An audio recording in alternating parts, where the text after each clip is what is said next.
Well, good morning and a very warm welcome from Clifton Park, York, the home of York Cricket Club, for this Metro Bank one-day cup match between Yorkshire and Hampshire. We started the day on a rather sad note with a minute's silence there for the late great Michael Parkinson, who sadly passed overnight at the age of 88, 50-odd years, broadcasting largely for the BBC, of course, and a great supporter of Yorkshire County Cricket Club, and our thoughts with all those close to the great man. Meanwhile, cricket-wise, Yorkshire have won the toss for the second time this week, or rather, the opposing skipper has called wrong, Nick Gubbins in this case, and so Shan Masood has again decided that he wants his team to bowl first. Nick Gubbins making his way out to the middle with Fletcher Middleton. Kev James of BBC Radio Solent, alongside myself, Jonathan Doidge. We'll have David Townsend in as third voice once again. Good morning, Kev. Yeah, good morning, Doidge. Yeah, looking forward to this one. Two informed sides. Hampshire won 4 out of 5. Yorkshire winning their last 2. It's third versus second, and an exciting contest. We await. So, team-wise, Yorkshire unchanged from the team that won here on Tuesday against Surrey. That means Harry Duke, Finlay Bean, Shan Masood, George Hill, Will Frayne, James Wharton, Matthew Revis, Ben Mike, Don Bess, Ben Code and Dom Leach. And one change, Kev, for the Hampshire side. That's right, yes. Seam bowler Brad Wheel, who picked up 5 wickets in the last game, has returned to Trent Rockets, and he's been replaced by all-rounder Ian Holland. So Hampshire are the 2 men out there in the middle who are in good form as well in this competition. Fletcher Middleton, Nick Gubbins, Tom Prest, Ben Brown, Anarin Donald, Joseph Eklund, Felix Organ, Dom Kelly, Eddie Jack, Scott Curry and Ian Holland. But that won't quite be the batting order because Ian Holland won't bat number 11. It's going to be Fletcher Middleton on strike, right-handed, to face the right arm seam of Ben Code, who bowled well the other day without a lot of luck. He's coming in from the city end. Kev, to take you through the first over. Right arm over. Goes to Middleton. Middleton's playing a miss it. Oh, has he? Has he got an edge? 1 or 2 of the Yorkshire players think so. Not out, says the umpire. Well, what a start already. Now, I've not seen this pitch before. You'll have seen it. Here's the replay if you're watching on the live picture feed. Code bowls. Well, that's nipped back. It's gone between bat and pad. It was nipping the other day. It was certainly nipping. We thought it would be the sort of pitch that would favour seam throughout Yorkshire. Made one change the other day, brought Ben Mike back in place of Jack Shutt, so seam for off spin, and they've kept the same side today. But Surrey were heavily armed with spinners and they bowl well. Code comes in again and bowls to Middleton, who leaves that one alone outside of the off stump. Now, am I right in saying that Ben Code used to play club cricket here, didn't he? A few years back? Probably. Yeah, I think he did. I know Finlay Bean is a member here, isn't he? Is. In the side, so that's a bit of home advantage if ever there is any. I'm sure Code played here a few seasons back for York Cricket Club. Good crowd here. Good club as well. Good setup. First time I've been to York, let alone here. Very impressive indeed. Really? Your first time in York ever? Yeah, never been to York. Here comes Code again. Middleton leaves that one alone outside off stump. Yep, never. Well, we're right on the outskirts here, aren't we? We're literally the last sort of half mile of York. There's the crowd, 2 or 3 deep. Nice red wall there. That's to the left as we look. That'll probably be panning round towards the main scoreboard shortly. It's the wall to the secret garden, Kev. Well, it did look like that when I did a lap of the ground yesterday. We came here, several of the Hampshire boys came here dropping off kit on the way through from Manchester. This is why Kev James took hat-tricks when he was bowling in professional cricket. Just the ultimate pro now in the broadcasting game, turns up a day early. There's nothing else to do. Middleton leaves that one alone outside the off-stump, just nip back a fraction. Well, on the way, I mean, it's only an hour and 20 minutes, hour and 25 from Manchester here. Which surprised me when I was told. I didn't realise it was as close as that. So, yeah, we do have motorways. They have reached the north now, you know. Going to book a horse and car for the trip. 3 lanes as well. It was the motorway. 4 in some parts. Yeah. Not a smart motorway though. Yeah, that hasn't reached up there. Don't want any smart motorway. Here comes some Code bowls. It's left alone outside the off stump. Fletcher Middleton clearly spooked a little bit by that first delivery or so. Yeah, that's a lovely trip over the Pennines, isn't it? That motorway. Past the farm, sandwiched in between the two carriageways. Emmerdale. Just on the Yorkshire side of the border. Is it Emmerdale? No, Emmerdale's not so far away. Okay.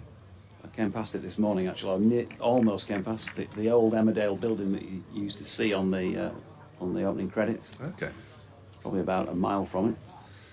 Now, Code, I thought, has suddenly extended his run-up, but actually he's walked to the boundary to get something sorted out. I don't know if there's a problem behind the sight screen there. And I thought, I've never seen Code come off a run like that. Anyway, he's back now, and he's ready to bowl the next delivery. He comes in and bowls to Middleton, who's playing inside the line there. Well, there is a little bit there. I can understand why Yorkshire have bowled first here, because it looks to be some good bowling conditions. There's a Hampshire contingent there, a Hampshire flag. If you're watching on the live picture feed, there are. I've seen one or two fans here. I saw one yesterday afternoon. I've seen a couple of others wander around with Hampshire tops on. And there's the Hampshire flag, proudly showing. Just trying to look around exactly where that is. I can't quite see it at the moment. Opening the bowling for First over gone, from the rugby ground. and that was a maiden. It was indeed. There were few of those the other day, probably 3, 4 in the Surrey innings. But they bowled well, Yorkshire, lively. Dom Leach was a case in point, because he had Surrey none for 2. He took wickets in successive balls at the end of his first over. Bowled into the left-handed Nick Gubbins here, right arm over the wicket, his first delivery out. He's made sure he's not going to bowl a maiden here, because it's a wide down the leg side. But he'll be full of confidence after that performance on Tuesday. 2 for 34 from his 8 overs, including a maiden. And of course he also, possibly more famously, was a part of that winning last wicket partnership of 33 runs. He hit the winning runs over backward of square to finish 18 not out, to go with Harry Duke's 93 not out. But here he is, ball in hand. This is his real job. Wide of off stump and full. Overcompensating slightly, but no harm done. Through to the gloves of his mate Harry. No run. Remiss of me not to have mentioned the umpires as well at the top of the piece. Steve O'Shaughnessy and Naeem Ashraf out there in the middle, and it's Mr. Ashraf who's standing at this rugby ground end.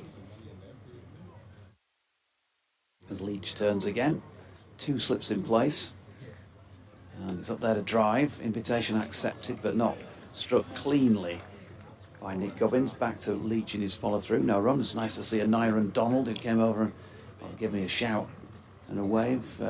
It's nice when people remember it, and he was on commentary with us at Glamorgan a couple of seasons ago.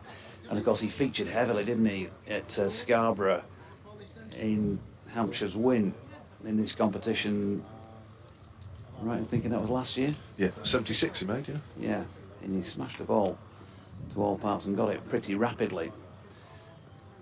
Here is Leach again, it's wide of off stump, and Gubbins chooses to leave. There's not as much breeze as there was the other day when Parasol to my left was carried onto the clubhouse roof. It's been tethered down today, I'm pleased to say, although not as much need immediately for it, because it's fairly heavy grey skies. I think the forecast is okay though, and that there may be breaks in the cloud as the afternoon wears on, and a bit more sunshine. Good crowd in once again. Good to see as Leach comes in once more. It's just back of length, and Gubbins can't get forward to it, chooses to leave once more. But you'd have said probably similar numbers, maybe slightly fewer today than there were on Tuesday. But the suits are all out there, away to the right. Sitting in the not quite deck chairs, are they? Wooden chairs. Evie's Kitchen seems to be doing a roaring trade over away to our right as well, on the rugby ground. Yeah, they love their football there. I was there earlier, and they couldn't stop talking about how Man United are going to win the Premier League, and Tottenham were useless, and this and that. So they know their stuff. So if you're on the ground watching and listening, be prepared to talk football while you're waiting for your burger. Leach into Gubbins, who's dropping this one out into the offside, and again there is no run, so just that one run as an extra so far in this the early stages of this Hampshire innings. Yeah, Evie's kitchen placed. What would you say, Kev? Just a reasonable drop goal from the posts at the far end of the rugby ground. Yeah, quite close from here, doesn't it, really? It's a multi-sport complex, this place, isn't it? Yeah. Healthy mix of rugby posts amongst some cricket pitches. Each just pauses for a moment at the end of his run.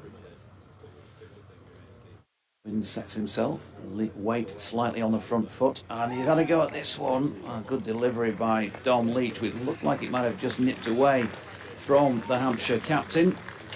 He survives it though, and well, no runs off the bat so far, as I say, but there was a wide in that over, so one without loss after two. Yeah, tricky out there for the batters. Overcast conditions, and so just nipping around a little bit with these new balls. Quite a big tent as well away to our right. Quite a big hosting area as well. A lot of people in for a corporate hospitality day. It's a hive of activity, this place. Spot. So, 2 overs gone. Hampshire have amassed just one. Amassed, yeah. It's hard going out there for the two batters. I mentioned earlier, both these players are in good form as Code comes in and bowls. Middleton's playing a missing outside the off stump. It is very tricky out there at the moment. Just got to get through these first few overs. I said both these players, as I say, both have got hundreds already in the competition. Middleton in the first one against Middlesex, Gubbins in the third against Notts, but they've also got half centuries to match that. Middleton's got 2 on top of that against Leicester and Lancs, Gubbins against Lancashire and Essex. So this is a good opening partnership. Now again, there's more problems behind the sight screen. Way in the distance, that's at the city end. Yeah. Far end as we look. Hope that's sorted now. It's been ongoing for a couple of overs as Code comes in again and Middleton leaves that one alone. Goes through to Duke, the keeper. Towers around him. We've got the water tower further on in the distance, I think it is, and the mobile phone tower or mast here. DT in his ivory tower soon when he comes on out. There's the water tower in the live picture feed there, just to the right of the goal of the rugby posts. Some floodlights around as well, I've noticed, on the outskirts of the field. Here comes Ben Code to play day-night cricket here, could you? Middleton pushes that into the gap in the covers. There's at last some runs off the bat as James Wharton runs down towards the York Tennis Club side of the ground. And that'll be 2 runs to Fletcher Middleton. So we've got rugby, we've got cricket, we've got tennis here. Is there anything else played here? I don't think so. There's several rugby pitches. There's about 3 cricket pitches. Some tennis courts at the far end. I think that's enough, isn't it, really? Don't need anything else. Probably a bit of shove opening in clubhouse on the night after the game. Right. Here comes Code, bowls to Middleton. Pushes that up towards mid-on. Tricky first few overs here with Code and Leach getting some movement off the seam. Cloud is fairly thick, but not threatening. Nothing like, I think it was 2 days ago against Surrey. Apparently it was just almost wall-to-wall sunshine, wasn't it? It's certainly not cold, though. That's the main thing. Clip that up, clip that up. Yes, I've said it. Middleton drives up to mid-on. No run. It's actually reasonably warm as well for up here, I have to say.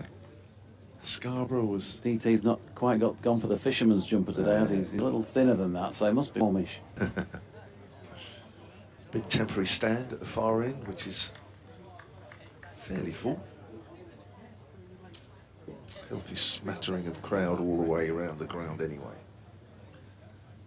Green lush outfielders. Code comes in and bowls to Middleton, and Middleton pushes that out into the covers. Good accurate stuff here from Code, and we've had 3 overs of this one-day cup encounter.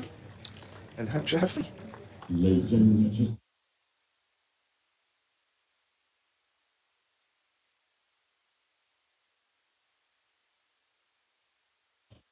The head teacher has spoken, Howard Ferguson. He's very schoolmasterish voice, isn't it? Do not do this again. A very, very calming schoolmaster voice, isn't it, really? You can imagine him standing at the front of assembly with the hymn book tucked under his arm and his glasses just on the end of his nose, a bit like you and I, looking over all those children sitting down, legs crossed.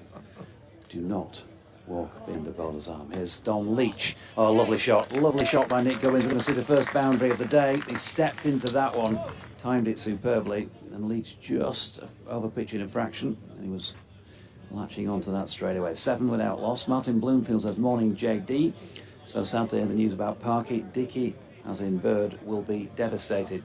So glad to see Harry Duke play magnificently in the last match. Even Yorkshire lad may give a grudging nod to his all-round skill. TC says, are you sure the commentary is ever available on the BBC Sports app? I've never found commentary streams on the app, certainly not Android versions. Website, yes, but not the app. Ooh. And that's, to be fair, as the short ball from Leach is angled down to Wharton at point by Gubbins, no run. It's not like we sit here able to check that once we're on air. Well, we don't have Android phones, do we? I mean, on the on the other ones, the other smartphones, the well-known ones that you can eat, they're fine. They work. So it is going out on an app depending on your technology.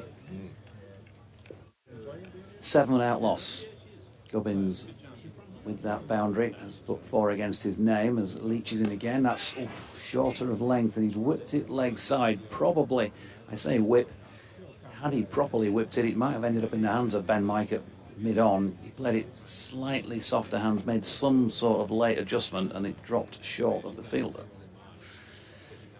David Bates acknowledges as well Sir Michael Parkinson sadly passing away at 88. Lucky to play with him at Scolby Village, Scarborough, all season in 1970. Lovely man, lovely family. His dad umpired. Mary, his wife, did the scorebook. I remember his 4 wickets in and over to Tyre Friendly at Beedale. R.I.P. says David Bates. Sure. Driven here. Again, Leach over pitching, and that's a better shot still than the first one that Nick Gubbins played. Once more, just stepping into it, and really did time that superbly, zinging away to the hospitality marquee away to the right, wide of mid-off. Morning to you, Andy Walker. Morning to you, Gary Gaffer Williams as well.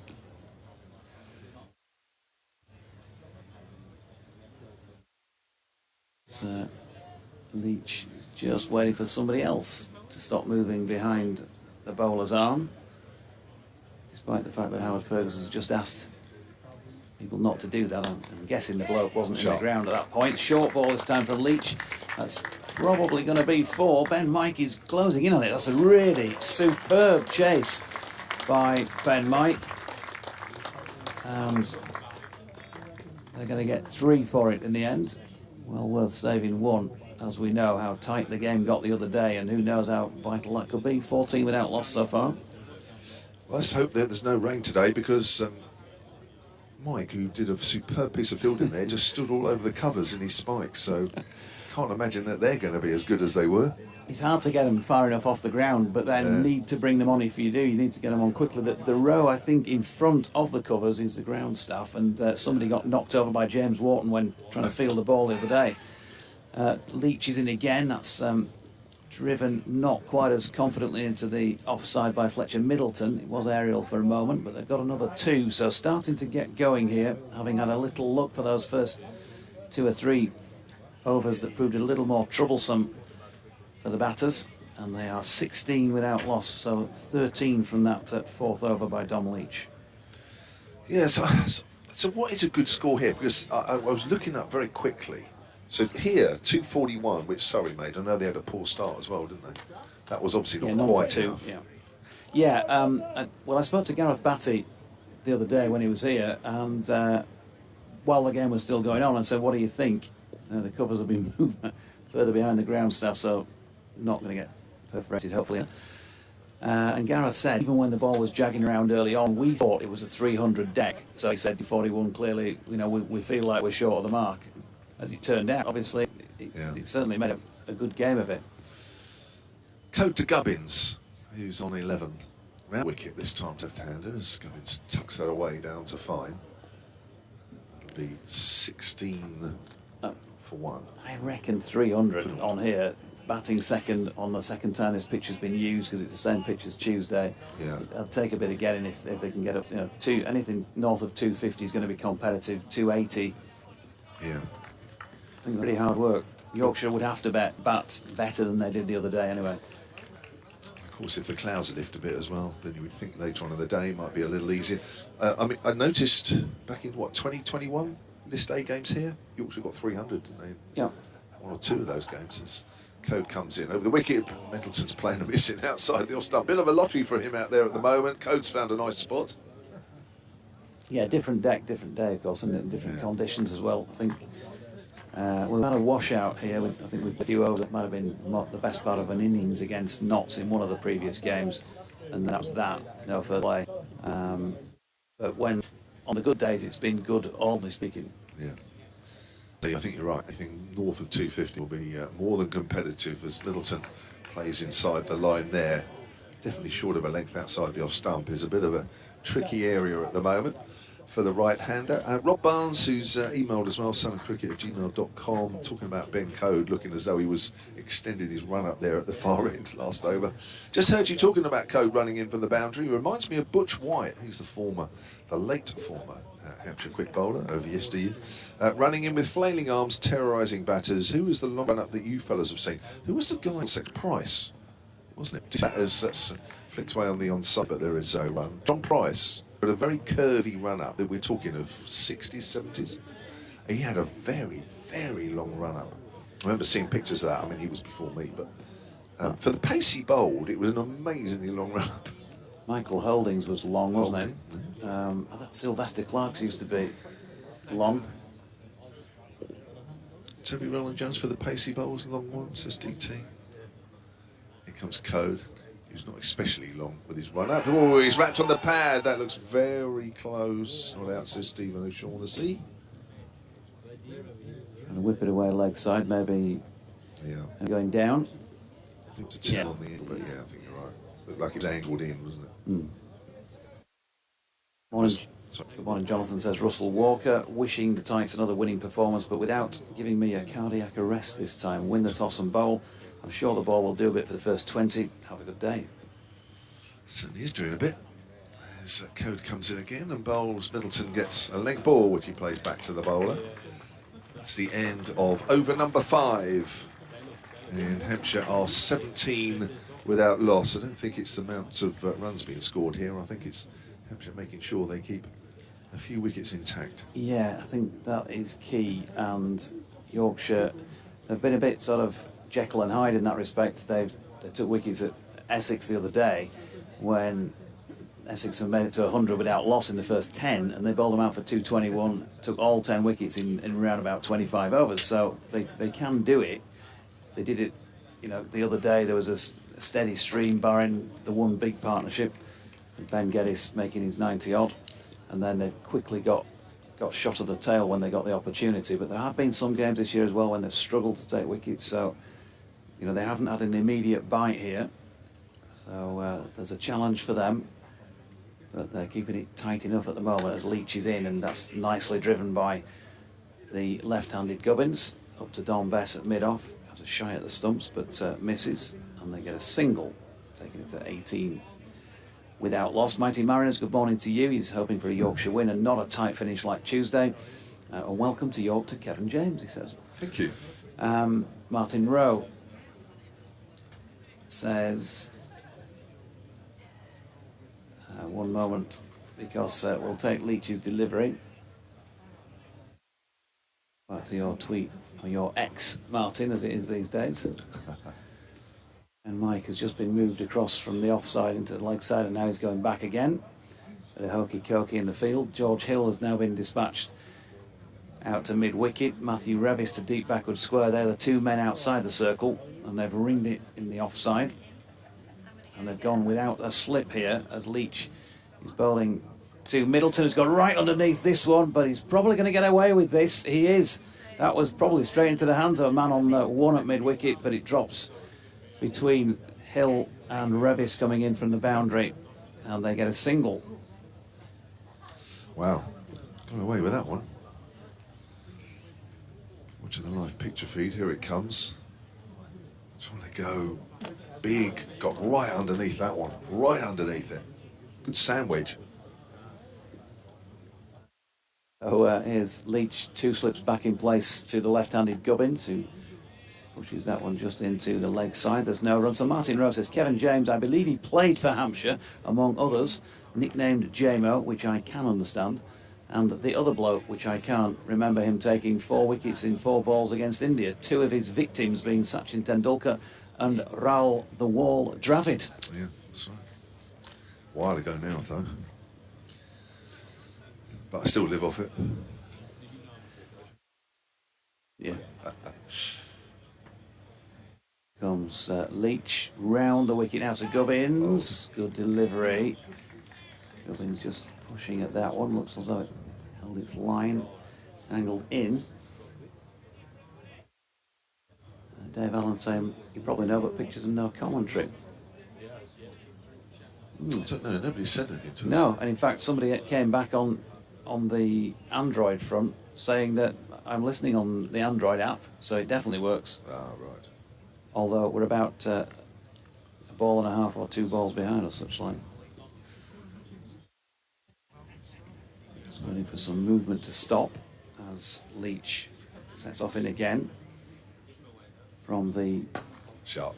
rugby ground end. It is a good shot, as Kev called it, whipped off his legs, and he's, ooh, well, now then, it's one of those where you'd be looking at that probably about 15 times if the cameras were set with a third umpire. I think he did, to be fair, Shan Masood, get the ball back in just before his leg touched the rope. He's just given the benefit of the doubt. The umpires have done as well. And I didn't count how many they ran there, but probably just it must have been just 2. 3? Yeah, I think it was. Yes, it was, wasn't it? It was lefty, wasn't it? Yeah. So 16 to Nick Gubbins, 5 to Fletcher Middleton, who's on strike and playing a cross one here, and he's been bowled. Dom Leach got it right up there. I think he's yorked him. And well, he played an extraordinary shot earlier in the over, Fletcher Middleton, when he got away with one. He hasn't got away with that. And Yorkshire have taken a first wicket, 24 for 1 in the 6th over at Hampshire. Watching the live picture feed, here we go. Yeah, he's trying to come across that and hit that wide of mid-on. He just looked as though he got a little bit frustrated out there, Middleton. He's not yorked him, has he? He's actually just fairly high up the stumps. It was really difficult to pick up from here. Yeah, he just gone for the pad, says DT. Probably did a little bit.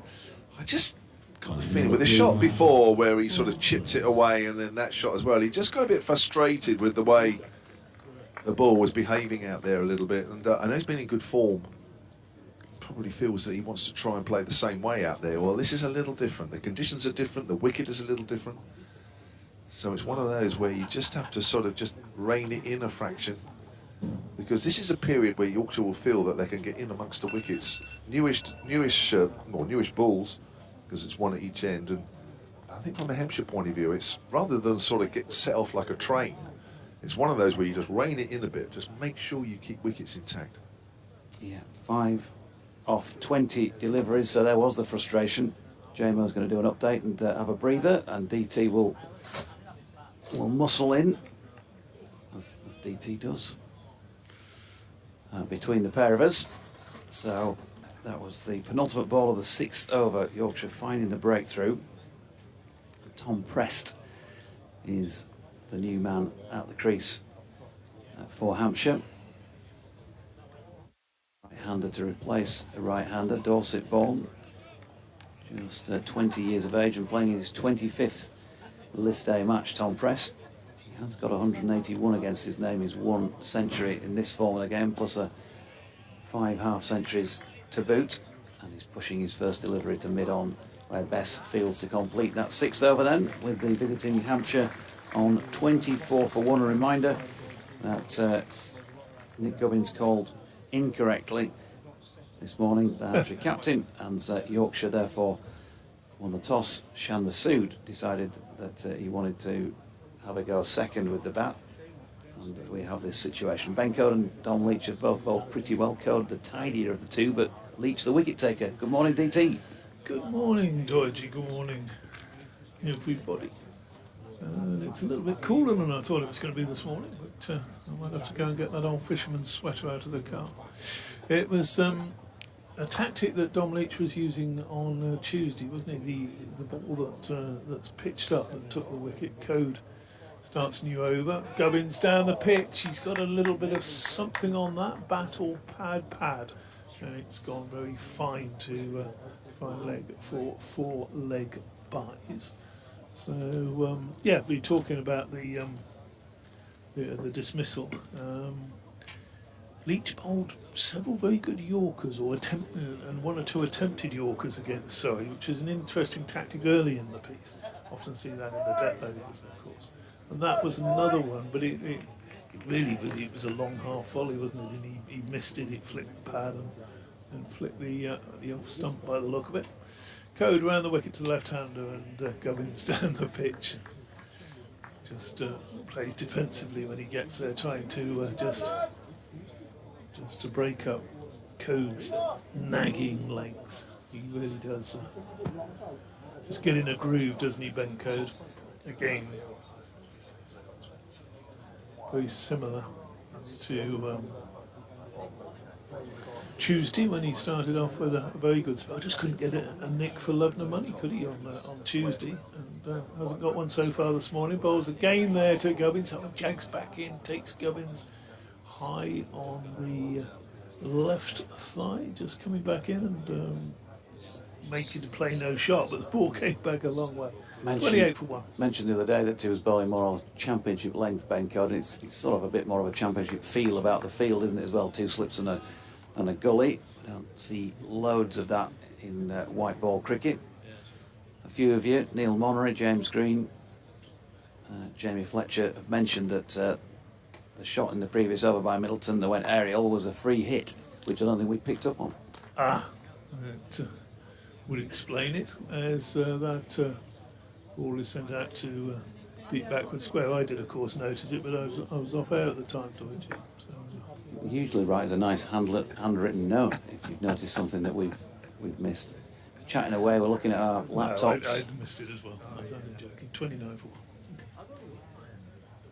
It certainly wasn't a free hit the one he got out to, and it's a rather strange blow, strange stroke. Code bowls, and that's down the leg side. There's a touch of something, it flicked something on its way through. And Pro O'Shaughnessy is having nothing of it, and no run. It was Pete Fountain in Scarborough who mentioned that he's definitely the Android app is definitely working. He's listening to it, and we're about a ball and a half behind the action. So can we talk faster or something? Tom Pest on strike number 24 on his back. Code bowls to the right hander and struck on the pad. That one jagging back. And that is the end of the over. To a couple of slips and a gully or wide 4th or 5th slip in for that over for Code, but we haven't seen what we saw very rarely on Tuesday. Jamo, who's he's off mic at the moment, but we actually saw only one fielder outside the ring when Code was bowling. I think he just had a fine leg in, didn't he? And that was it. Everybody else was pressing. You were allowed 2 outside, and very rarely you see fewer than 2, isn't it, in those opening overs, which was interesting little nugget. Jamo appreciates being just updated on the new rules that you're allowed 2 outside the circle. Well, that was an obviously. You sometimes say those things, don't you? Here's Leach continuing from the rugby ground end, thankfully, and he's in and bowling to Gubbins, who chops that into the deck square on the offside. James Wharton round to do the fielding, I said to James Wharton the other day after the match, what were you doing today? You remember his dismissal. He was caught by Dom Sibley off Amar Verdi for 4. And he said, I was trying to smack it out at Park. Yes. Yes, and you possibly should have explained the situation of the game to him at that point, or reminded him of it. But, Your team had just lost a wicket. yeah. The game was won, and yeah. Leach in again to Gubbins, nicely played. He's certainly got off his legs and he's angled that one right down towards the foot of the balcony on which we're situated. Shan Masood again, good chase from him. And they have got back for 2. Middleton, the one man out so far. He was bowled by Dom Leach for 5 from 20 deliveries. He was out when the score was on 24 in the 6th over, and we find ourselves in the 8th at this moment in time, with Leach in again. Past umpire Naeem Ashraf, flicked nicely once more by Gubbins off his legs, and he's going to concede runs, Dom Leach, if he continues to bowl at Nick Gubbins' legs. I think that's pretty obvious.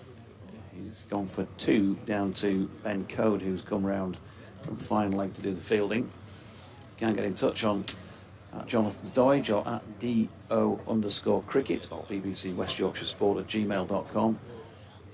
JMO reminders of the Solent Twitter handle, that's at Solent Sport. There we go.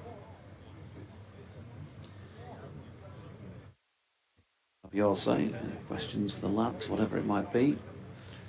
Observations that you might have. Leach over the wicket, Gubbins pushing to Shan Masood up at mid on no run. I think one talking point today, DT, has got to be the white ball squads announced yesterday and the yawning gap of not having Harry Brook in your World Cup squad. He's going to be, Harry, I've not spoken to him, not texted him or anything like that, but I'm sure he'll be gutted about that. Oh, absolutely, absolutely. And yeah, you can only pick, what is it, 16 players or something like that, isn't it? So for the squad, but he's got to be very unlucky to miss it. Leach in and over the top of this one, pushing into the offside. Gubbins plays defensively, dot ball. Your favourite cricketer, Harry Brook. Yeah, Coming might be soon. a piece in a well-known cricket magazine next month about that. Yeah, my favourite cricketer, Jonathan Doidge. Well, I don't mean you're my favourite cricketer. I mean you're writing the piece on your favourite cricketer, Harry Brook. I would have been. If they had a column for most injured cricketer, I'd certainly be a candidate for that. I think I'd be up there, along with Matthew Fisher. It'd be a close run thing. Here's Leach driven down the ground by Gubbins, and a tumbling stop by Don Bess will complete the over with another dot ball. 4 runs coming from it, 8 overs gone. Hampshire 33 for 1.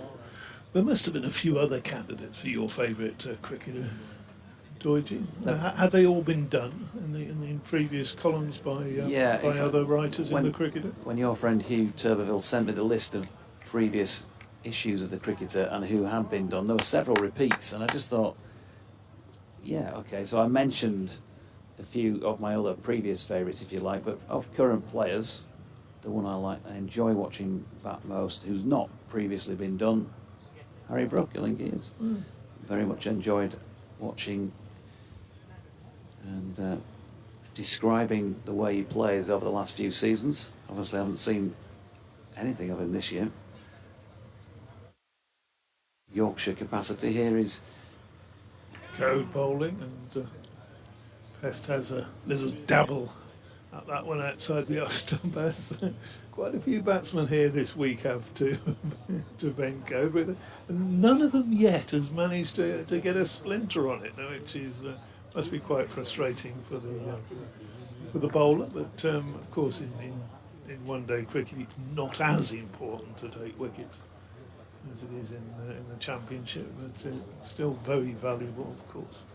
33 for 1 then. Code bowls and defensively covering up no run. so as a young a young cricket lover growing up watching the game. I think the first proper favourite I had was I.T. Botham, and then just in that same era as a bowler, you just love to watch a man who JMO knows well, M.D. Marshall. Just would be my favourite, I think.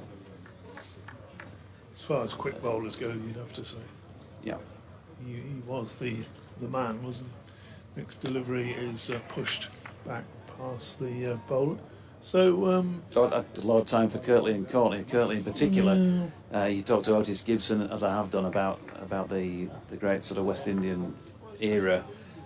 He'll talk to you for a long time about that and his heroes. Ambrose and Walsh, he's got a photograph in his summer house on the wall of them leaving the field in Test cricket for the last time at the Oval. To me, they were never quite as good as those that went before. Code bowls, very, very good bowlers, and that's played defensively. I don't know. For me, Ambrose would fit. I don't know. I'm not taking anything. He was an absolutely wonderful, wonderful bowler. But if you compare him with Michael Holding, if you're comparing him with Andy Roberts, comparing him with Malcolm Marshall, I'm not sure he'd get in ahead of any of those three. Would he get in ahead of Joel Garner? That would be a good debate. For me, I think he probably would. If one of the big 4, 5, 6 was missing, he'd fit pretty seamlessly in there for me. Next ball is turned short, and there's a run-out chance there. There's a quick call. It was turned into the onside square, and Wharton came round quickly, shied at the stumps right-handed. Had he hit, then I think Nick Gubbins was on his way. In fact, the batsmen are now going to have a little natter and see if they can sort that out and say, well, come on, at this stage, the ball's nipping about a bit. The last thing we want to do is give them a wicket with a run out. 34 for 1, we're coming towards the end of the 9th over. Code now round the wicket to the left-handed Gubbins. Bowls, and Gubbins down the pitch eases that one between mid-wicket and mid-on, but with no great power. He can jog through for a single, and that indeed is the end of the 9th over. And Gubbins moves on to 22, 35 for 1, so just a tick under 4 runs and over at this stage. But so going back to that chat, you would have Kirtley in there as your 4th or 5th best. No, but what I'm saying is he's just of that. He's easily good enough to be mentioned in the same breath as those bowlers. And if you picked your first 4, and you clearly don't think he's in the first 4, and that's fine. It's all about opinions. But if you picked your first 4 and one of those got injured, for me, you'd have no problem just going, Kirtley, get your boots on. But there were just so many good bowlers of that era, wasn't it? JMO played with one of the best in Wayne Daniel, who was frighteningly quick. George Hill, meanwhile, has come on at the rugby ground end, bowling right arm seam up round the wicket to Nick Gubbins, who chose, I think, to pull his bat inside the line. And that one difficult from our commentary position, because if you're watching the streaming pictures, you can see a shot just to the onside of straight to the left-handed Gubbins, where quite a bit further round to the left, as it were, so a kind of straight mid-wicket area. I tend to commentate from what I can see in front of my eyes rather than the monitor, as Hill is in, and that's wide of off stump, and he chooses to leave through to Harry Duke. Another one that we've missed out, and which many county players will tell you was the one they didn't want to face the most of those, was Sylvester Clarke. Yeah. As he was pretty dangerous in his time, and of course Colin Croft, who probably didn't play as much county cricket as some of the others, but not good proposition. Hill, meanwhile, good delivery, draws Gubbins out of his crease and still can't lay a bat on it. Well bowled, George Hill, to a player who's been out there for the better part of 10 overs now. I've mentioned this many times, but I'll say it again for those who haven't heard it. Graham Root used to say, and this is a measure, another measure of the pace of a bowler, not just what the batter feels, but what the slip fielder feels. Graham Root first slip, of course, many years for Surrey, for England as well, when he played his Test matches. And he said Sylvester Clarke was the quickest that he can recall Fielded it, slipped in many times. Good delivery from Hill to Gubbins, who's trying to whip it leg side. He seems to have got his lines just a little better maybe than some of those deliveries that Dom Leach was bowling that were whipped down here. How did we Missed start out talking about great West Indian fast bowlers? Oh, you were your favourite cricketer. And Rupee said that Sylvester Clarke chucked his quicker one. Oh, And you'd know when it was coming. J-Mo might have faced him, I would have thought. Short ball here, pulled, and just short of going all the way for 6 backward of square leg, but nicely played by Nick Gubbins. And I was just kiss of death there, saying George Hill looked like he'd got his line, altered the line that which Dom Leach was bowling. Well, clearly not with that one. Helped on its way around the corner for 4. yeah. Loose delivery punished. Gubbins going well on 26. Making it look, probably making it look easier than it is out there at the moment, Nick Gubbins. Field changing, just the one slip in. Yes, great West Indian fast bowlers, eh? I think it came from my favourite cricketer, didn't it? The introduction of Marshall. Here's Hill, and that thuds into the pad, I think, of Nick Gubbins, and it's signalled by Naeem Ashraf as a leg by. It's difficult to compare, isn't it? Different eras, if you like. I was talking to J-Mo about this earlier. Were they a lot quicker in those days than the county bowlers that you see today? And it seemed to be just that extra yard or so of pace back in the time. But maybe we're looking at that with rose-tinted spectacles. I don't know. You can't really measure it. And of course, generation before that, you had Truman, you had Tyson. They were pretty quick in their day as well. So those old black and white pictures, they don't always show just how quick the bowlers were. Tyson, medium pace. Here comes Code bowls, and Gubbins is down the pitch as a sort of he was groan there more than an appeal from Code, as if to say, I've beaten the batsman again. I know I'm not going to get an LBW, but he was looking for a bit of empathy on Tuesday, wasn't he? If any of those bowlers we were mentioning, not sure Nick Gubbins would be advancing a couple of paces towards them, particularly not Sylvester Clarke, that's for sure.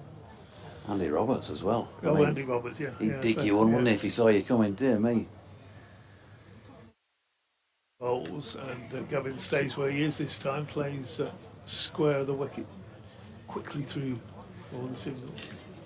I always kind of amazed you, Andy Roberts, didn't he? Because he just seemed this sort of quiet, unassuming. Even now when you see interviews with him, you think, how could that guy have terrorised batters like he did? Oh, there was something of the hitman about Roberts somehow, wasn't there? The sort of quiet but deadly was Andy Roberts. Again, J-Mo knows these characters and would have faced a fair few of them as well. Code over the wicket to the right-handed bowls and thinks of that yet again. Whether 1 for 1. Whether Andy Roberts did or didn't, I don't know, but I can't recall him. He played in the first county championship game I ever saw, actually, at Headingley when Hampshire came up to play Yorkshire. I can't recall him ever verbally anybody. He got to the end of his follow-through and had a glare or something like that. But Deadly glare.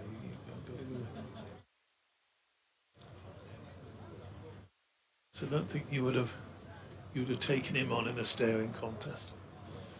Code bowls again, and this time that's just eased square for a single. That's about all you can do really with Ben Code safely at this time. It's just to nudge a single either side of the wicket. He bowled straight through his 10 overs on Tuesday. I'm pretty sure that will be the plan again. He's not one of those bowlers that can come back particularly with great effect. In later stages he can take a bit of tap.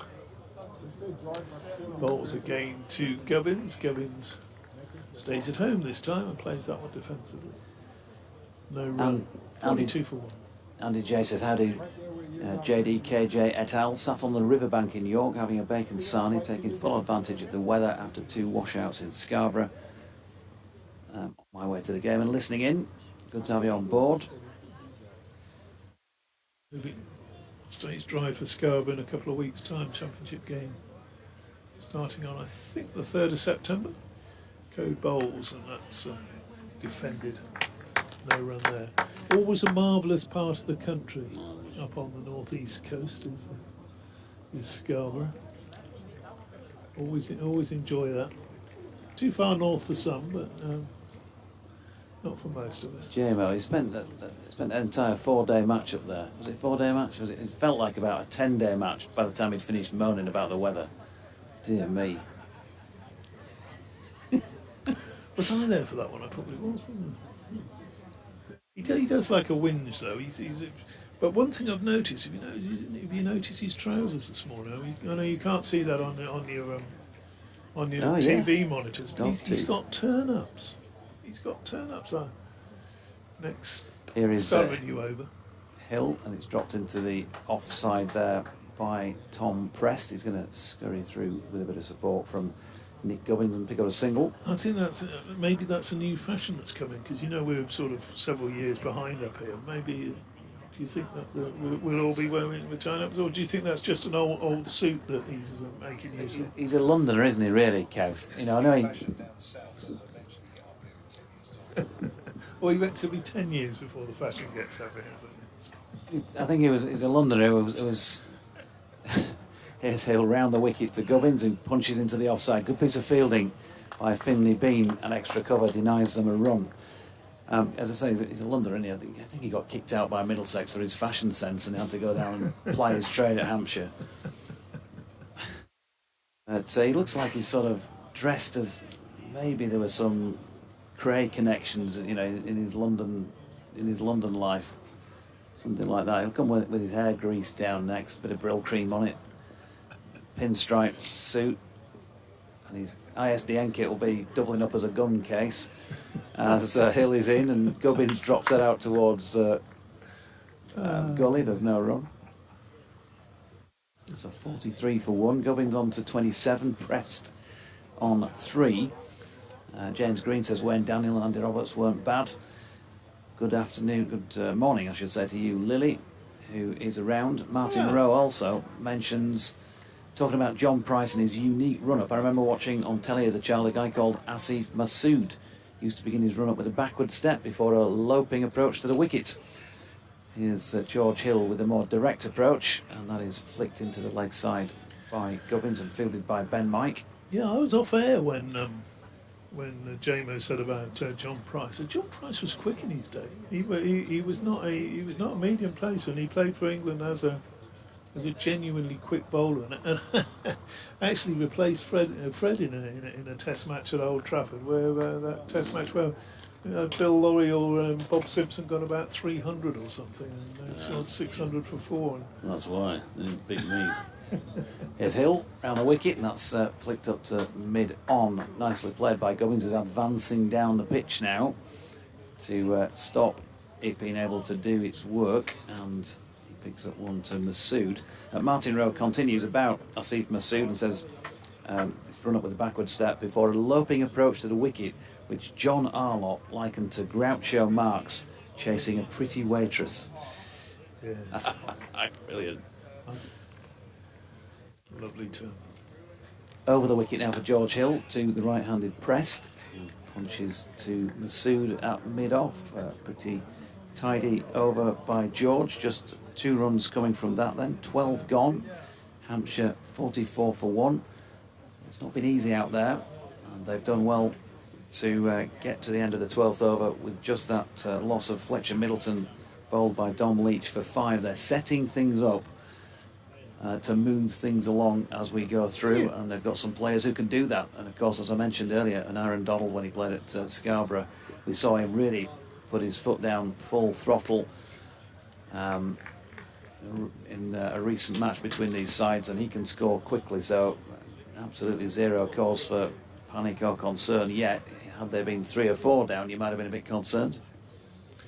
Ben Code then to start his 7th over. He's big shout for LBW. There was plenty of bat in that, I think, but whether it struck the pad first and then the bat, or it certainly sounded as though there was some. Oh, it was a bit high as well, wasn't it? Doing far too much. Jeffrey Dujon also cited Patrick Patterson as probably the quickest he kept it.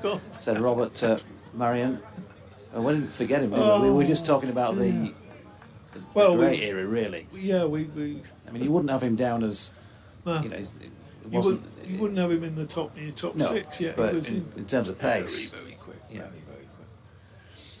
Code bowls to Gubbins, and Gubbins works that one away down to long leg for a single. He moves on to 29.45 for one, or has the board already ticked over? Maybe it's already, but ticked over. There used to be sort of a general sports yearbook that came out, and I'd had a few copies of that in the early 90s. I don't know if it still exists. I can't remember who made it, but at the end of each year they'd put certain quotes in, you know, that were of significance when you reflected on the year. And there must have been a test series between the West Indies and Australia in that period, early 90s. Code bowls and defended, turned him round a little bit, no run. During which, whoever were the Aussie quicks at the time, presumably somebody like Merv Hughes, Craig McDermott, those types of bowlers, must have been bouncing the West Indies tail end.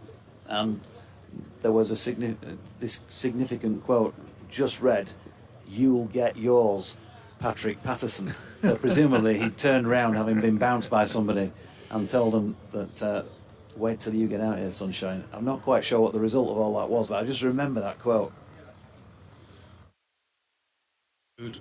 Bowls to Preston, just works that one away down towards us. Ben Mike, who's fielding underneath our commentary position, tidies up just the one run.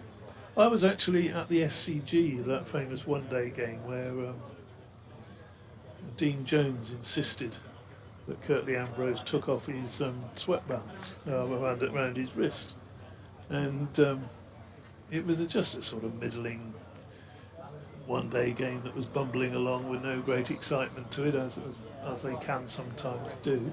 Next delivery is edged by Gubbins to shorter first slip, a shy at the stumps there by Frame, but they're going to get a single anyway. So one more to the total. Gubbins under 30, 47 for one, and I've suddenly gone, hello, what's going on? You don't do that. Don't tell Curtly to take his wristbands off.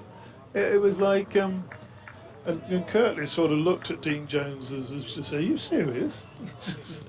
And the umpire insisted, of course, as the batsman's got a right to do. Code bowls again, and the next, I think the next 3 overs, the ball started pinging past the nose, and Australia lost 3 wickets for about 2 runs, and the game was, it just changed dramatically in course. Not quite at the same level, but I used to bowl with my watch on always played in a watch and always bowled in a watch, left arm, and just one batter ever stopped after a couple of deliveries had beaten him, and he walked halfway down the pitch and he didn't look at me, and he just said, "Umpire, could you please ask the bowler to remove his watch, it's distracting me." And you just think, right, there. You think you insert your own words there. Yeah, just it took a couple of more overs, but managed to you got him, didn't you? Managed to get him in, which was very satisfying. Here's George Hill to Gubbins, who turns that into the leg side where Ben Mike fields. Big job for Ben Mike to do as well when he gets the ball in his hand today. He took 4 for 40 the other day off 7 overs and 5 balls, and I was saying that I had a chat with him after the game at Chelmsford the other day, just a casual chat, not on the record sort of thing, and just that will to do really well at what is still a new county for him, very much there. Desperate to show what he can do. Now then, is this a wicket? Harry Dukes claiming the catch down the leg side, and Gubbins has gone. He's played it well off his legs today, but on this occasion George Hill just dropped the length back a little bit more. He wasn't able to get forward and flick it as he has done with some of them. He wasn't quite able to get back and flick it like he did for one of his boundaries. It was somewhere in between the two, and he's got an inside edge on it, and that's another really good catch by Harry Duke, and it means that Hampshire are 47 for 2 and Gubbins has gone for 30. Yeah, it was a ungainly shot in the end, wasn't it? He was playing back to a ball that was just coming into him. It was going over the top of the stumps, but he just managed to get a little inside edge and a good catch by Duke. And I must apologise to all. Number 4 for Hampshire. Ben Brown coming into bat number 4. I missed the obvious pun, and you did. I think you did as well on Tuesdays. It was the Duke of York, wasn't it? On Tuesday, it was his game. 92 not out. He was at the end or something. Such an obvious headline writer's dream. I was saving it for today when he does it for a second time. And, Time for me to step out and. Oh, hang on. I better hand over first, otherwise we're getting a tangle. JMO back in the chair, and along with DT, we'll take you through the next half hour. So 47 for 2. I was just thinking in that over that probably in the first hour, Yorkshire would have been disappointed to have only picked up 1 wicket, DT. In the conditions that are overcast, Yeah. ball seaming around a little bit, but that's just sort of just helped it a little bit from a Yorkshire perspective. That's helped. They'll be pleased with the runs per over, obviously. 47 for 2 in the 14th. But Ben Code the other day, he bowled just like this, and I think there was 1 over where he didn't beat the bat. A play and a miss. Out of his 10, he bowled his 10 straight off. Didn't take a wicket. Probably does a little too much. Too often. Yes. Here's Hill then, the wicket taker. It's bowling to Ben Brown, who's not in particularly good form in this competition, but he's off the mark straight away as he turns it behind square on the leg side, down to the far end of the ground as we look. The tennis club side, only said end, it's not, it's a side. But Ben Brown in this competition, well, he did get a half century against Essex in the second game, but the other innings around that, Hampshire haven't been affected by the rain like Yorkshire have. They've managed to get all their games in, although the first game against Middlesex was a Duckworth-Lewis win, but even so, Brown, just like he's in the Championship really, looking for some runs. Hampshire are 49 for 2 in the 14th. Here's Hill, right arm over. Runs right to left as we look outside the off stump. And that is a good leave from Ben Brown. Yes, it didn't appear to be a leavable ball, that one, but he judged it very nicely. It's one of those that if it just caught the junction of the bail and the off stump, it might have sent him back looking a bit shamefaced, wouldn't it? But he didn't. No. Only 2 types of leave. A good one and a bad one. Or an average one. Oh, he's playing a missing at that one. Just showing that the ball is still moving around here. It's a good toss to win. I think Hampshire, I'm sure, I haven't spoken to them, but I'm sure they would have bowled first. They had the opportunity. Yeah, it is a massive advantage, really, isn't it? Even if it's a flat pitch, and know what you've got to get. Hampshire at the moment are thinking, what do we need to? Will 280 be enough? Will 260 be enough? Yorkshire are not going to have any of those problems. They'll know exactly what they need to get. Certainly will. Hill comes in again and bowls. Brown leaves that one alone, goes through to Duke, and that'll be the end of the 14th over here at York Cricket Club. Clifton Park, isn't it, actually? The whole area is called. Yeah, it's a really great little spot for an outground. Decent crowd in. That stand on the far side doesn't look that big, but we reckon it takes about 1,600 when it's full. So it's pretty close to that, isn't it? Yeah, it was full for the Surrey game. Obviously, Hampshire not quite such a big draw as Surrey. Yeah, No. but, still a big crowd here today. Code. Start his 8th over bowls, and that's turned into the onside. It's going to be 1 there, looking for a second, getting a second. So, Wharton doing his best to try and stop that. He was very impressive in the field. the other day was James Warden. Covers ground very quickly. Big sort of loping stride on him, tall man. Code. Bowls and press covers up, pushes into the offside. That's a good run yet again. A shy at the stumps. But Hill missing Willie's shy and backed up, but again, a good sensible single there and 2 runs off the first ball, so this is turning into an expensive over by Ben Code standards, with 3 coming off the first 2 balls. He's been bowling through, hasn't he, into his 8th over? Yeah, he's done it a couple of times well through. He's one of those that, you know, often with a quick bowler, you'll bowl them 8, 7 overs, save them for later, but he's not as effective coming back. No. And he's still a potential threat, as we've seen. There's only 2 balls into this over, hasn't beaten the bat yet, but don't think we've seen an over go by where he hasn't beaten the bat at some point. Bowls there to Prest, who plays that back down the pitch to him.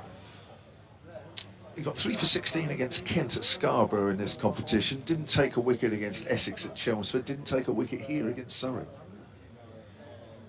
0 for 40 against Surrey. 0 for 44 against Essex.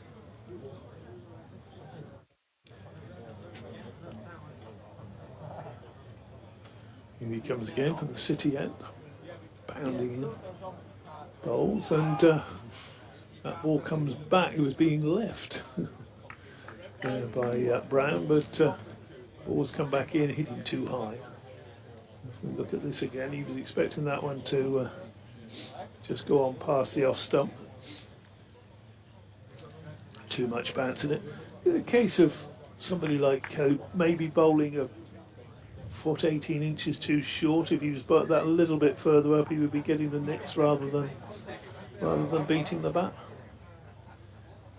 Delivery is allowed through outside the off stump by Brown. Over. Yes, if you want to risk being driven, but this pitch is just a little tricky. In this situation, I think also there's the little bit of bounce. You saw Gubbins get out a little earlier. It suggested the way Gubbins. I don't think Gubbins played it particularly well. I think it's one of those where you've been batting for a while, you're looking to force it a little bit, but it suggests the way he played it that it kept a fraction lower than some of the other deliveries that he'd been facing. Next delivery from Code is pushed into the offside, and well, there's a Ben Code over that does only concede 3 runs, but he didn't beat the bat in that over. J-Mo, 52 for 2 after 15. Might already suggest that the ball is having less of an effect now as the hardness disappears and it gets a little softer. We'll have to wait and see, but that might be. I think it was always going to be a case of the first 10, 12 overs or so being tricky, which was why I was quite surprised, really, that it took until the 14th over to take the 2nd wicket from what we've seen this morning. And into the, we're just into the afternoon now. And on another day, 4 or 5 wickets could have quite easily have fallen, certainly 3 or 4. Hill's continuing. Bowls wrapped on the pad there, Prest. Again, another example of the ball just still being a little tricky out there for the batters. The rugby ground end, which is saying something actually, because there's 3 or 4 rugby grounds around here. Just nipping back there and a little high on Prest. Got a tweet here from Clem. At Solent Sport, who says, enjoying the commentary, sat around a pool in sunny Fuerteventura. Well, I've never been to Italy myself. It's in the Canary Islands. I knew you knew that, DT. You're just trying to wind everybody up as that's hammered away by Tom Prest. Now that's down towards the far end of the ground. It's 4 runs. Into the crowd down there, which is about 1 or 2 deep, just looking for the ball. Ball comes back. Strong looking shot there from Tom Prest. He moves on to 11. He says, given how successful Gubbins has been opening this format so far and Hampshire struggles with openers in the county championship, is it worth promoting him up the order in the Red Bull format? Well, it has been discussed.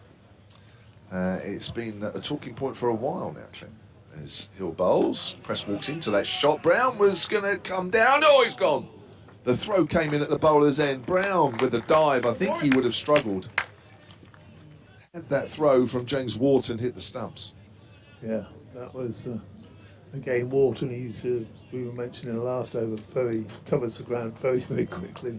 Don't take liberties with James Wharton, and very well backed up. I'm trying to see who is complaining about it at mid-on. Desperate drive there from Brown. It's just nudged down to third by Prest.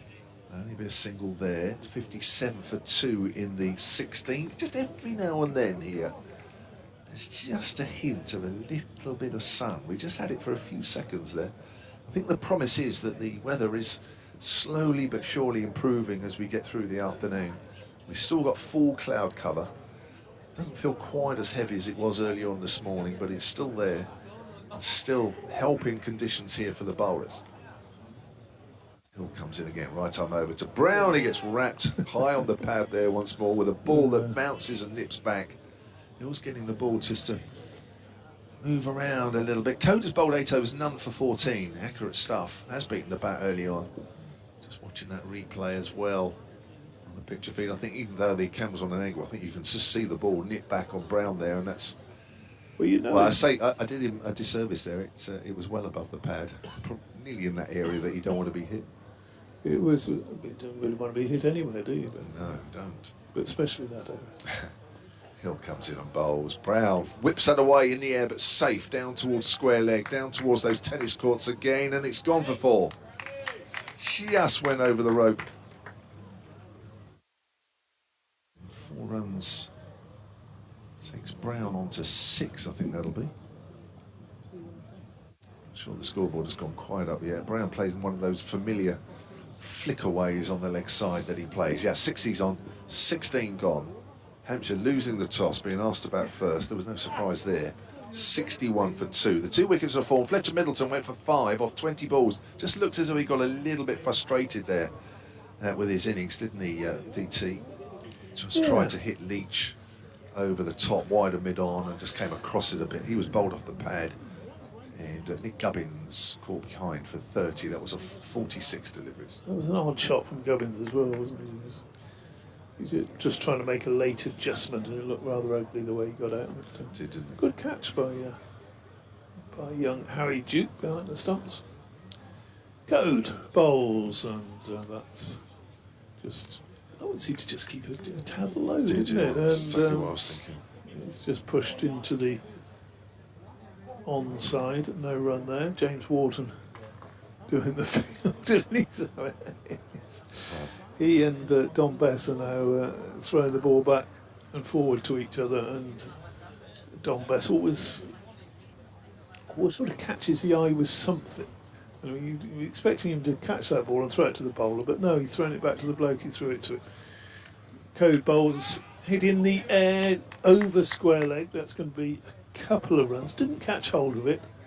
Did pressed, but didn't middle it. But he got it enough on it to get it over the infield and wide enough for Ben Mike, who's running around to do the fielding from long leg just below us. But he's always doing something, Don Bess. He'll have a shot at the stumps, or he'll have a little, just something, just keep himself in the game, catches the eye.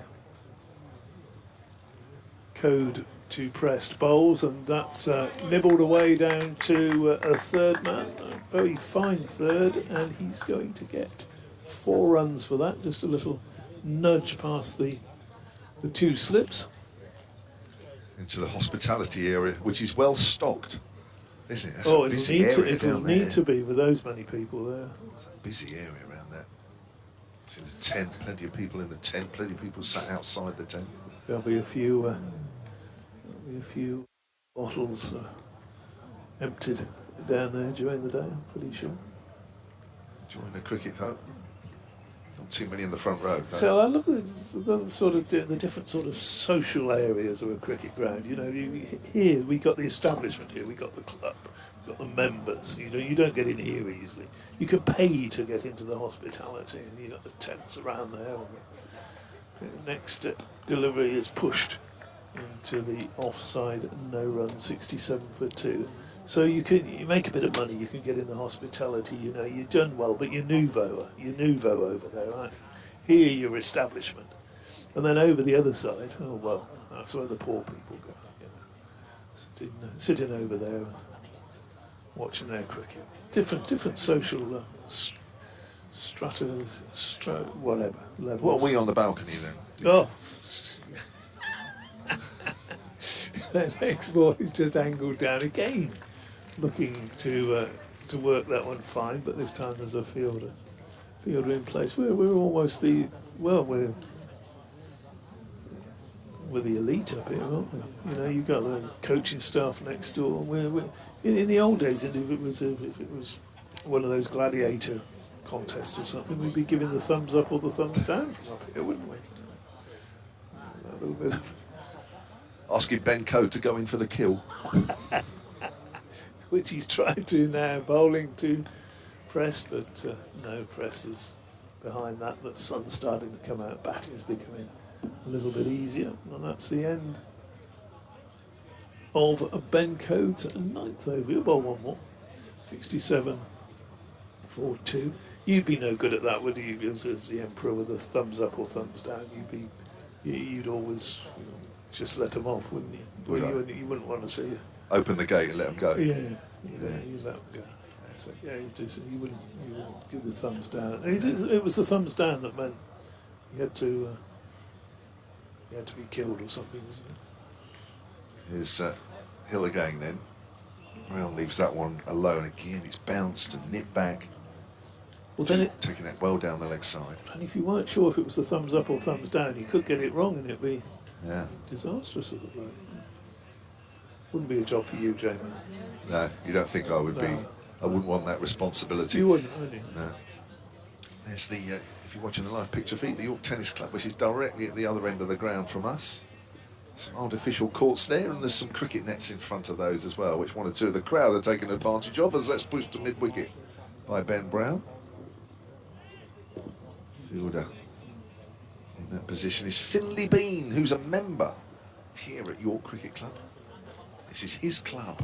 He's played some club cricket here as well this season for them in the Yorkshire Premier League, isn't it? Yorkshire Premier League North or something. Dorothy's given me the nod of approval. There's one or two in the net. You can just see them over the advertising board. There's Hill comes in again. Length ball to Brown, and pushes that literally in front of him, and there's no run. I've got a tweet here, which I must mention because it was a little while ago and I've missed it, from Adrian Kirk at Solent Sport. He says, "Congratulations to my nephew who confirmed his place at York Uni following today's A-level results." Because they came out today, didn't they, the A-level results? They did, yeah. I think they're predicted to be down, aren't they, overall, across the country. I think they're marking a little harshly this year because they've said, right, COVID is far enough in the distance now, so we're going back to normal. Brown edges, cuts, goes over first slip, goes down towards the boundary. Risky shot, got away with it. High over first slip in the end. I thought for a minute that Frame might just have got his fingertips on that, but we'll no doubt see. It's a long way away, really, but... Is it? Well, I just want to see Will the Frame replay. is the first slip. You're probably right. We'll have a look if it comes I up. thought he might have just have... He went up for it, optimistically. 10, Brown moves on, 271 for 2. Just finishing off that tweet from Adrian Kirk. So his nephew has got a place confirmed at York Uni. Is this ground worth a visit? I've not been to it yet, as that's pushed out towards mid-off. New delivery. I've not been to it yet. Come on, Hampshire, says Adrian Kirk. Well, the ground's certainly worth a visit.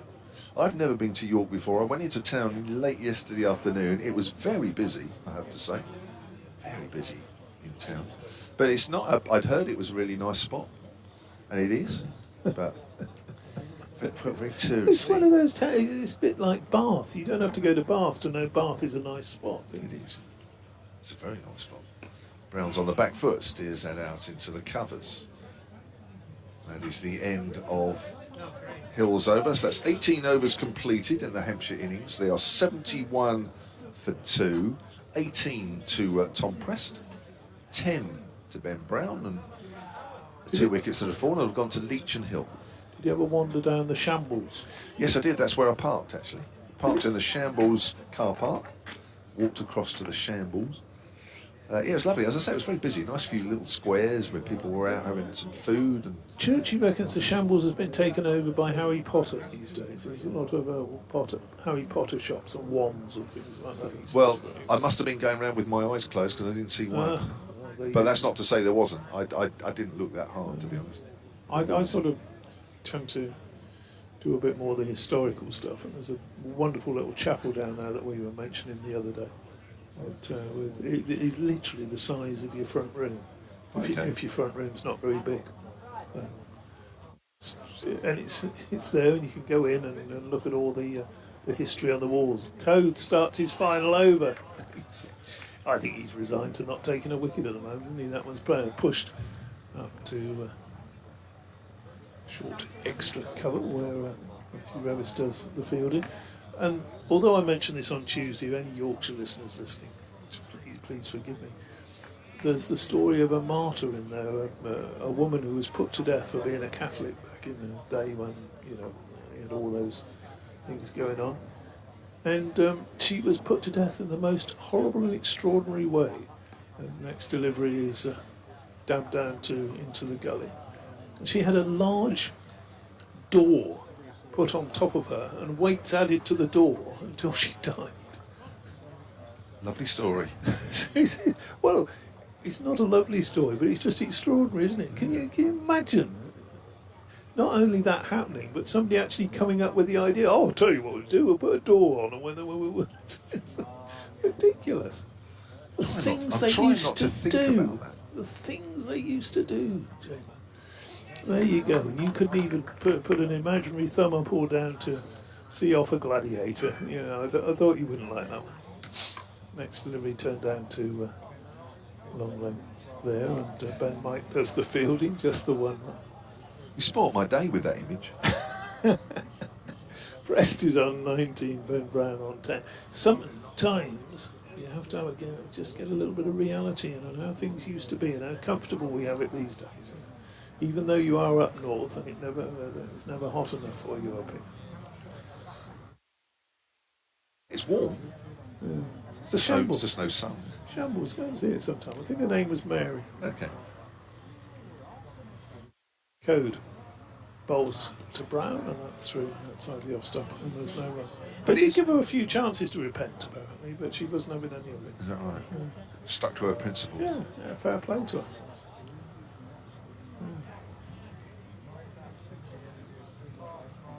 It's Evie's Kitchen on their live picture feed there. Oh. Still talking football, I imagine. I was over there earlier this morning, grabbing a sausage roll. Oh, you said you'd had no breakfast, you told me. Well, unfortunately, when I booked into the hotel, I didn't realise that I hadn't booked breakfast at the same time. Oh dear. Were you staying locally, or were you?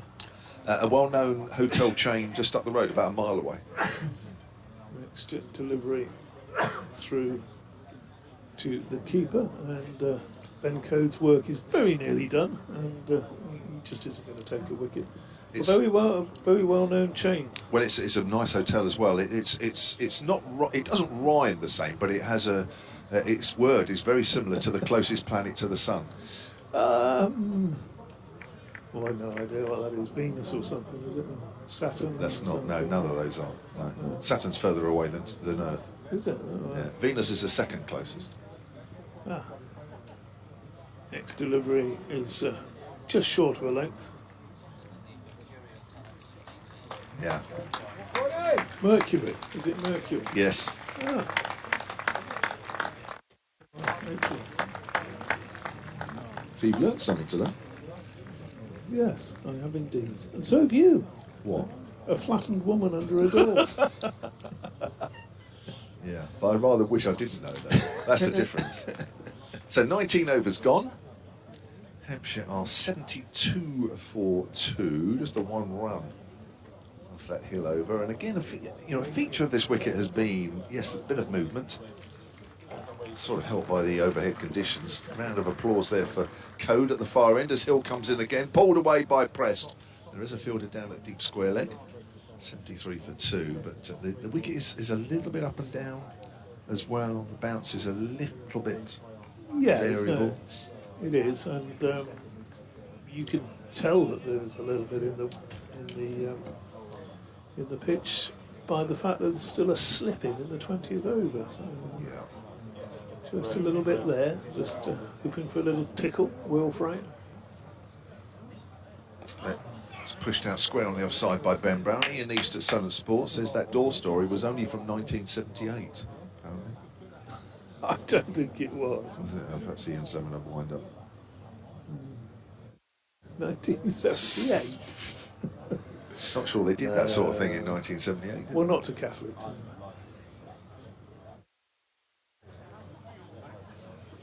George Hill in again with his 6th over. Brown is forward, inside edge onto the pad. Again, just tricky if you get the ball in the right areas here. This is, you would think, not going to be a particularly high-scoring game.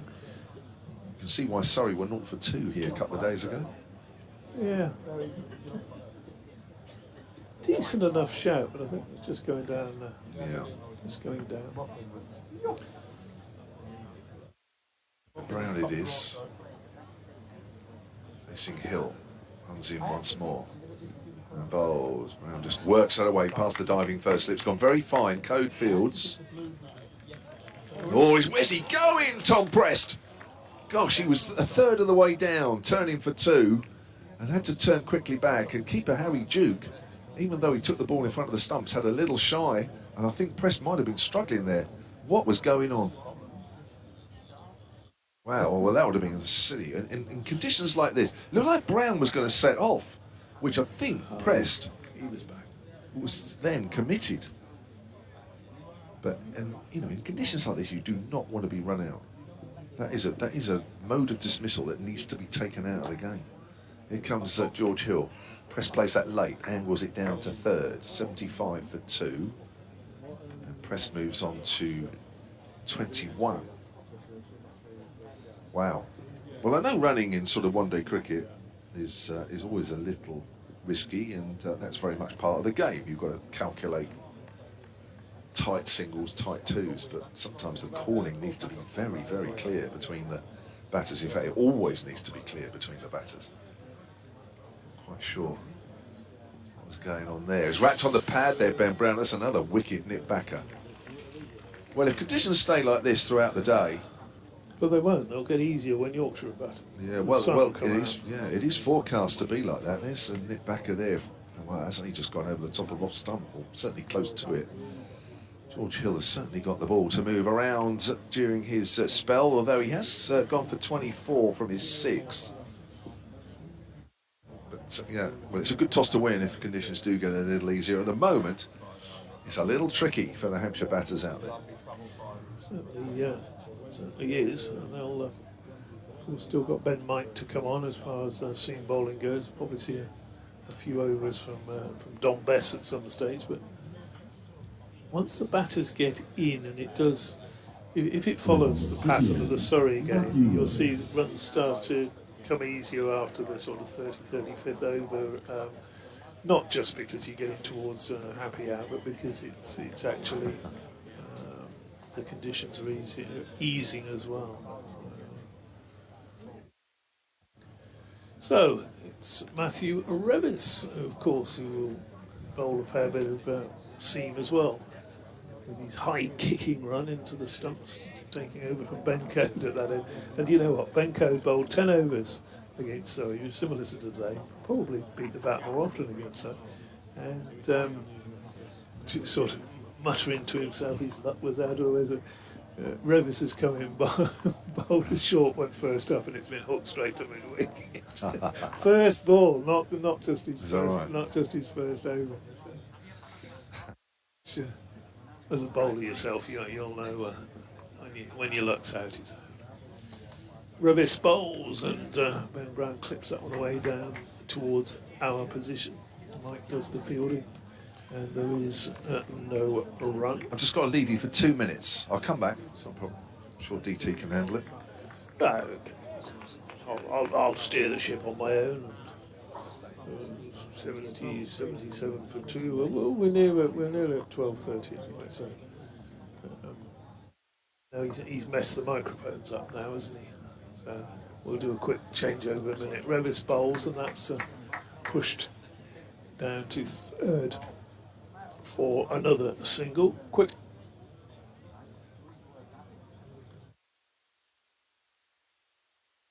Utterly seamless.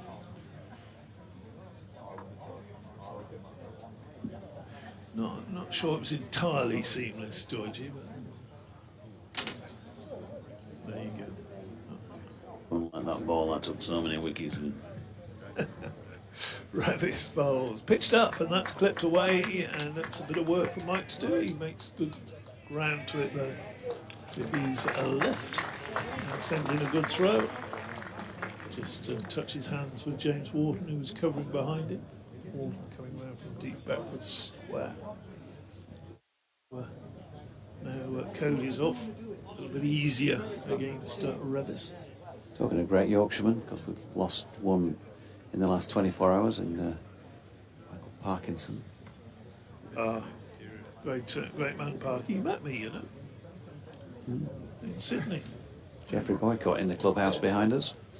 Next delivery is crashed backward a point, and a half chance, are we going to call that? Diving low to his left. Or even his left. Yeah, Will Luxton. Yeah, he's got his hand to it clearly, but it would have been a heck of a catch. It would have been an absolute Diving worldie, very, wouldn't very it? low, just above the surface. So let off perhaps for Tom Prest. Revis bowls again, and that's nudged down to that fourth slip position fielded by Frey. End of the over. Yes, he only said 3 words to me, Parky, when we met in Sydney, in the press box at Sydney during a game. something And I was off checking. land. I was checking the. He did. He asked me more than that, but he said back in those days when you didn't have the internet, I was checking the scores. What's your team? He said. I said Swindon. He said, you poor beggar, Person. or words to that effect, and I had to agree with him. 79 for 2. Here's George Hill from the rugby ground end. He's bowling to the right-handed Ben Brown, but he fades one down the leg side. Giving us a wide. And it's gone all the way. In fact, it's beaten Harry Duke and has rattled into the Metro Bank advertising boards away at the City end for 4 wides. 5 wides, is it? Does it not Yes. block as a 5? Yes, indeed it does. Regular visitors to Sydney during the winters. Parky used to like Doyle's Fish and Chip Shop, which is a wonderful fish and chip shop if you ever go to Sydney. Out there on the beach at Watson's Bay. Fish and chips, mate. Another headache on the babby. As here comes Hill, and that is run out by Ben Brown, backward of point. James Wharton round to field, and then flexes the wrist. The breeze, I said, was insignificant earlier, definitely has got up now. Feeling it here on the balcony, and the big tree in particular away to the right behind the rugby posts is blowing around. We'll get JMO back on and we'll send you off, DT, as George Hill makes his way in again past Naeem Ashraf, and Brown solidly behind this, pushing into the offside. Shan Masood had just returned to the field, been off while Will Luxton was making that great attempt. He's returned. Luxton is still on though. Just looking around to see who's left the field of play for Yorkshire.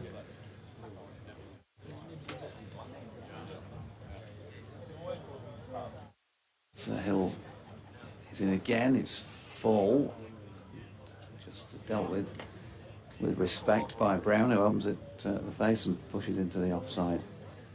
And there is no run. It sort of feels like the game hasn't really got going so far. DT suggesting it's Ben Code who's gone off. Thought I could see him down in front of the scorebox. Might be wrong. Difficult this distance with spectators behind to pick him out clearly. Good delivery by George Hill. Ben Brown can't get forward to play at this, wants to. Has a little nibble at it. Not the tallest Ben Brown. Similar in stature really to Harry Duke. 84 for 2. Good delivery, that one. Just pitched and moved away. We've seen George Hill bowl ones that pitch and nip in.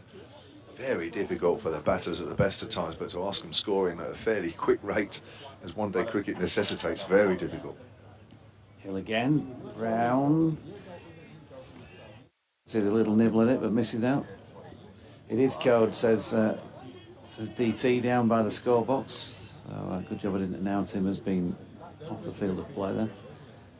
Just looking around elsewhere. Don Bess is out at deep backward square. Matthew Revis I can just spot. It's like spot the difference, isn't it? You can just see him urging into the crowd. That fine leg, and in fact he's going to come into play here with the ball. Ben Brown just runs around the corner. It's Finley Bean who's revealed himself from beneath out of the dressing room, and will come back on. The end of George Hill's over, 84 for 2. So just those 5 runs coming from it from the leg side wide. Bean coming on, and it looks as though Ben Cody is going to now go off. So they're all taking in turns at the moment. And 85 for 2, and it's going to be Matthew Revis continuing for this 23rd over. But Jamie, for me, it kind of feels like the game's not really got going just yet. Well, it's because of the conditions, and it's because the wicket is not entirely conducive to a great one-day game. Well, not today it isn't. You know, the overcast conditions, of course, always don't help things. Here's Revis from the city end. Brown works that away towards mid-wicket along the ground, moves on to 15. It's 86 for 2. The ball's just doing a little too much.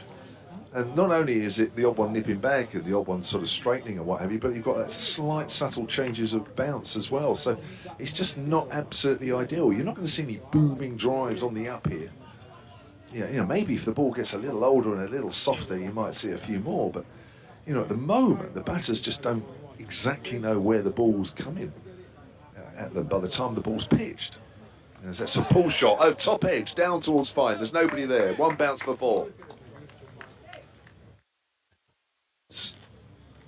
See again there, I just don't think the batter's got quite sure at what height the ball will be coming. So you've got Prester getting underneath that one. They've all got their eyes on the ball down here. Somebody took a blow on the head the other day from a 6 that Don Bess hit. Today. Just a bit further round towards the sight screen from where that one disappeared out of the field of play. Always have to be careful. It's great being able to sit by the boundary rope, but it does mean that you have to keep an eye the whole time as comes in again. There's Revis. Bit of bounce there. Press does well to keep it down, and that's a good diving stop by Frame, who's fairly deep in the gully. So Presti's on 27. Now he's not having an altogether great tournament. He's got 1/2 century to his name, 65 against Leicestershire. He did get 38 against Middlesex in the first, but nothing around those. And I did speak to him after his 65, and he said he hoped, because that was his top score in the first team this season, he said he did hope that he'll be able to kick on from that. Hopefully today he might be able to, as he plays that out short on the leg side. Got an email here from Alan Groves, who was talking about 1 or 2 of the bowlers from yesteryear. sonofcricket@gmail.com. He says, heard you mentioning earlier the late Butch White, who was a Hampshire seamer in the 60s and 70s. Loved it when he came out to bat. It was 60s or bust. Great entertainment from a great cricketer, and he loves the informative commentary. Thank you to Alan Groves for that one. So Pressed on the back foot, steers that out to backward of point. Score remains on 90 for 2. Nigel Ashton has also emailed soloccricket@gmail.com. It says, if during the lunch break you are by a door that seems to squeak a bit too much, then I'd take a step back and let someone else go through first, just in case. I don't know if it's a squeaky door. No? Oh, that one. Oh, right, about the story, that rather bizarre story from DT earlier, which is, I'm still traumatised by that. Presti's playing a missing outside the off stump. Thank you for keeping me informed as well, says Nigel Ashton, and he's on the Wirral. End of the over, 23 gone, Hampshire having been put into bat, 90 for 2. And the Yorkshire County Cricket Club have put up a statement, or issued a statement, following the sad passing of Sir Michael Parkinson, which reads: the Yorkshire County Cricket Club is devastated to learn of the passing of Sir Michael Parkinson, who passed away last night, aged 88, following a short illness. The iconic chat show host was born in Barnsley on the 28th of March 1935 and was a huge fan of cricket and of our club. Ben Mike, by the way, coming on at the rugby ground end. The statement continues: in April, Sir Michael recently attended his close friend Dickie Bird's 90th birthday party at Headingley. The pair were former teammates at Barnsley CC in the 1950s, where he also played with Sir Geoffrey Boycott, who is present on the ground today. He was also a close friend with Darren Gough, Managing Director of Cricket for Yorkshire, who said he was a Barnsley boy like myself and an absolute pleasure to know him and his family. We're all devastated here at Yorkshire, and thoughts of everyone at the club are with Sir Michael's family and friends at this sad time. Ben Mike bowling here to Brown, who gets an edge on this one down to third man, and it's going too quickly for Will Luxton to be able to reel it in. So 4 off the first ball of Ben Mike's spell. And as you know, Sir Michael, a former president of Scarborough Cricket Club, was honoured, of course, with a minute's silence before today's match.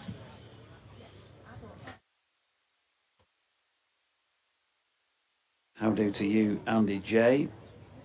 And Paul Spencer has emailed in with regard to Franklin Stevenson and others. He's trying to retrieve the ball down from, I think it bounced up on the angled advertising boards and has dropped behind one of the two covers. They've got it back now. So 94 for 2, with Tom Prest on 27 and Ben Brown on 19. Give you more on this email in a moment, but Ben Mike has the ball back in his hand. He's just asking for a field change. Shan Masood is currently gesticulating with the left arm. So Will Frayne has been moved from just backward of point to a position, I think there were 3 fingers held up there, about a third slip. Although it looks like he's moving closer to Harry Duke than that. Harry's ushering him further away. And there's also a third man in place, as Mike in right arm over the wicket, and Brown just looking to turn it into the leg side, gets there a little bit too soon and pushes it back up the pitch. This was an issue the other day with the pitch, if anything, maybe a little bit on the slow side, players playing ahead of the ball. So Paul Spencer says, playing against the young Franklin Stevenson in the Lancashire League in the early 80s was pretty terrifying on poor wickets. In 81 in the league we had Andy Roberts, Michael Holding, Kapil Dev and Ray Winter, West Indies Rebel Tour. But young Franklin was the most scary, all arms and legs, and the odd beamer in error when developing his famous slower ball. Here's Mike, and the tickle down the leg side, and he's got a wicket here. Harry Duke takes a second catch on the day. Ben Brown has gone, and Hampshire in the 24th over now 94 for 3. Yeah, that's bounced a bit on Ben Brown there. Just see him there, just trying to play one of his pull shots, short arm pull shot away on the leg side. Just got a little bit too big to play on that one. Just ball on the rise as it goes past the edge of the bat. And Ben Mike picks up his first wicket. Picked up 4 for 40 here in the last game against Surrey. Yeah, I said I was talking to him the other day at Chelmsford, and we were just talking about the fact that, you know, so far he would admit, he did admit himself, he's been inconsistent with the ball. He's in T20 cricket, for example, you'd see him bowl an over, be 1 for 2 or 2 for 3, and the next over he'd go for 16. Just a bit sort of in and out like that, and you know, he clearly is aware of that. He wants to try and work on that, but he does take wickets, and that's always a good thing to have on your side. If you're going for a few, you can kind of put up with that more if you're chipping away in the wickets column, and there you go, he's come on and taken one straight away. And Aaron Donald is the new man walking out with number 12 on his back at number 5 in the batting order for Hampshire, and Yorkshire don't need to be reminded of the danger that he poses if he's able to get in here. Yeah, well, I think that's the big question. Is this the sort of pitch that Aaron Donald can trust enough to play his very positive game? Interesting, if you contrast the 2 wickets caught behind between Nick Gubbins and Ben Brown, you'll see the difference in height that the ball has gone through. Gubbins is kept a fraction low, even though he didn't play it particularly well.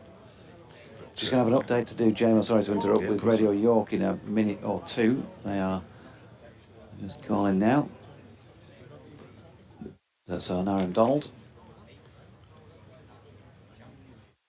Waits, and in comes Ben Mike, and he does have a little fish at one without much in the way of foot movement. First ball. He's okay, gets away with it through to Harry Duke. And there is no run. Naeem Ashraf just, I think he's having a look at the front foot marker. Maybe just reaffirming the line for himself rather than any further down the pitch. He's standing quite a way back from the stumps. It'd be probably a good 3, maybe 4 yards. And Ben Mike coming in again, then to bowl to an Aaron Donald, right arm over. It's flicked into the leg side, and there is no run. Here we go with the update.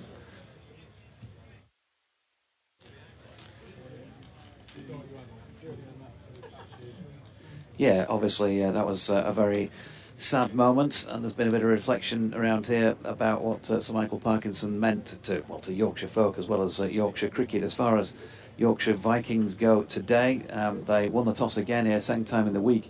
They're playing on the same pitch as they beat Surrey on by 1 wicket on Tuesday, and Shan Masood decided that he wanted to bowl at Hampshire first here, and they've made a pretty good fist of it so far without doing anything devastating. We're approaching the halfway stage of the Hampshire innings. They're 98 for 3 after an Aaron Donald, who's just come in, has flicked a 4 backward of square on the leg side with that delivery. He's out there in the middle with Tom Prest, who came in at number 3. He's 27 not out. The 3 wickets to have fallen. Fletcher Middleton was bowled in the 6th over by Dom Leach. Hero, of course, the other day, Dom Leach hitting the winning runs, taking a couple of wickets himself as well. Middleton made 5. Nick Gubbins hung around for quite a while, 46 deliveries to be precise, the Hampshire captain, before he was caught behind by Harry Duke off George Hill for 30, and then Ben Brown, the most recent wicket to fall in that previous over. Ben Mike's first over of the match, he was also caught behind by Harry Duke for 9. Ben Mike receiving a round of applause. The game has struggled to get going so far. It's not easy batting out there, and it won't be easy if Yorkshire are having to chase something maybe north of about 250 here. But at the moment, Hampshire have got to get there first. And the 25th over of the match, they are now 102 for 3. So just a 4 flicked around the corner by Tom Prest. And Matthew Revis back on and bowling from the City end, and JMO to take you through it. Yeah, a bit too short on that occasion. There's no doubt Gubbins has looked the most calm and assured out there, actually. I mean, he's in great form. And sometimes that's what's needed on a pitch like this. And he did actually got his feet moving well, played some strong drives, but still moving around even for him. And that's pushed back quietly on the offside by Tom Prest, who's moved on to 31 now. So he's now the highest scorer in the Hampshire innings. But yeah, Gubbins looked very good out there for his 30, 46 deliveries, 3 4s in that. But Prest has even overtaken that. It was now hit 4 boundaries with that pull shot earlier in the over. 102 for 3 in the 24th as Revis bowls. Forward is Prest. Plays that nicely up to mid-off. And there's no run. Tom Prest, who is looking to play a bit more first-team cricket than he has this season. He's only played a couple of championship matches. Started off in the T20 side, got injured, missed a few, but got back in the side as well. But he's certainly a young man who Hampshire are looking to push forward. There's somebody enjoying his lunch and on the live picture feed. Bit of pasta in there. Tupperware box, other plastic containers available, as that's a short delivery. And Prest ducks underneath that. Although I don't think Tupperware's around much now, is it? I think, did I read an article where Tupperware was being phased out or something, or the company was... I'm probably doing them a total disservice. There we are, there's a nice blue tub. There's a bit of pasta, isn't it? Little spiral pastas. Yeah, DT will know. I think he used to hold parties. Did he hold the Tupperware parties? Yeah. DT, I can imagine that.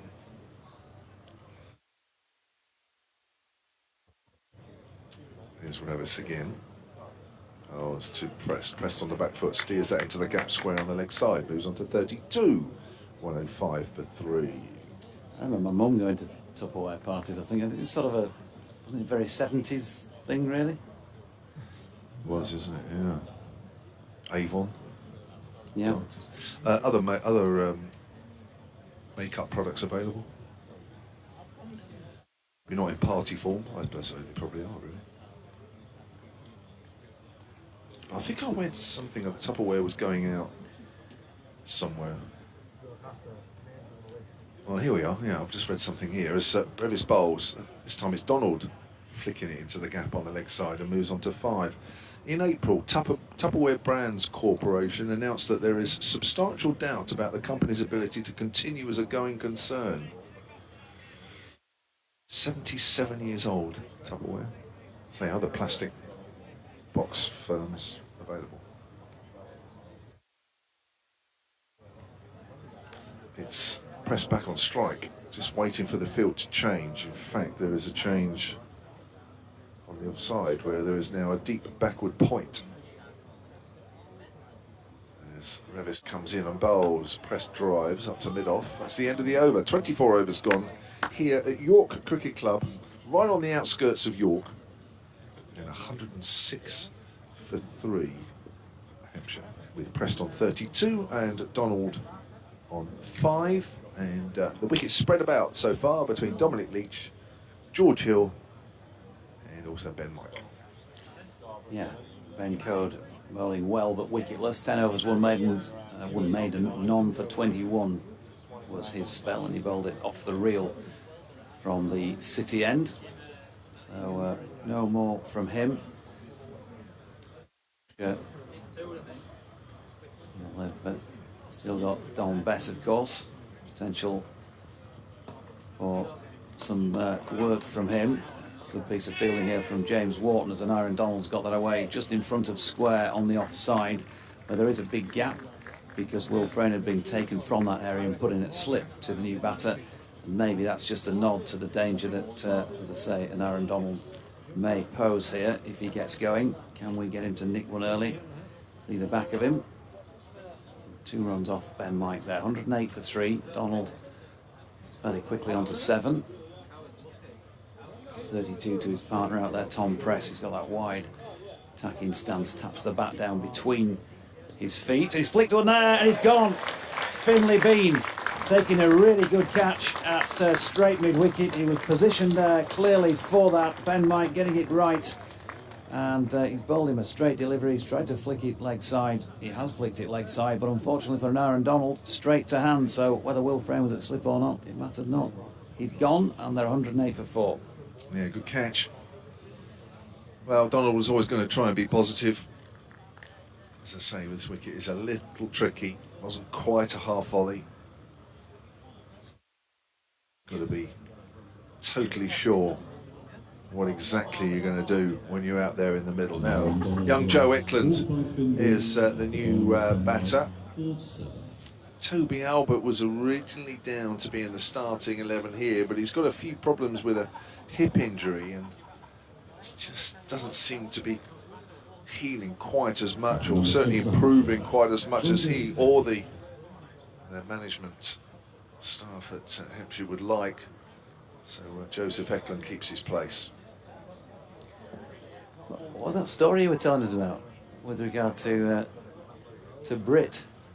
Oh, right, yes. Well, I've told this many times, so apologies for the Hampshire fans, but myself and Britt Eklund, this is a 100% true story, walked arm in arm, arms linked, along Bournemouth Pier. There you go, eh? Chatting away we were. I know it's hard to believe, but it's actually 100% true. How did it come about? Well, she was appearing at the Bournemouth Pavilion Theatre, or it might be the one on the Pier Theatre. And I was with a friend at the time who said, "Why don't we go and wait backstage?" And I introduced you to Brit.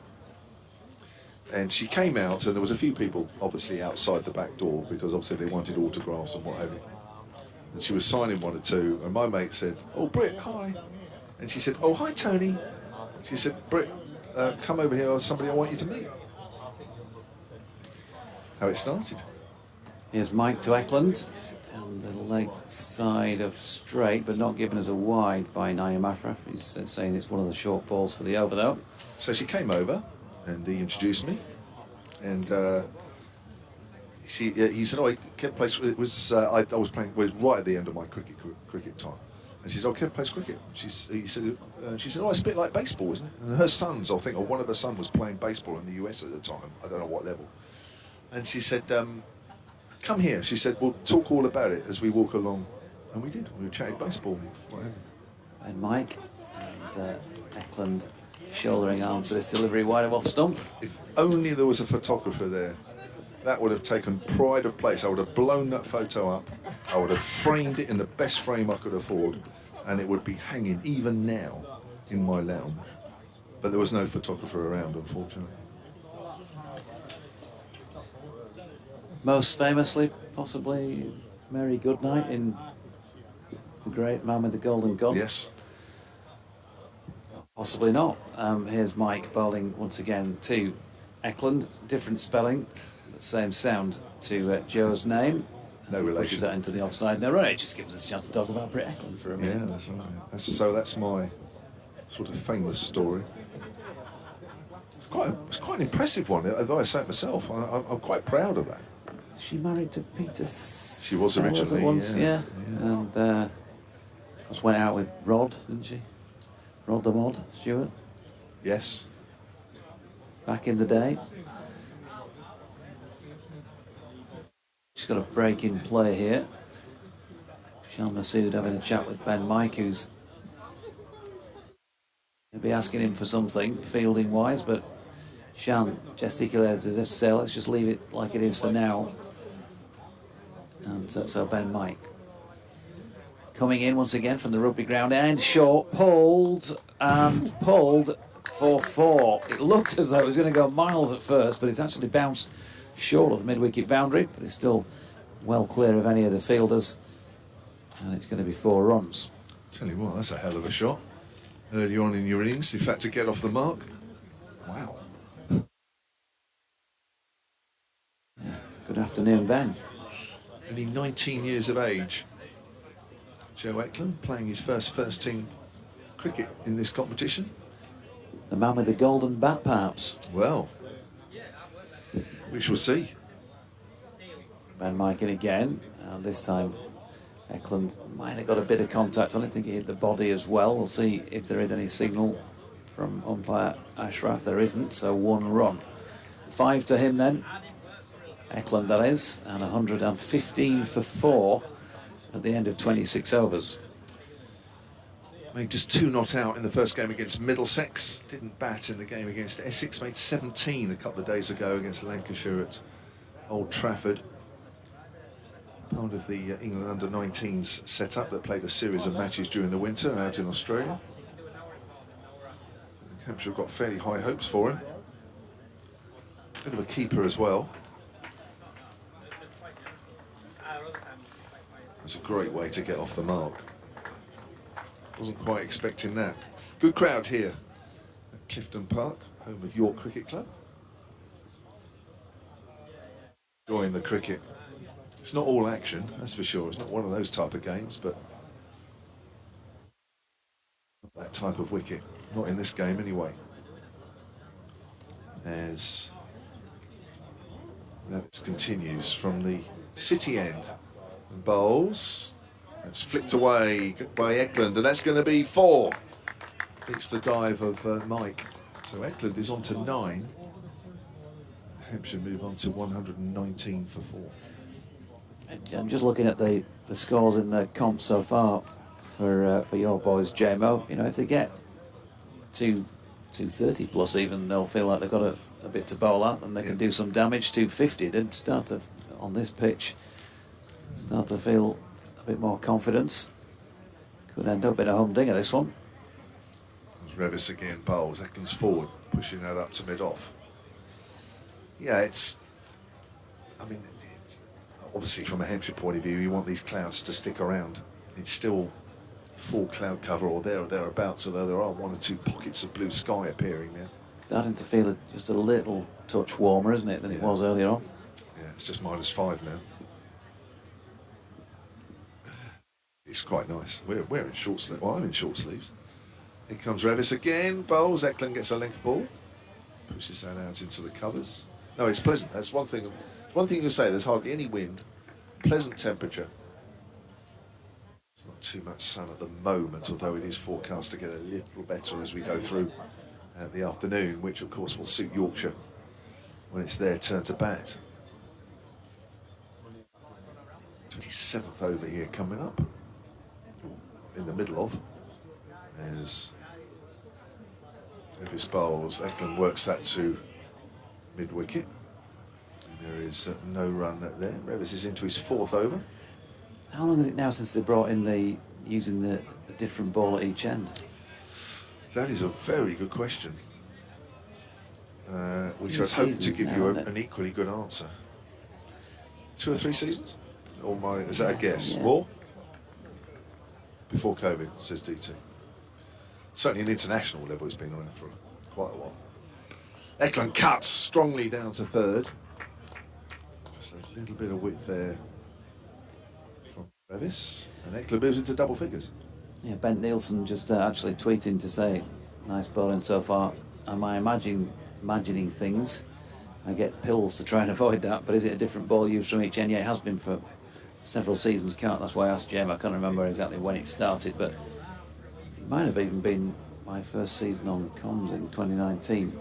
It's fairly recent, but yeah, DT's right. It was the other side of COVID. Press drives up to mid-off. End of the 27th over, 120 for 4. Yeah, so they're bowling pretty well without, as I was saying on my little report there to BBC Radio York, without being devastating. 5 off that. They're chipping away gradually at the wickets column, but you wouldn't want to bowl too many loose overs here because double this score in the final 23 overs of the innings, and it's still going to be interesting. I think that's not going to be an easy chase. Same sort of score as was put on the other day, and there'll be a 4th innings on it for when Yorkshire go in. It's not going to be easy. So they've got to do their best to pick up wickets here, keep chipping away, keep it manageable.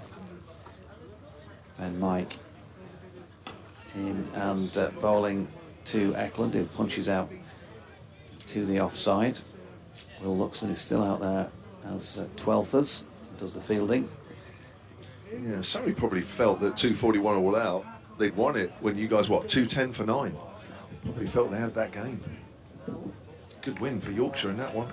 Won their last 2, which has brought them up to 3rd in the table, into one of the qualification spots. Mike, ball short of length, and it's whipped backward of square leg by Eklund. Don Bessin off the boundary to whip it in with a flat throw to Harry Duke. No run. Harry Duke, for me, that was the best we've seen him play the other day. He's had bigger scores than that, higher scores, but just the way, young player going in top of the order and carries his bat when wickets are tumbling all around him. 1 or 2 people were questioning why he took the single in that last wicket partnership. He took the single early on in and over quite a few times, but he said he was pretty confident in the abilities of Dom Leach at number 11. Played with him since they were 11 years of age, and he knew he could hold the bat. Obviously at some point he said, we're going to need to take singles anyway to get where we needed to be, as Ben Mike's latest delivery is pushed slightly aerially back past him by Tom Prest. Shan Nasood round to do the fielding, and there is no wrong. Frayne remains in at first. Dom Leach is down in front of the scoreboard away to our left at 3rd man. James Wharton deep backward point. Will Luxton's in the covers. Masood at mid-off.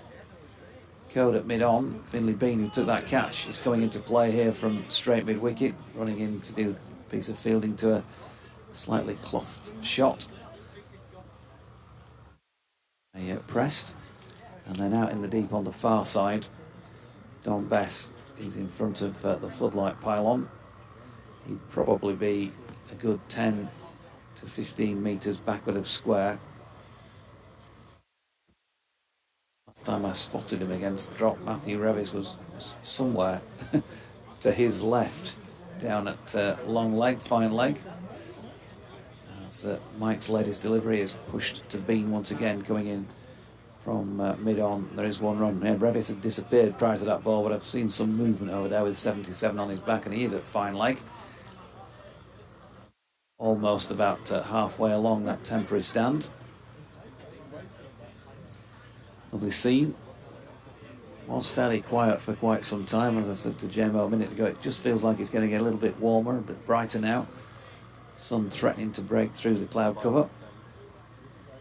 Majority over on the far side, the suits as I usually call them, in front of the marquee, are watching the game intently as this is pushed nicely through extra cover. Shan Masood down below our commentary position cuts it off for the concession of 2. The man who was not on the field for a moment because Luxton was George Hill, who's now returning. I think Luxton has given everybody a chance to nip off to the loo, and he's going to nip off the pitch himself. End of the over. 28 now complete. 3 from that one means that Hampshire are 123 for 4. It's the scene, if you watch on the live picture feed, of the ground as a whole. Still fairly cloudy, but slowly but surely a little blue sky is being introduced in little pockets. Good crowd down the fair end. That temporary stand. I'll just notice actually as well, just to the right of that temporary stand where the rugby goalposts are, there's some diggers just further past that. What is going on there? Not sure. There's a sort of mound of earth, isn't there, between us and the rugby posts. You can see just above the crossbar on the rugby posts. Revis starts a new over. Eklund flicks that away down to fine. Mike will pick that up just in front of the rope, just a single. Eklund moves on to 12, 124 for 2. Mike gets a round of applause for that piece of fielding. Just to our right, just to the right of the pavilion. There he is, Ben Mike. Moved from Leicestershire during the winter. Yeah, he played a match on loan at the end of last season at the Oval, a championship game. Evis again, this time to Preston. Preston quietly plays that out into the colours. He says he wants to play more championship cricket. He doesn't like being pigeonholed as a white ball player. That's what he told me the other day. And rightly so. Use all the skills you've got. Adapt them between the formats if you can. Evis at the top of his mark.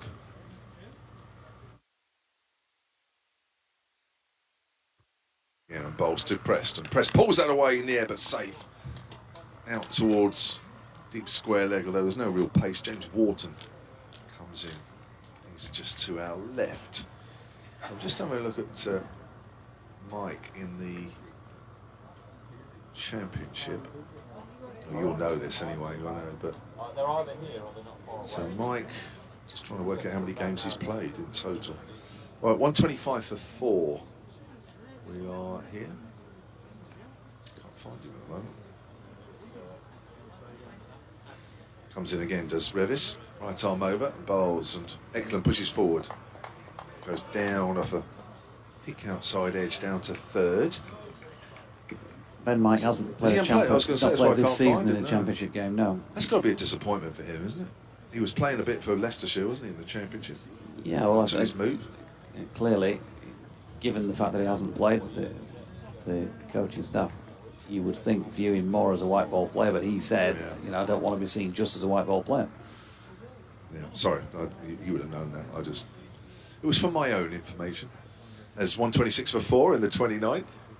Here comes Revis again. Oh, just got turned around there a little bit. Press the ball goes out square on the offside. Press moves on to 36. Palmer, good afternoon. Says sad to hear of Michael Parkinson's demise. As for favourite cricketers, Garfield Sobers wants a bit of beating. He wasn't too shabby, was he? Useful. Although I'm a little bit too young really to remember him playing. And me. Sure, I don't think I ever saw him in real life, even when I was young. Revis again. Eklund gets wrapped on the pad, trying to work that away on the leg side. End of the over, 29 gone. You know, it's hard to have a favourite player from a previous era that you've not seen, isn't it? When you've not actually sort of seen him live. Yeah, it's possible if you've got enough footage and you just latched onto that and you kind of have they're your favourite because you wish you'd have seen them play live. I mean, a player I've been read about him I wish I'd have seen play live would have been Wilfred Rhodes, who sounded like, apart from being a top draw player, a bit of a character as well. Larwood for DT. All those bouncers. Ben Mike might bowl one of those here. Not though with this delivery, which is worked to mid-wicket by Prest. Finley Bean back and chasing and keeping them to 1. Who would have, did you have a favourite player, a hero? Might have been somebody you played with rather than somebody you idolised when you were growing up watching cricket. I don't think there was ever somebody that stood out. Can't think really. I think, you know, just generally, really. I mean, you know, being an all-rounder, you know, there was a lot of bowlers I admired that I wanted to bowl like, and there was a lot of them. Ben Mike in, and that's nicely angled down to third man by Joe Eklund for a single, moving him on to 14. With Prest on 37, they're 129 for 4. When I spoke to Malcolm Marshall, asked him who his favourite player was, he obviously said J-Mo. Of course he did. So I wish I could bowl his pace. In fact, he bowled quicker than me if he'd have bowled left arm. So I wish I could bowl that pace. He said he's just too slow. I'm not sure I could bowl that slow.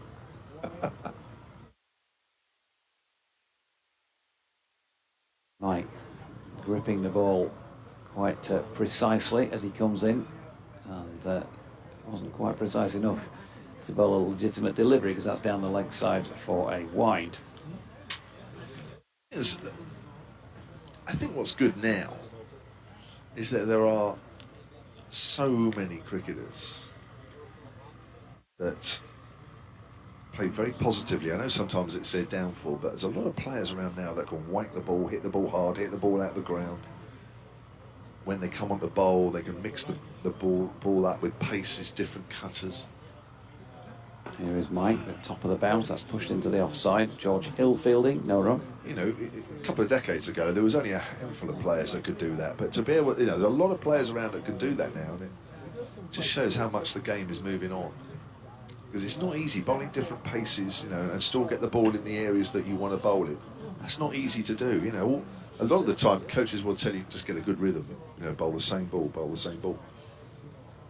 Not easy to bowl different paces and still bowl the same type of delivery in terms of accuracy. Here's Mike, it's full and quite firmly pushed back, but well fielded by him in his own follow through. Yeah, I remember being coached as a junior myself, and you were trying different things, and particularly if you went out on the field and tried different things, you'd often get, you know, you'd have your junior umpire, your own club person, and they'd often be saying, don't try a different ball every ball. But these days, ironically, in T20 cricket in particular, you kind of have to bowl a different ball every ball. It's crying out for a change of pace every time. Mike, short of length, and that is dabbed down to third man. James Wharton, knuckle dragger, as one or two of the lads call him, is in there dragging knuckles on the turf to field that, and fires it back in flat, 1 run. And there are so many batters now that can belt the ball out of the ground, and that's not easy to do. It's not easy to do at all. If you can combine both, there's some terrific players around. It really is. Inside the last couple of deliveries of this 30th over of the match. Hampshire put into bat by Yorkshire, 131 for 4.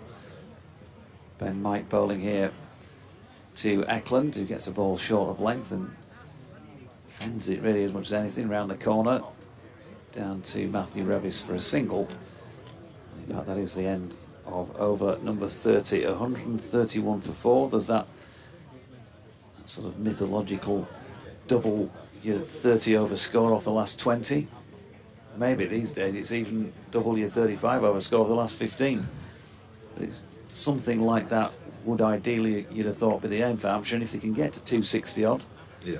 they'll feel like they've got a half decent chance of defending this. Yeah, it will, and but it depends on how much the sun comes out, really, doesn't it? And it just feels as though slowly but surely it's coming out a little stronger. It just appearing a bit more frequently, even though it disappears almost as soon as it comes out, but it does feel as though conditions are getting better as we go through the afternoon. Now, the last time Don Best played against Hampshire was in the Championship, when he was on loan at Somerset for a game. How did he bowl? Steady. I think he got a wicket in each innings, but it was a flat wicket. It's a drawn game, although Hampshire didn't play particularly well, but Gubbins, especially on the last day, saw Hampshire home for a draw. So he clung on. Here's Best then with his off spin. Pushed out on the offside, and there is no run. Forget who it was who was batting with him, but he batted for a long time. But the wicket was doing absolutely nothing.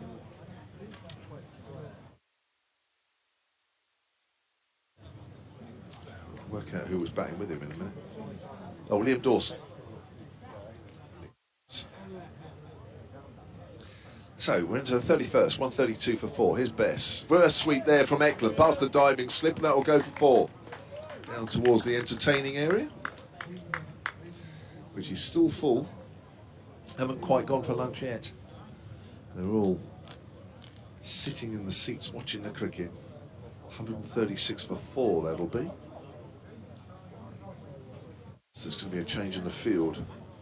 Yeah, there's going to be a man on the short 45 to cut that reverse sweep off. In fact, no, he's moving.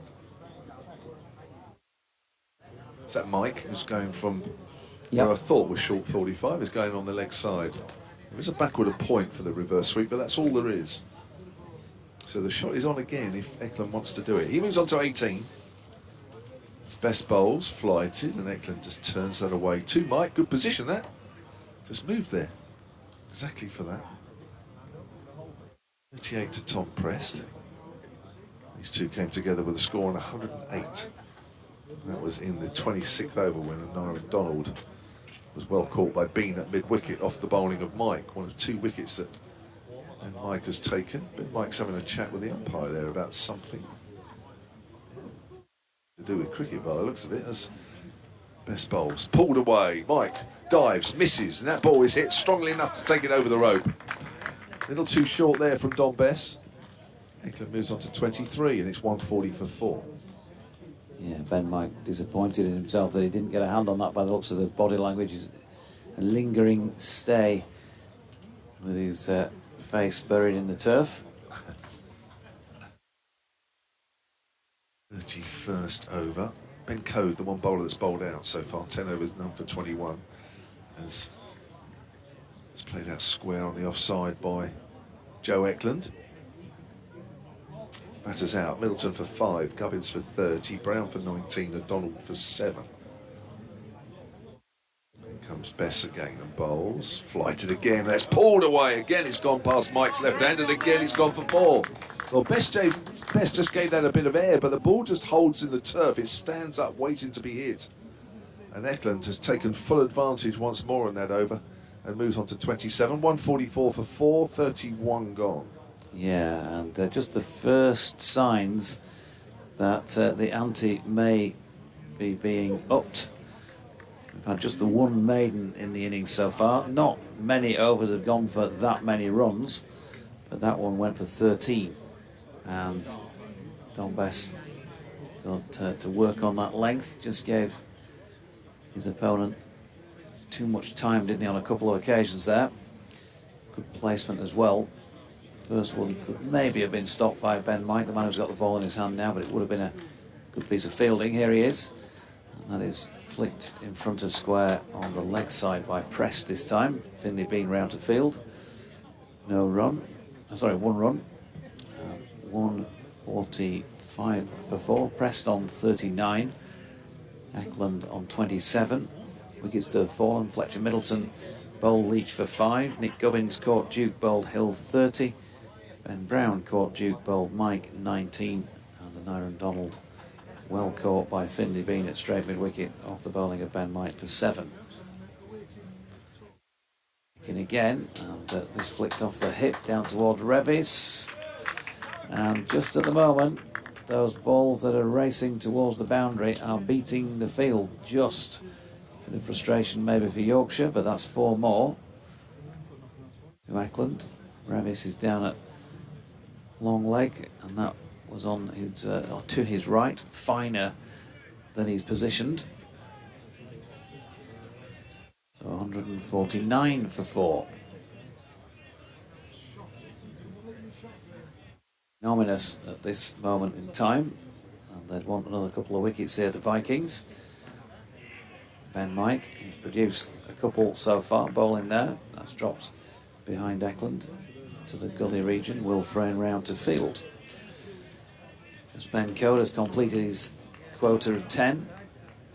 They were pretty tidy, 10 overs for 21. To take a wicket. Other games going on today, by the way, of course. At Gosforth, Durham 153 for 6, taking on Somerset. That's in a Group B contest. His Mike is in, and that's flicked very well off his legs. That's as well timed as anything we've seen all day by Joe Eklund. There's 2 leg stumpish from Ben Mike, and it's been dispatched with a couple of bounces along the deck through mid-wicket for 4. 150 up for Hampshire. Well, it's early days, but this looks a very, very calm and assured innings from the 19-year-old. I've seen a lot of him. Most Hampshire supporters. Got a couple of half centuries in his last second 11 championship game, but here he is. He's got a real chance here in this match to post a decent total. And Mike in again. This time, he's dropped into the offside. James Wharton in off the boundary to keep them to 1. There's just the one other game going on apart from that Durham match. One other game in this group taking place at Canterbury, where Kent won the toss and are 181 for 3 after 36. They're playing Nottinghamshire.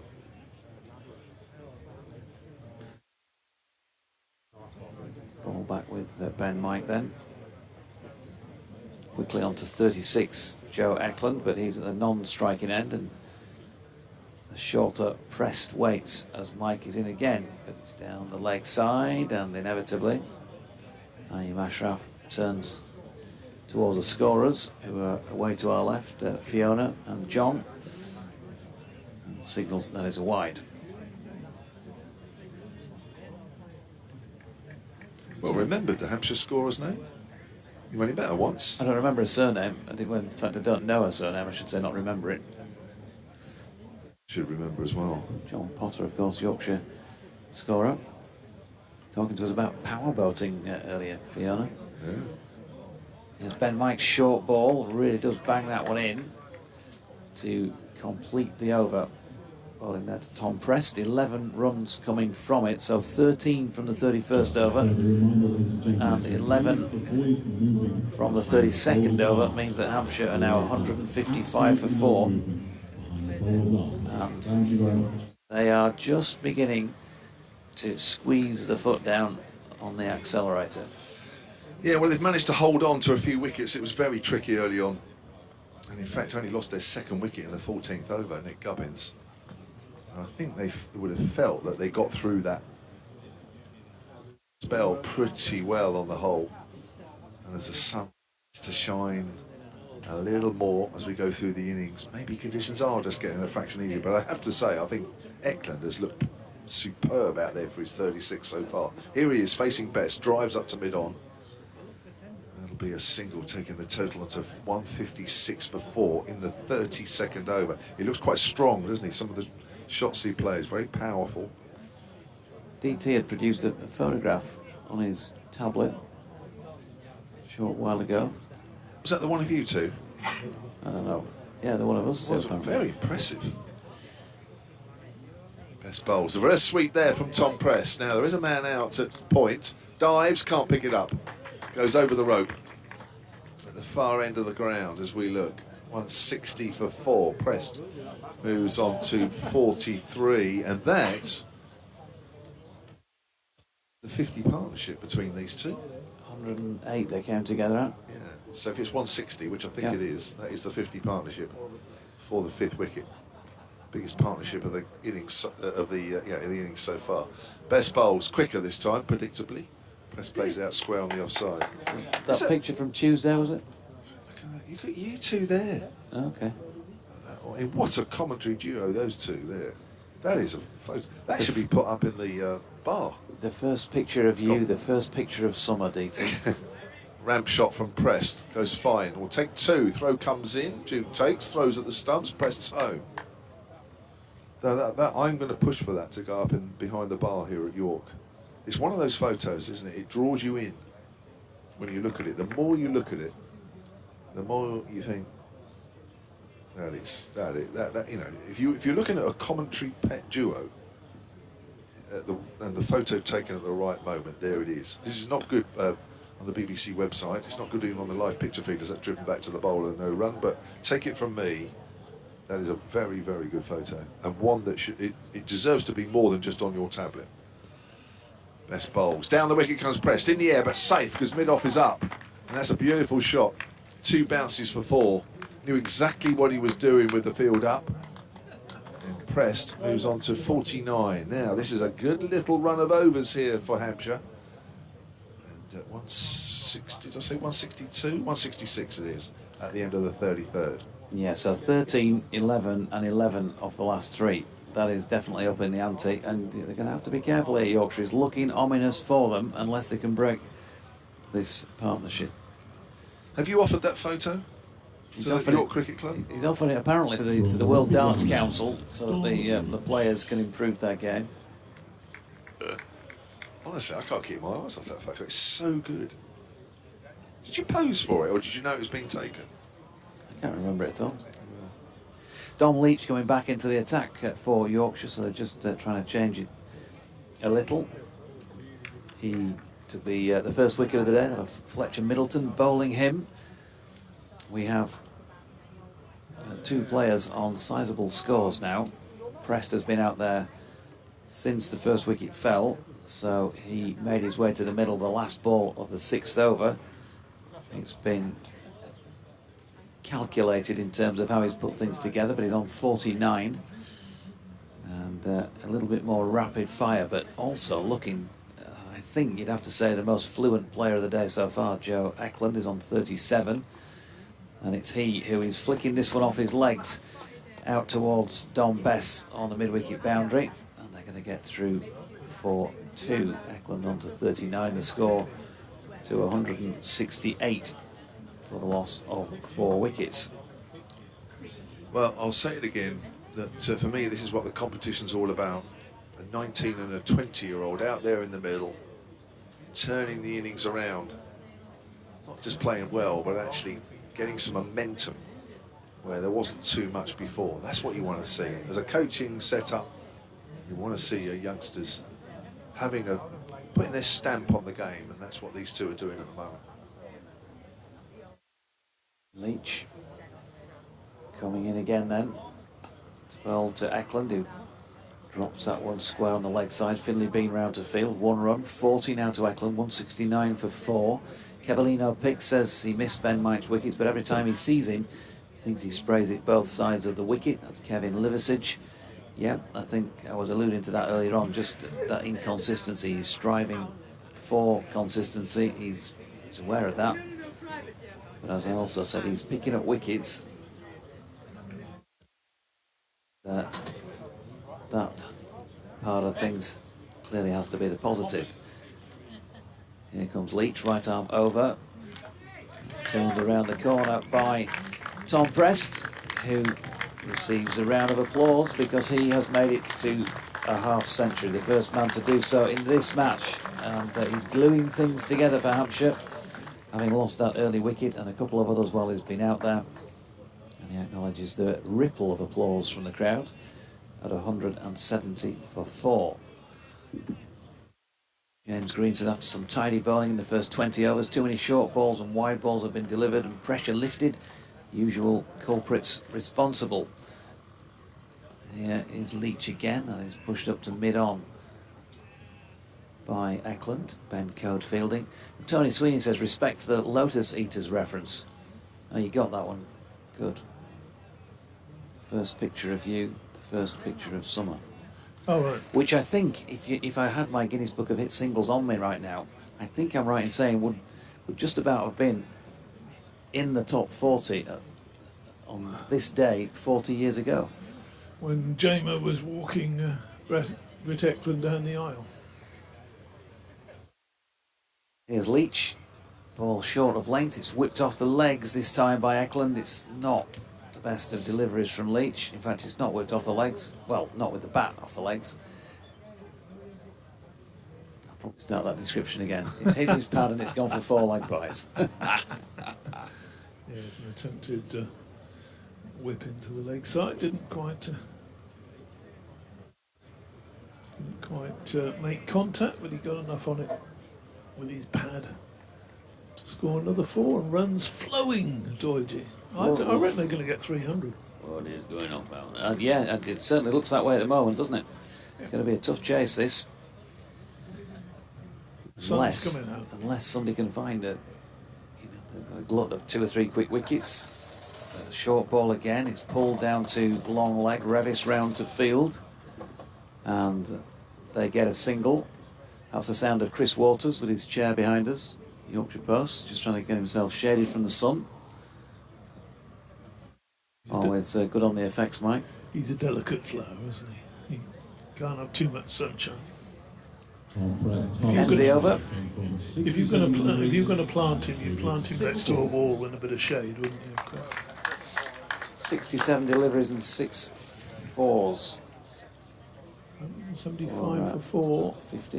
You've got 16 overs left. They could go comfortably north of 300 even. With now it's the pitch has eased.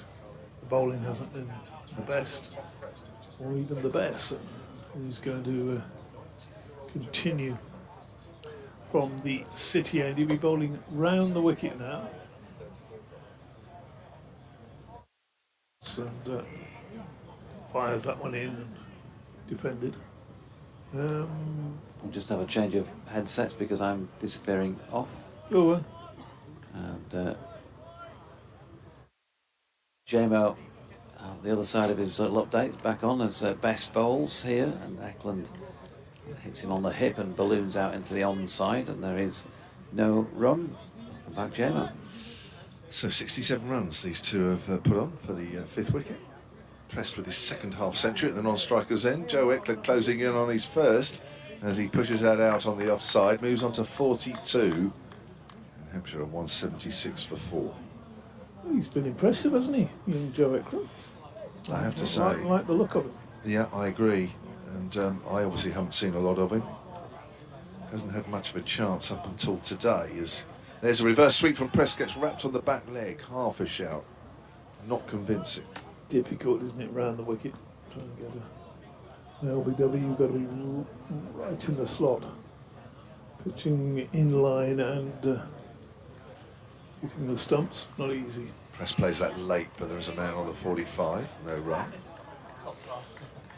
Sun, when it comes out, just stays out for a little longer each time. Clouds slowly burning away. They are, yeah. Slowly but surely. There's bowls. Quicker ball, driven out to extra cover. And that's the end of the over. So 35 gone. So we've got 15 to do. 176 for 4. Well, we mentioned it earlier, but that Surrey total of 241 all out here 2 days ago was very nearly enough to win the game. Hampshire will probably be looking at that as an initial target. No, they'll be looking way beyond that at this stage. Well, I'd hope so. Well, I'd hope so. That's only 65 runs away. Well, yeah. Which, is it 65, 75 runs away? No, 65 runs away. Yeah. You know, good Lord, they'll get that in 15 overs, won't they? I mean, I would be surprised if they don't make 300 from here. Well, that certainly will be challenging. So, it's Leach in from the rugby ground end. You see rugby ground end, but they've given it the name the rugby ground end, and yet there are rugby grounds all around. Well, this is it. I had to go along with it the other day, but well, there's the hospitality tent end or something like that. Something. I mean, there's a rugby ground at the city end. Yeah. There's a rugby ground by the York Tennis Club side. There's a rugby ground at the rugby ground end. Leach bowls, and that's Dab Dan backward a square, and there is no run. The main rugby ground is actually at the rugby ground end, which is fair enough because that's got a small stand. The others are just posts. Oh, it has, in hasn't the it? field. Yeah. That's where the tent's pitched. It's pitched on the flank. Church the other day mentioning he thought the tents got a sort of little bit of a medieval look about them, haven't they? A bit of a sort of a jousting tent. Okay. You can see it, that sort of little bit of shape to the hospitality tent. Yeah. Each in bowls, and that's again just damped down for a single, but this time it gets all the way down to third. 78 for 4, 51 now to Prest, and a very impressive 43 from Joe Eklund. 37 balls with 7 fours, Eklund. But it's not just the fact that he scored the runs, but it's the way he scored them. He's looked the business, hasn't he? Comes in, bowls, and he's going to have a cheeky little single there. just sort of waiting to see whether that got past the backward point, and it did, or deep gully, or whatever you want to call that position. Again, it gets down to third for a single. But better over this from the Yorkshire point of view. Yeah, Dom Leach looks a decent bowler, doesn't he? 22 years of age. Bowls a tighter line, doesn't he, really, than what we've seen a little bit earlier from Mike, even though Mike's picked up 2 wickets. Yes. I know that was brought up earlier, about the line that he bowls. Yes, he's just a little bit inconsistent, Ben Mike. Great potential. Leach bowls, and that's again worked through the offside with James Wharton coming in. He really does cover the ground as Wharton, and sends a throw in there that I don't think Harry Duke appreciated that one. We were talking about Joel Garner earlier, and Joel Garner might have got to that one, but Harry Duke, who's about half the size that Joel Garner was very grateful to have that throw backed up. There's a constant hum here. Is it like a generator somewhere? Can you hear it? Is Leachy bowls, and that's driven into the offside, and no run there. So a good over that. Yorkshire point of view, 180 for 4 at the end of it. 36 overs have gone. Can you hear it? Yeah. Maybe it's more on my side. Oh, it's a little generator somewhere else. And there's a lift behind there. I don't think lifts make that noise, do they? No, well, it wouldn't be going all the time either, would it? I think it must be a generator behind the tent, the corporate tent somewhere. Oh yes, there is a sort of cooling unit or something Yeah, I over think there. that's what it is. A very loud one. That's. But maybe we're just getting the drift over here with the acoustics. Best to Prest. Not easy to say. That's worked towards mid-wicket. So Don Bess is into his 4th over here, but expensive, not for 24. Prest goes for the reverse sweep, but there is a man out at deep point. Goes straight to him. 181 for 4, and Prest moves on to 53. Is that shot worth it when you've got the short third and the man at deep backward point? Well, he's probably not getting as much value as he'd like out of it. There's best bowls. That's pushed through as well, and Eklund just works that away on the onside, moves on to 45. Certainly deserves a half century here, Joe Eklund, the way he's played. I know it's almost a standard shot these days, the reverse sweep, isn't it? Well, it is. They practice it so much now, DT, that they probably feel that they're as comfortable with that as they are with 1 or 2 other shots that they play as best bowls. Prest works out into the gap on the leg side. Plenty of scouts out there, 3 of them actually, in fact. So it goes out to one of them. That's Ben Mike. Your my old mate Mike Catting, of course, was one of the first exponents of the reverse sweep. I think he got banned from playing it, didn't he, at one stage? Well, the difference really is Eklund comes down the wicket, just works it again into the gap on the leg side, although slightly uppishly initially. 46 he moves on to, 184 for 4. The thing is now is that they practice it so much, and that was always the argument when those shots started to appear, was that, I'm not saying Gat was one that didn't, because he did practice it, but a lot of players were playing it and weren't actually practicing it. That's where I think a lot of coaches got annoyed, and there's something not to get annoyed about, because that is a beautiful drive from Tom Press. That has split the field between extra cover and mid-off and brings up 4 runs. And he moves on to 58 at the end of that best over. I'm just wondering how many more bests he's going to bowl. He might be having a break, I think. That was a full toss, wasn't it? Put away nicely, but yes, he's not on his best form today, is he? It just seems as though the spinner's a little easier to play than the seamers, certainly in the first 20 overs or so. Maybe 25 overs where the ball was nipping around.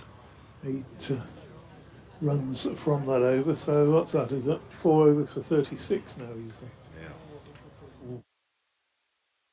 Dom Leach going to try and drag it back for Yorkshire, and he's happy to concede a single there out to James Wharton, who sends in a better throw this time.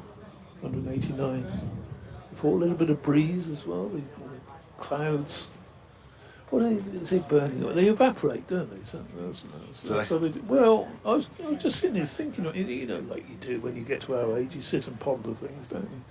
Yeah. And I thought, well, where do they go to, those clouds? Because they don't rain, so they don't get rid of the moisture that way. It must be an evaporation, isn't it? When you think about it. Leach bowls, you're not going to think about it. Oh, and that's a glorious shot. He's just swung that around. He's starting. Is he just picking up from Eklund at the other end? Do you think? Do you think that's the momentum that's coming into the game is now rubbing off on Prest, who's in the last couple of overs he's started to look much more fluent. Yeah, he just looks as though he's getting the pace of the pitch better, and just seems to have settled nicely into his innings now. He's got into a good rhythm. Short delivery there, and it's just dispatched really. Each bowls again, and that was that was more of the perhaps trying to find out the pace of the pitch earlier type shot, and he's not got hold of that, dubbed it down into the deep gully where Will Frame does the fielding. But, I think we're going to have plenty of blue sky this afternoon, so Yorkshire will have had we'll have had the best of the conditions. Yeah. Best to bowl in earlier, best to bat in later.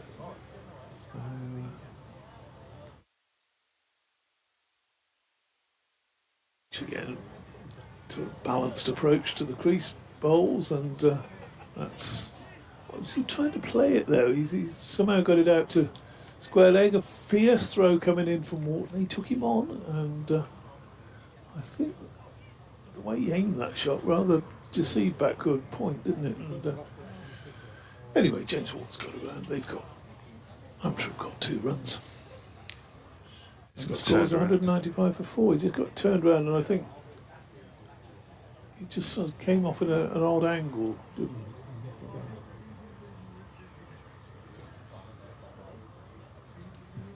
he? Along with your hum, there's also a buzz around it as well, isn't it? It slowly gets just a little louder during the day.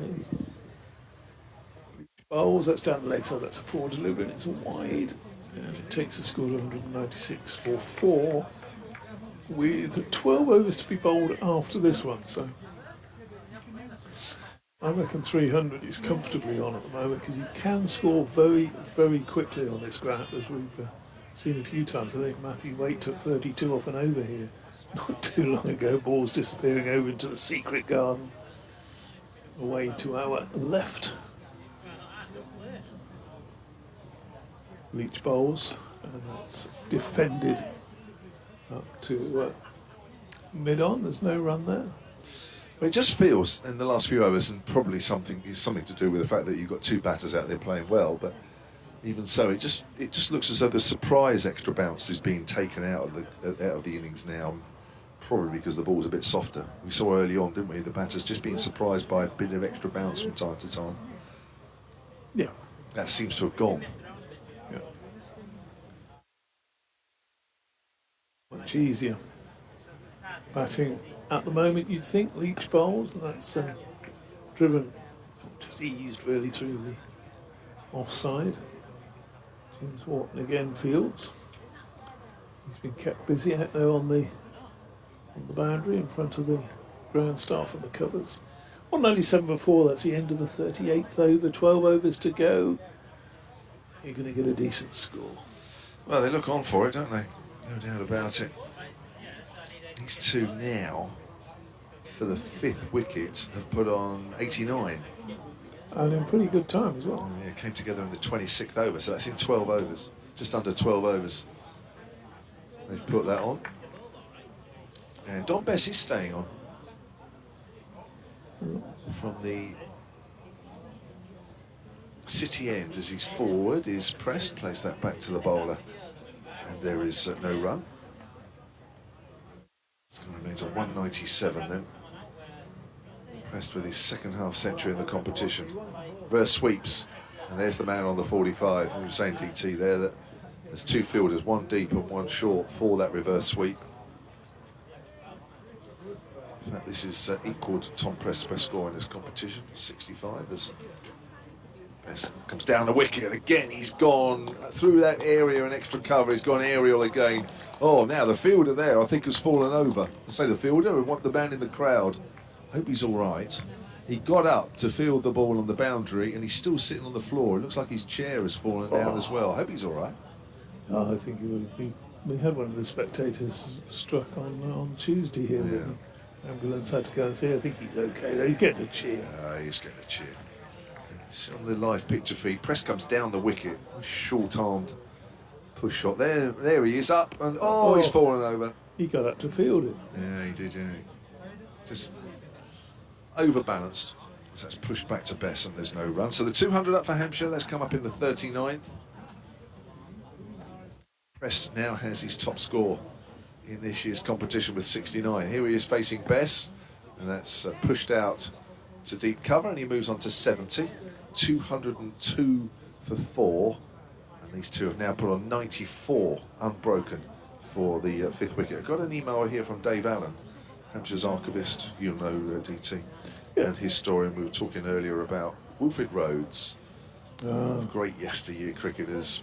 Eklund goes to sweep, gets wrapped on the pad. 39 overs gone, 202 for 4.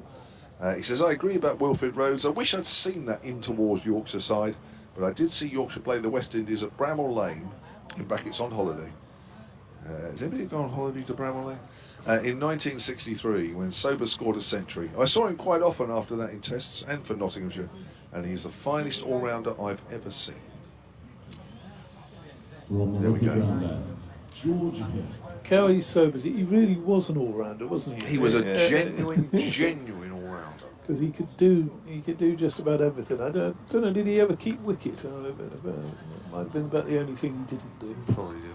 Probably did somewhere along the line. Slow bowling, quick bowling. He was a darn good quick bowler, wasn't he? Left arm over. You're genuine all-rounders. Oh, sorry. So, well, George Hill's back on, and he starts with a wide, which won't please his coach. Genuine all-rounders is when you really can't say what they're better. Most all-rounders you can say, well, actually they're a slightly better bowler or a slightly better batter. With him, you couldn't say that, could you? No, that's true. But I mean, his batting was probably his number one. Hill bowls, and that's played down into the gully where Frayne does the fielding, and there's no runner. His batting was probably, but his quick bowling, his left arm quick bowling on his day was lethal, and he swung it. Swung it in, didn't he? And which is always killer for the left arm bowler. Oh, you probably know yourself. You might have moved the odd one in or not. The odd one. So, Hill again, and down the wicket there for a single goes Prest. Got an email here from Margaret, silentcricket@gmail.com, about that woman that. From Claire, talking about Margaret Clitheroe, the one that you were talking about. Oh died in right, that one. oh, I don't guess so. Thank you for that. It's a lovely. Well, I say it's lovely. It's an interesting story. Hill bowls driven to short extra no run. So Claire says of Margaret Clitheroe. Margaret, she was I don't know. Margaret Clitheroe. Yeah. She was put to death in 1586. Despite being pregnant at the time, they used her own front door because she wouldn't enter a plea to prevent her children having to give evidence. There we are. There you go. Thank you, Margaret Clitheroe. I'm still tortured by that story. Yeah. Be my memory taken away from here. Hill Oh, bowls yes. down the pitch and one bounce struck over mid-off for 4 and applause for a very, very good half century there from Joe Eklund. And what a way to get it as well. It's just like, I'll take a couple of shuffles down the pitch. Mid-off is inside the circles. What's he going to do this time? Stays at home, clips that one firmly to mid-wicket, takes he's going to get an overthrow as well. He took a risky single to mid-wicket, mid-on, shy at the stumps, hit, deflection. Richie Bennett never used to like that, did he? And they get an extra run. Richie used to say it should be a dead ball, but I don't know. One of those little quirks of cricket. Coming towards the end of the 40th over there. 210 now for 4. 100 partnership as well. 102 these two have put on for the 5th wicket. Hill bowls and swung away in the gap between the 2 men out at deep backward square and fine leg, and 4 more runs. He's really motoring now, isn't he? Young Joe Eklund. So, well, Joseph Eklund's maiden list day half century. Yeah. From 45 deliveries. Absolutely terrific knock from start to finish. Interesting, his 45 balls, which took to get him to the half century, 67 balls it took Tom Prest, although, to be fair to Tom Prest, he was batting earlier when the ball was doing a little bit more, so, but it was only 6 fours in Prest's innings as well, but in only his 4th first-team game, his 4th game in this year's list day competition, the Metro Bank Matthew Reynolds. One Day Cup, that, I have to say, is a pretty good debut half century from any player of any side. yeah, these look very, very good indeed. So we've got a change of bowling. It's Matthew Revis, who's back on at the end that he bowled his first spell. That's the City end. City's about a mile and a half away from here, sort of centre. I'll tell you what, it took me ages like yesterday afternoon to travel that mile and a half from here. Traffic was awful. Here's Revis then, right arm over, bowling 2 Prest. Prest pulling her away, doesn't really time that one. Got tucked up a little bit as the ball makes its way down to fine. And it's 72 now for Prest, 215 for 4 Hampshire. In the last of the 10 overs, or the last 10 overs of the innings. Power play 3 as well, so you're allowed an extra fielder outside the circle. And Revis is into his 6th over, none for 26. Before that delivery. Sun beginning to make its presence felt. Fortunately, we've got a couple of umbrellas on the balcony here, which is helping. Eklund off 1 foot, smashes that away back with a point for 4. Moves into the 60s now with that shot. And all the time, Joseph Eklund is out there in the middle. It's showing everybody here, and those of you on the live picture feed, and hopefully those of you listening on the BBC Sport website and app, just what a good player and what a prospect this guy is. I mentioned he was part of the England under-19 setup out in Australia during the winter. Went out a little later for the one-dayers, or the white ball games. Just waits for that one and just tucks that down to 30. Really, you can just see him, the confidence is building. Just has the confidence just to, in that occasion, just wait for the ball, knew exactly what he was doing. Got time, hasn't he? Yeah. 220 for 4, 112 now these two have put on. Conditions certainly improving all the time with the bat. Hampshire just about getting through those tricky 20, 25 overs or so when it was moving around. Good short delivery there from Revis. Bent his back into that one, didn't he? That was a bit of frustration, do you think, in that delivery? There was a bit of annoyance out there that Yorkshire had this game under control, didn't they? Had the innings under control, and these two have wrested that control and are now galloping away. Certainly are. There's a lot of overs left yet. As Revis bowls, Prest cuts that away to the man on the 45. A bit slower delivery. No run, that's Dominic Leach. Interesting what you were saying earlier about having bowling different, trying to bowl at different paces into the same areas and whatever, and how it's not an easy skill. It's not. I'll tell you somebody who does it a lot, and with varying degrees of success playing in this game. Have a look out for Scott Curry when he bowls. He is a man that does bowl a lot of different types of deliveries. Pulled away by Prest in the air, but will fall short of deep square leg. Coming in quickly off the boundary is James Wharton.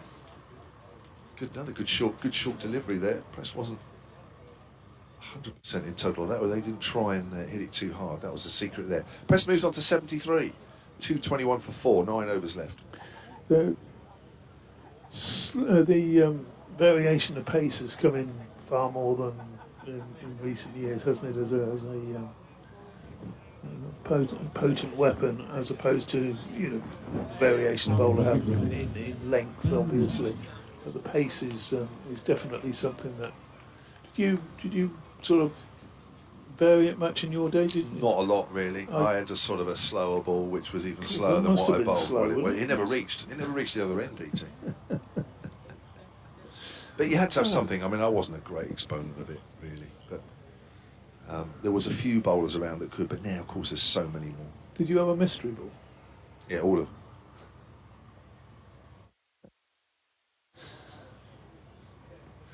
Who we got back in the attack? And Mike's come back into the attack now for start from the rugby stand end. Stand end, rugby ground end. So I'm back at heading. There wasn't a lot of mystery about my bowling, really. Just used to rely on a bit of in-swing, which as a left arm over. You're never going to get that ball right. You're always going to take a wicket. You're always likely to take wickets. You get that ball right.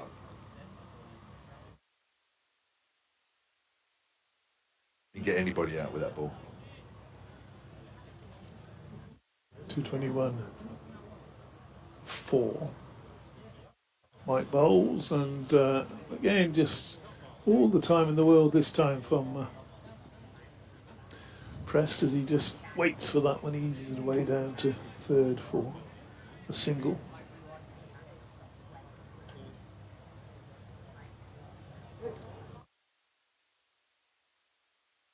Nine overs remaining in the innings, minus the couple of deliveries that Mike has bowled.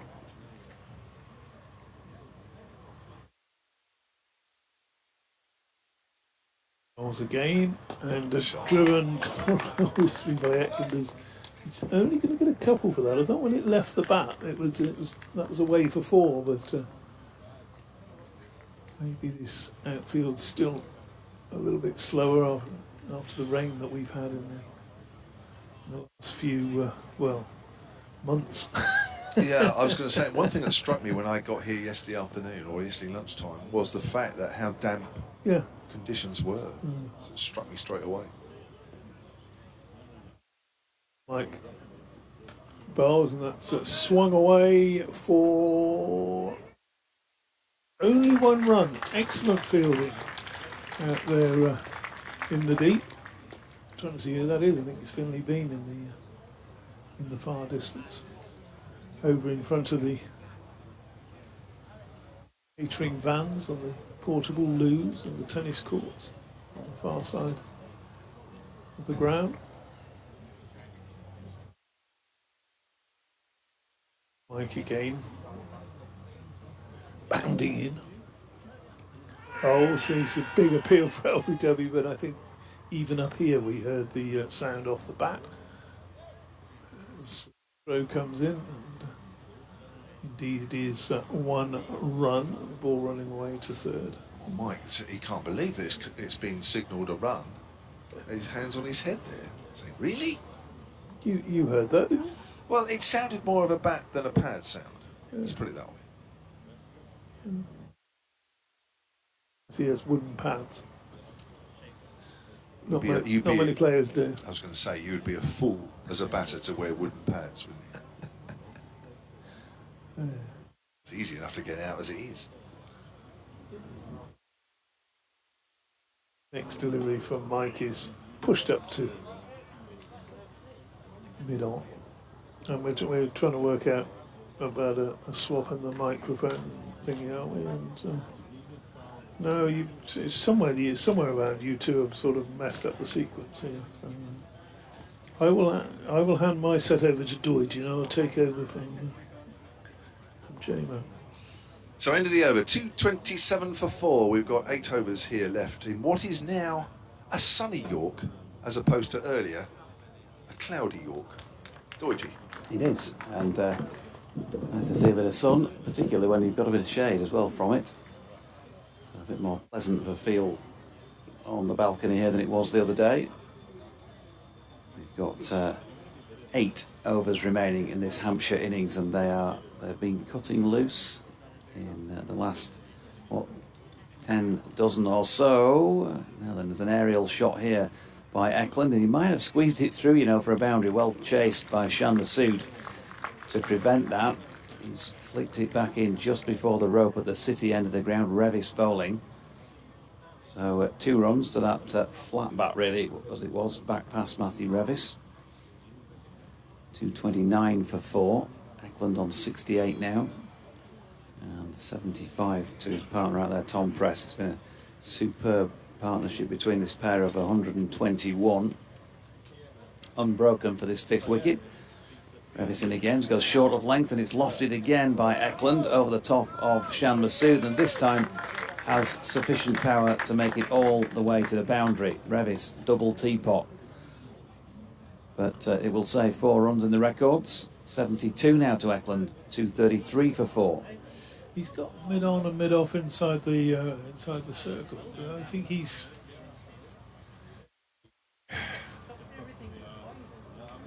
having a word with the skipper now. He's got to drop at least one of those back, surely, isn't he? Bringing up Will Luxton from 3rd man, and he's going to send long on. The ball's gone. The ball's gone the offside of straight for those previous 2 deliveries, and he's sending back long on. He can alter his line. Eklund waits. Now this one is aerial. Is it a catch? It should be a catch for Finlay Bean, and the partnership is broken. So he's conceded a couple, 4 and 2 to start the over, but Eklund's vigil at the crease comes to an end, and what an excellent knock that was as far as Hampshire were concerned. 72 runs at 233 for 5 now. As I say, he's gone for 72, caught by Finlay Bean, a 2nd catch of the match for him, off the bowling of Matthew Revis. A 1st wicket for him. Eklund 72, coming in 55 deliveries. Excellent little knock that from the young man as he walks off. I tell you, if he'd have stayed in for another 3 or 4 overs, they would have got past. Yeah, I think we've seen a fine prospect there in Joe Eklund. Certainly one for the future for Hampshire. And those who've been involved in his cricketing education probably getting quite excited now, and rightly so, on the back of what we've seen today. That was an excellent effort from him, but it's come to an end at 72. And Felix Organ has gone in at number 7, sporting number 3 on his back. Eklund caught being bowled, Revis 72 off 55, as I say. Wicket falling at 233, and that was the 3rd ball of the 43rd over. The partnership worth 125 for that 5th wicket. Revis then bowling here to Organ first up, and he's going to get 4 runs. Just a little bit of width from Matthew Revis. Organ opened up the offside further, got it away backward a point. It's probably one of the shorter boundaries on the ground. Real congregation just over the boundary on their deck chairs. Then somebody caught it as it popped up off the boundary rope. So 2:37 for 5, 10 off the over so far, plus that wicket. Matthew Revis will want to get out of the over well here.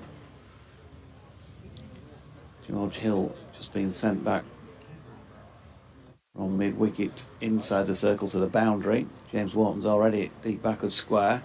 Morgan gets a ball short of length and walks into it, and then drops it into the offside for Revis to field off his own bowling. Yes, he put a little bit more into that one as well. You notice with Revis sometimes, don't you, that he's got that little bit of sort of frustration ball. Yeah, bit of grunt. Yes. Back at his mark. Townsend coming in from the city end with that stepping run. And Organ just glances that down to the incoming Leach from third man. He'll pick up another single, so 11 from that completed Revis over.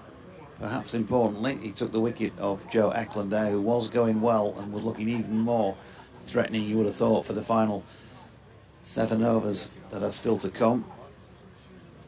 But still a concession of 11 from it. 2:38 for 5. 42 deliveries remaining. Stage, you would expect them really with 5 wickets in hand to go along at 10 and over for the final 7 overs, which would take them to 308, take Hampshire to 308, the batting side. Yeah, and just Sun now out, nothing wrong with the conditions. looking at the table, DT, Surrey have been bowled out for 153 at Guildford by Lancashire, who put them in. So good job by the Lancashire bowlers. Mike Bowles started the 44th, dabbed into the offside, set off for a quick single. Mike falls over. Single completed, 2:39 for 5. So that looks potentially ominous for Yorkshire. If they don't win this game, Lancashire should be capable of winning that, shouldn't they? Which would take them level on points with Yorkshire if the Vikings don't manage to win this. Then you're down to net run rates, and you'd expect Lancs to try and rub those off Fairly in quickly. a fairly quick time, yeah. There's still more games to be played yet, though. Yep. Mike Bowles and short delivery. No signal, just telling Mike that's his one short delivery for the over. Reese was looking for a no ball there, doesn't get it. 7 overs, including this one remaining. The noise level of the crowd is just slowly cranking up. Mike Bowles, and took nicely into the onside. They've got one. Priest fancied a second. No way that Organ was going to have it.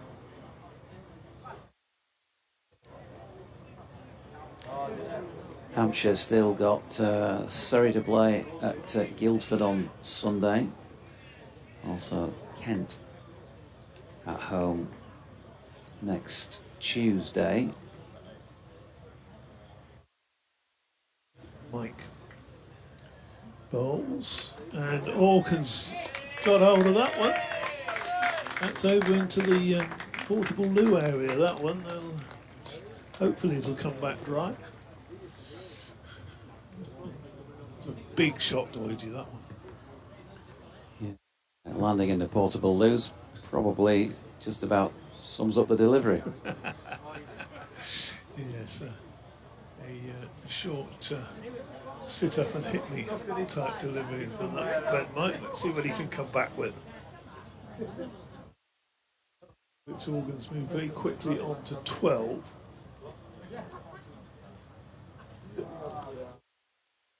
Starts his run from just outside the circle, comes in bowls, and he's played that one straight up to George Hill at, I suppose, deepish.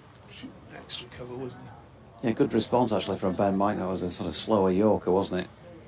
Definitely took its time to get to the other end. But he's quickly on to 13, Felix Organ. Pressed, gluing things like we saw Harry Duke the other day, 76. Putting the anchor on.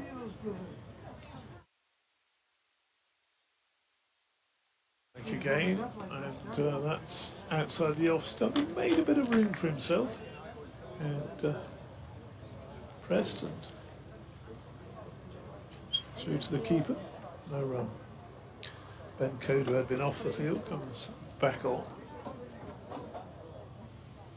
And, Will Luxton, who's been used as a specialist fielder here this week, he'd be a bit unlucky, didn't get a game, wouldn't he? One of these two, Will Luxton. I suppose hard to see who you could drop after. Yeah, I mean, once you've got into that situation where you're winning matches, then yeah, it's obviously more difficult to make changes. I wouldn't have been that surprised if it had come in the other day, but he still hasn't made the team. This man, of course, who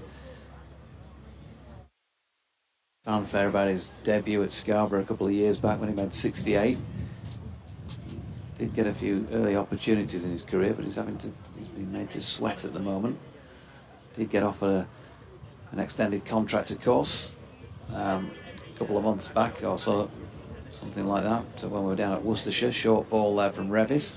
I would have been catching that if he'd have got hold of it. Yeah, Organ tried to play the pull shot over here, but unsuccessful. We did get peppered, didn't we, during that Jack leaning over from the rugby ground end when he bowled at Will Rhodes in the championship game that was played here against Warwickshire. He whacked 26, I think, in that over. A couple of them were in this general direction. Now then, Felix Organ has got underneath one here, running backwards over his head. Will Frayne, he's thinking about a catch, but it drops a good 5 yards beyond him. And Finlay Bean in the end is round the boundary to field. 2 runs. Revis's performance with the ball so far in this match. Started the over with 6 overs for 33 against his name. No, he didn't. He started the over with 7 overs, 1 for 44 against his name. And he's in and bowling again to Organ, who has helped that on its way to Will Luxton, who's in a sort of deep gully type position, really, inside the circle, short third man. Sort of angle behind the bat.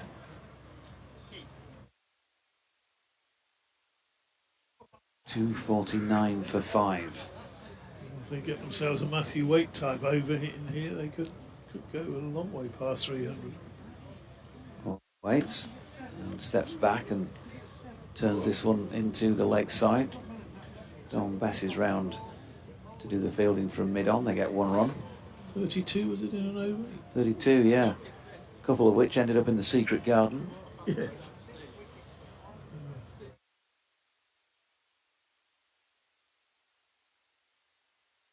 Oh well though, Revis, hasn't he? Wasn't sure he'd get any overs as this. Here he is again. That's flicked into the leg side by Prest. Organ, really good running between the wickets by Felix Organ. He was almost lapping Tom Prest there and urging him to get back, and he's helped his teammate turn his 1 into a 2. Good running between the wickets. The 250 is up, 252 for 5. Prest on to 78. Organ, quick 16 so far. He's faced just the 10 deliveries. Prest now faced exactly 100 deliveries, actually 9 fours. 78. So the latter who waits, number 24 on his back, banged in short, this one by Revis. No ball signalled from square leg by Naeem Ashraf.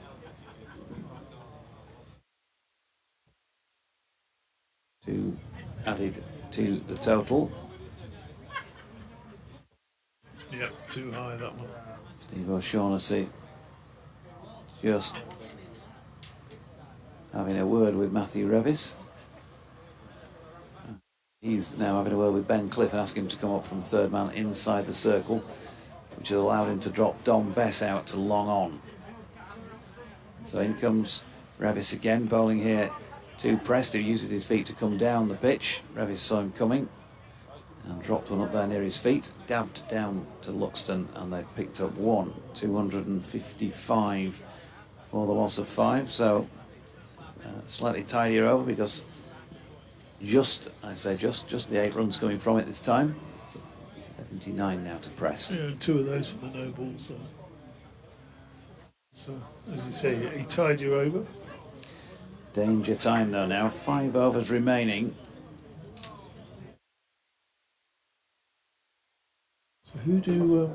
surely they've got to bring Dom Leach back at some stage. They like Mike bowling out, don't they? He's quoted, took 4 wickets. He's a good man for picking up wickets in the latter stages. Yeah, because he cleaned them up the other day, didn't he? Dom In Leach, the 48th over. you would think would have to come back. Just have a look at the tallies. DT. Ben Mike's got 3 overs remaining. Revis has got 2 remaining, which should do the 5. So they don't necessarily need to use Dom Leach. That delivery just short of a length, hit 2 extra covers on the rings. So, yeah, Leach has bowled 7 overs, 1 for 43. Hill, 8 overs, 1 for 42. He's got a couple left. Revis, 8 overs, 1 for 52. Mike, 7 overs, 2 for 51. Bess, 5 overs for 37. I think we can be fairly confident we won't be seeing Dom Bess back. But, I suspect Dom Leach will come back for a couple more. Who knows? Mike bowls, and that's... well, he's got that away for 4 runs as Felix Organ, making room for himself, and then got a ball outside the off stump. Thickish edge. On bended knee, just seeing the replay now, yeah. Got it past the short third and away to the boundary. So, 260 for 5. 28 deliveries left. If you say so. I reckon they're going to go in excess of 300, which is more par the course for the course here, isn't it? Difficult early on. Yeah. Ross Walker says this is seagulls just swooping around. it's not going to be an easy chase for the Tigers. I fear I might need some medication to get me through the Yorkshire innings. Chase around 300, a big task. Nurse? Yeah, certainly. Mike bowls, and there's a big appeal for LBW as Morgan tries to turn that one through square leg. Ugly looking shot. I don't think the keeper was too interested in the appeal. Yes. No, that possibly wasn't the worst shout there as the batsman tried to manufacture a shot. 261 for 5. From the rugby ground end bowls, and that's a slow bouncer, which is signalled a no ball. So it's above head height, but a little lollipop bouncer, that one. Just runs they can't afford right out at the moment. These extra couple. Yeah. These no balls and extra delivery.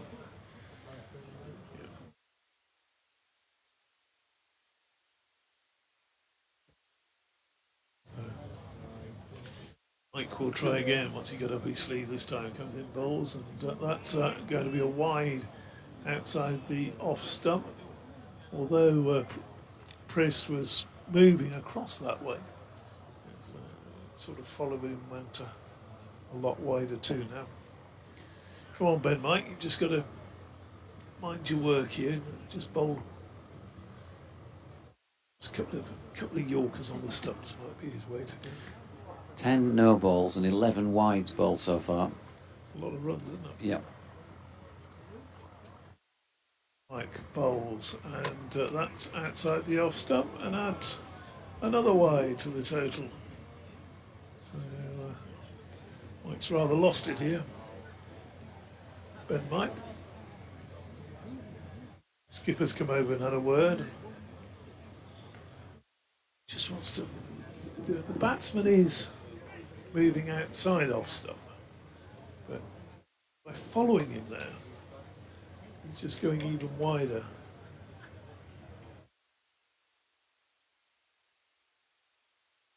Field now being changed. Looking to target the stumps. You would think with all the men out on the onside. And that's just swung away for 6 over a long leg. So we'll run around this field for you. Of course, you've got to have 4 men. If I'm counting properly, he's got 5 men inside the Yorkshire. Not. Oh no, they have got it right, because you've got a long off, long on, deep mid wicket, deep backward square, and a cover fielder on the boundary.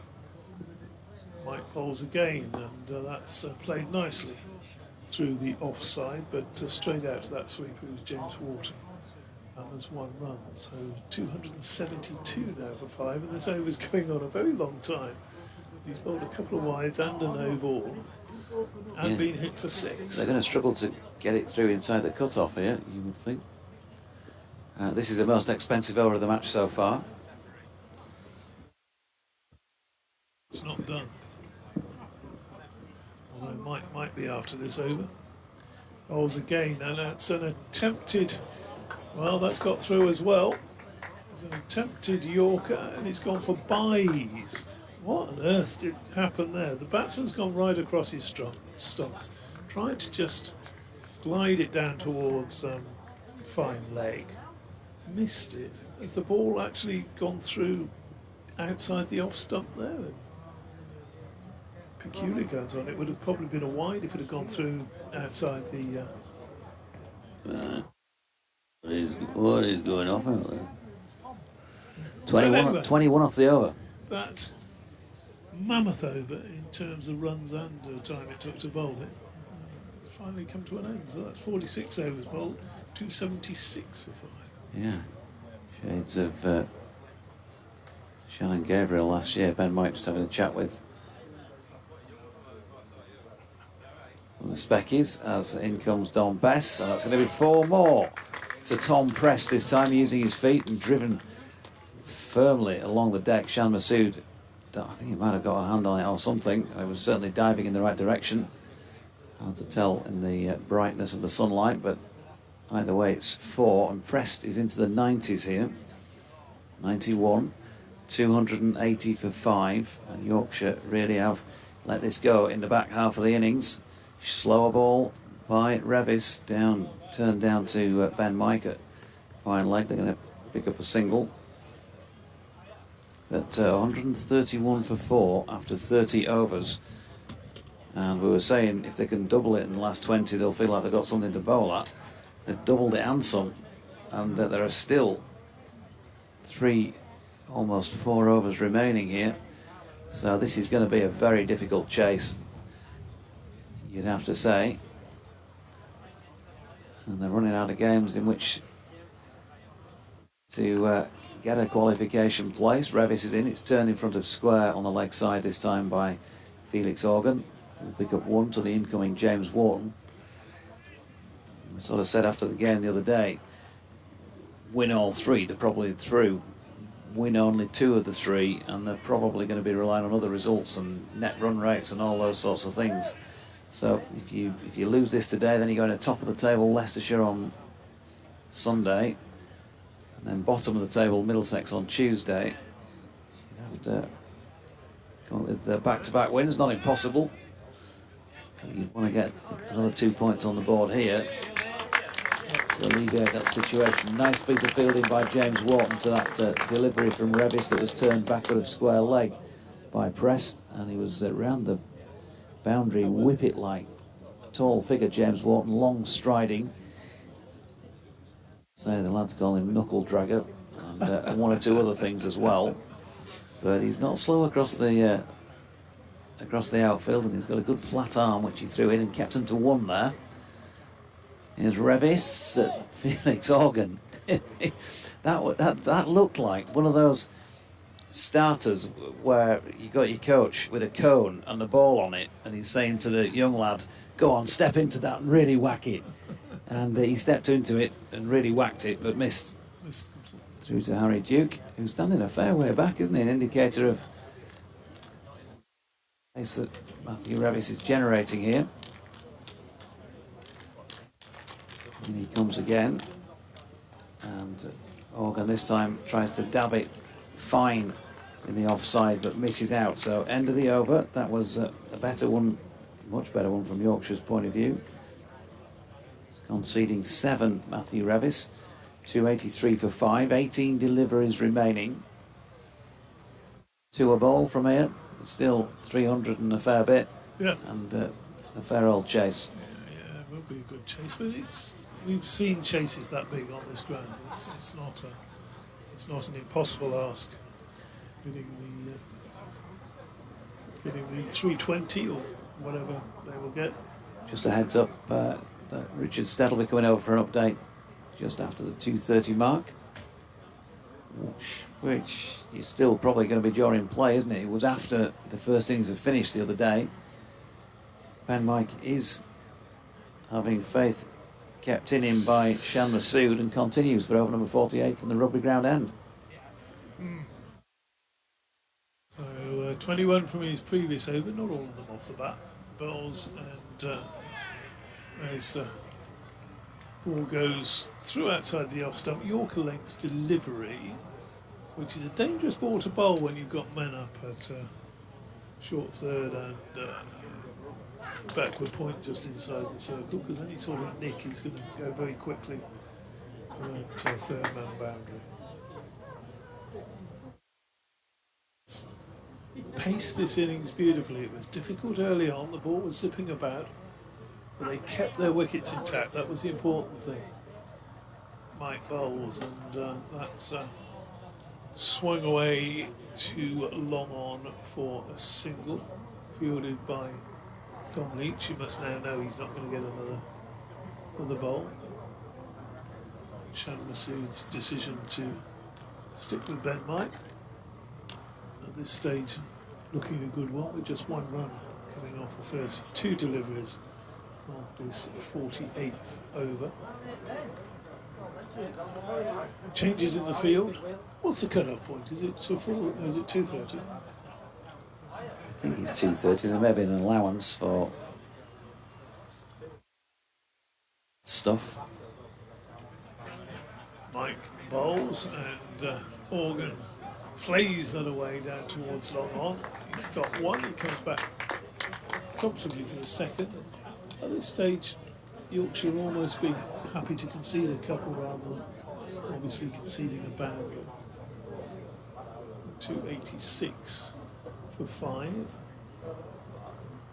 Much better over, or half over so far for Ben Mike. He's got that sort of short third and the backward point, extra cover and mid-off inside the wings. He's happy to let them swing away down there towards long leg. Ball coming off. Is there a signal from the umpire there? Was that a leg break? 287 for 5. That brings us back on strike. 1 blow, and he could go to that 194. Yeah, I could put JMO back into bat here actually. Good idea. He's going to do an update. Mike bowls again, and that's clipped firmly into the onside for a single. That's a game, that's all. So, some view. Update time for BBC Radio Leeds.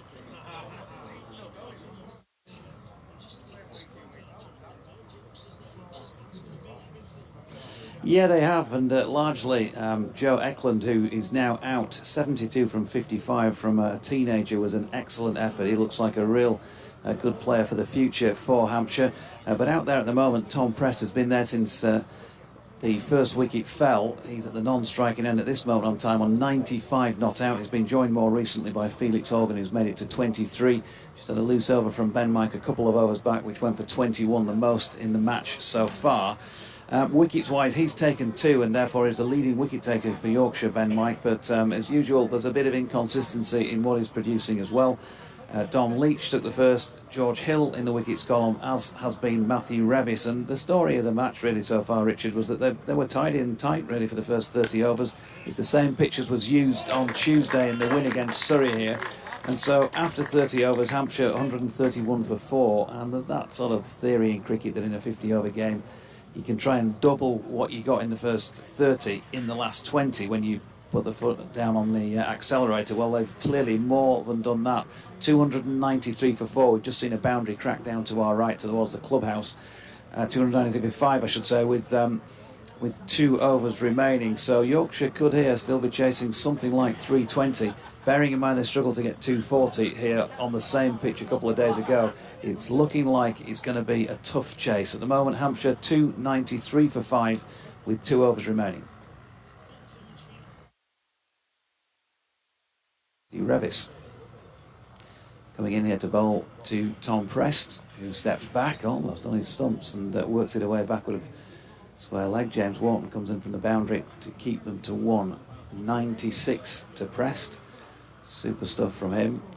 The fact that he's on 96 though might just work to Yorkshire's favour by that he might be looking to perhaps not be 100% expansive as he should be at this stage, and maybe just looking, obviously wanted to get a boundary to get there, but it's there. It's a big swing of the bat. Revis in again. Organ this time flicks it away into the same position as the ball before. Wharton again fields, and again the result is 1 run. That'll do. Matthew Revis, 6 singles you'd definitely take at this time as the fielding side.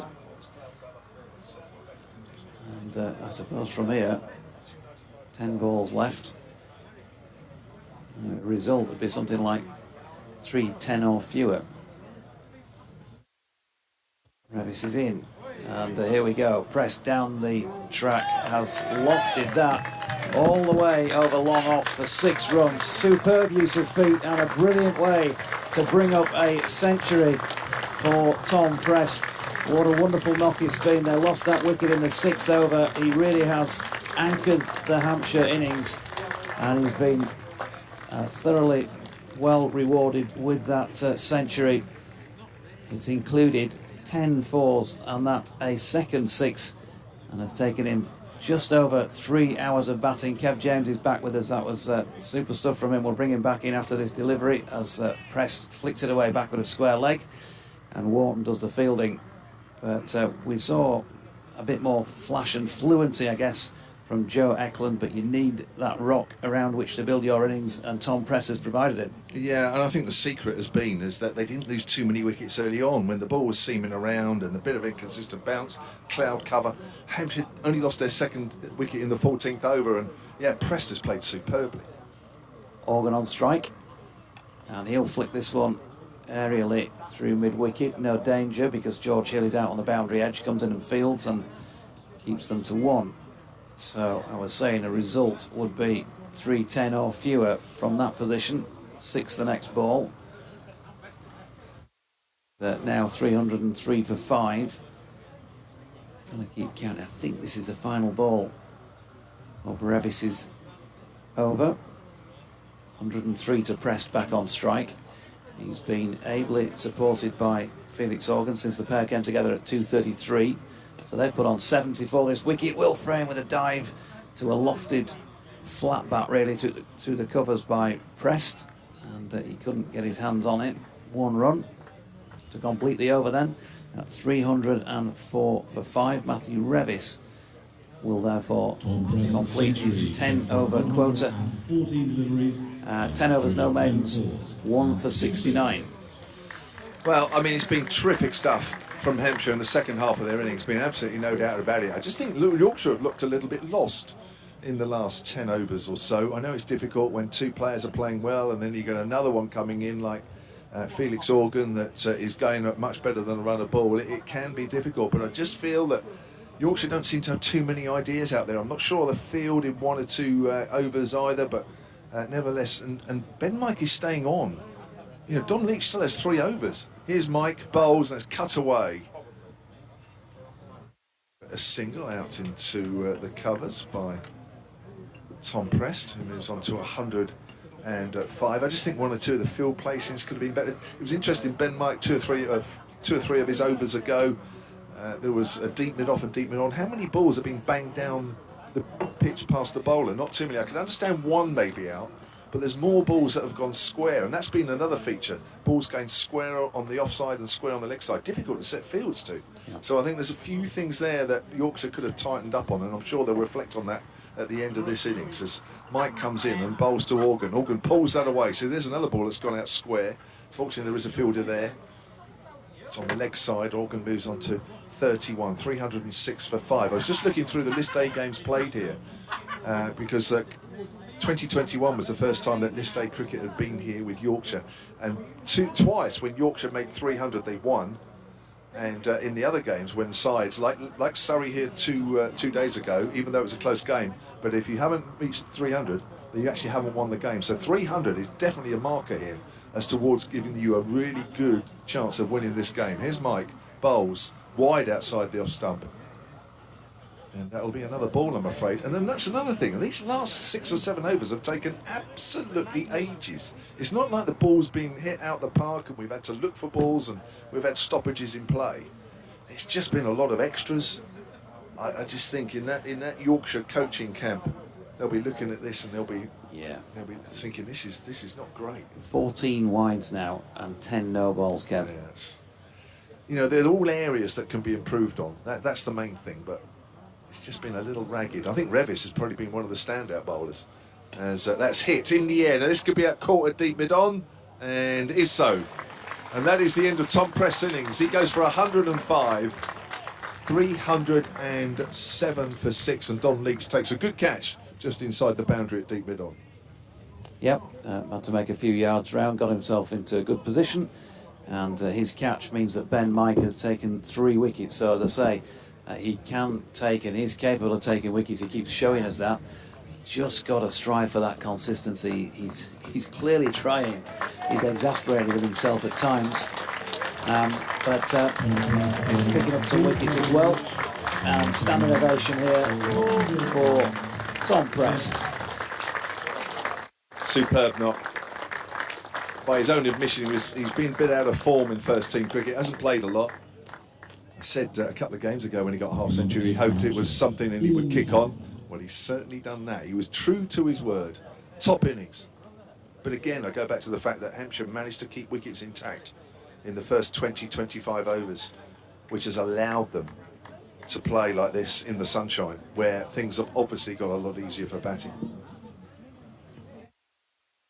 118 balls for that 105.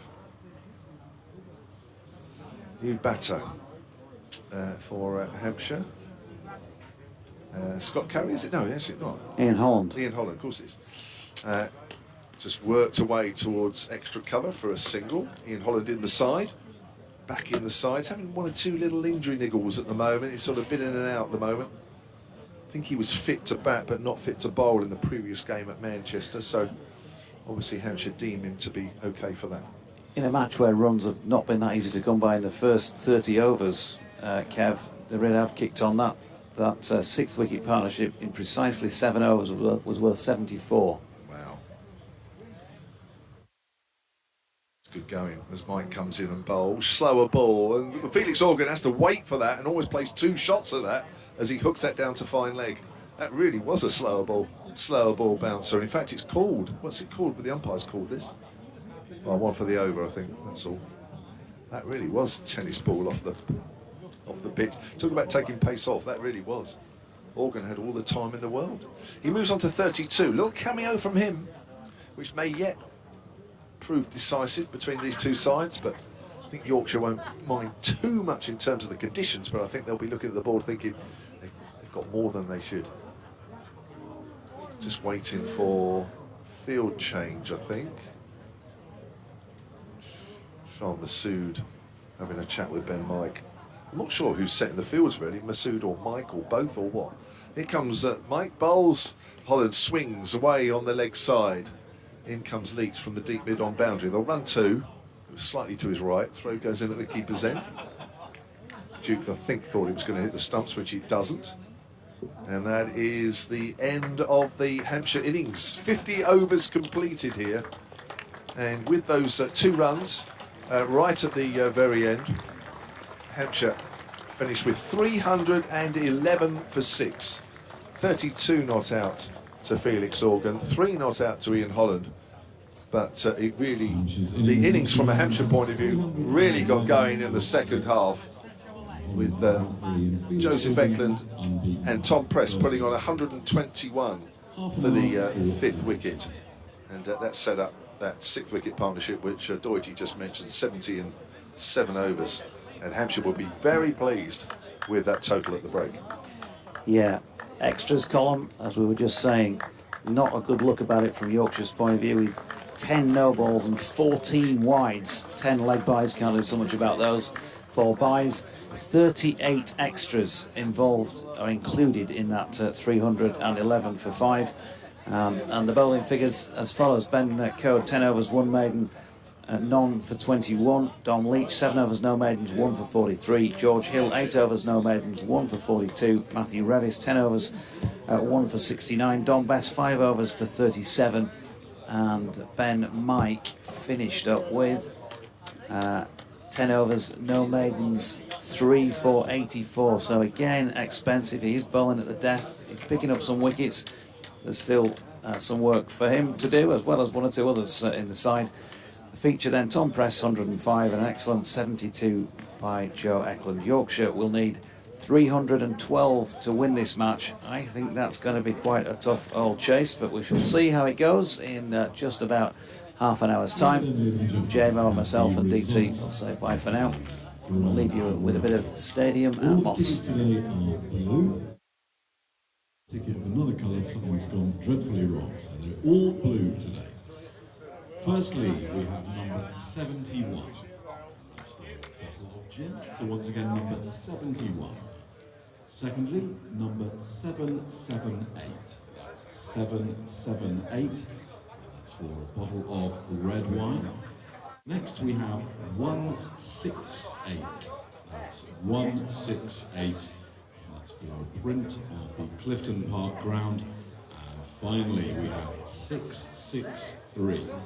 663 for a York CC pin badge. So once again, 71 in 778 for the red wine, 1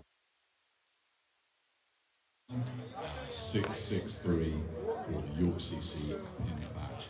And all the prizes can be collected in the gazebo that's next to the St John Ambulance Unit, just next to the pavilion.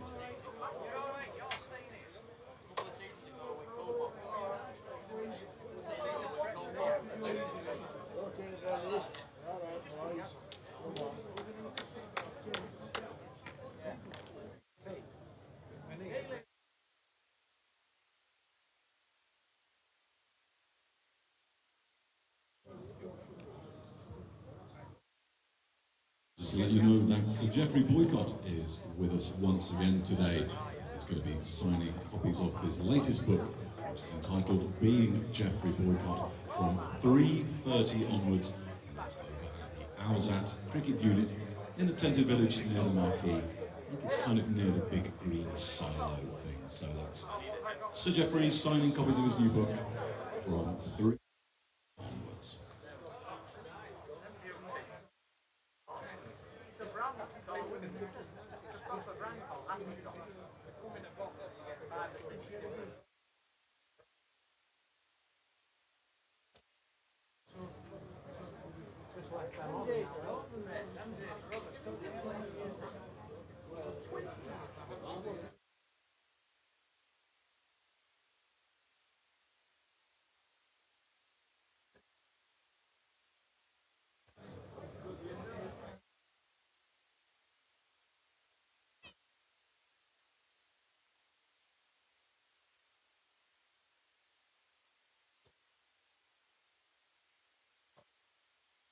Just to let you know that on Tuesday the 5th of September, over at Scarborough CC, indeed in the marquee on the pitch, there's going to be a question of sport quiz between Yorkshire and Derbyshire. So this is obviously taking place during the championship match there. So it's Tuesday the 5th of September at 7:15 p.m. Tickets cost £9.50 each. The host and quizmaster is BBC Radio Leeds commentator Jonathan Deutsch, and you can get tickets from Jonathan and indeed anybody from the YCCSA. You can email Jonathan at jonathandoidge@hotmail.com or Tracy Buckley, it's Tracy Buckley 207@hotmail.com. It's Tracy without an E, so either Jonathan Deutsch at hotmail.com or Tracy Buckley 207@hotmail.com, or indeed if you Charlotte Evers wandering around, tell you what to do. So once again, Tuesday the 5th of September, 7:15 in the marquee at Scarborough.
I don't think we're going anywhere in this race.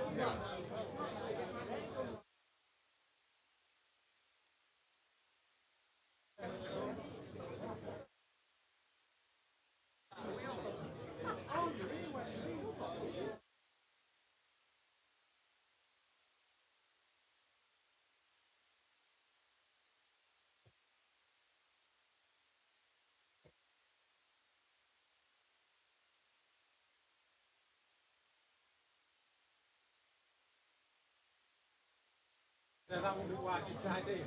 You'll be getting a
If I do, like Saturday, like 7 balls.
Ashraf and Steve O'Shaughnessy.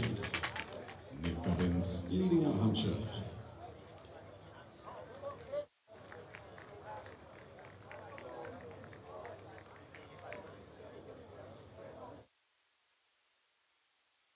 Bean and Harry Duke opening the batting for Yorkshire.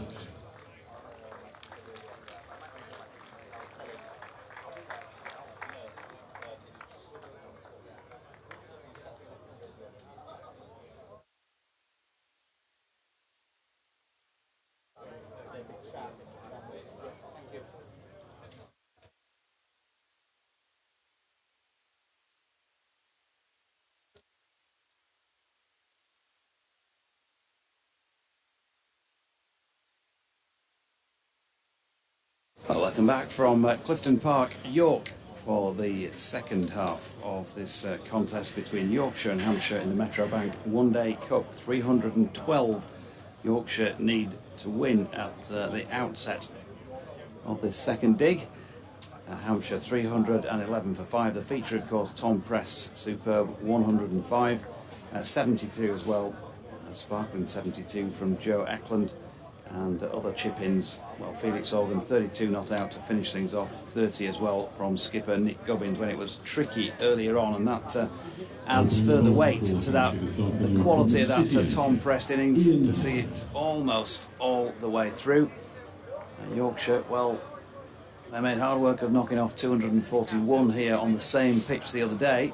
They have got brighter, sunnier conditions to start batting here. Finlay Bean and Harry Duke, who of course was the star man the other day with the bat, than Hampshire had at the start of this match. So we'll see how they go. And obviously Ian Holland opening up the bowling here for Hampshire. It'd be a real fillip if he could pick up a wicket or two early doors. Kevin James of BBC Solent, myself, Jonathan Doidge of BBC Radio Leeds and the Yorkshire stations, and David Townsend, our third voice for the remainder of the day, the best third voice in the country, so he says.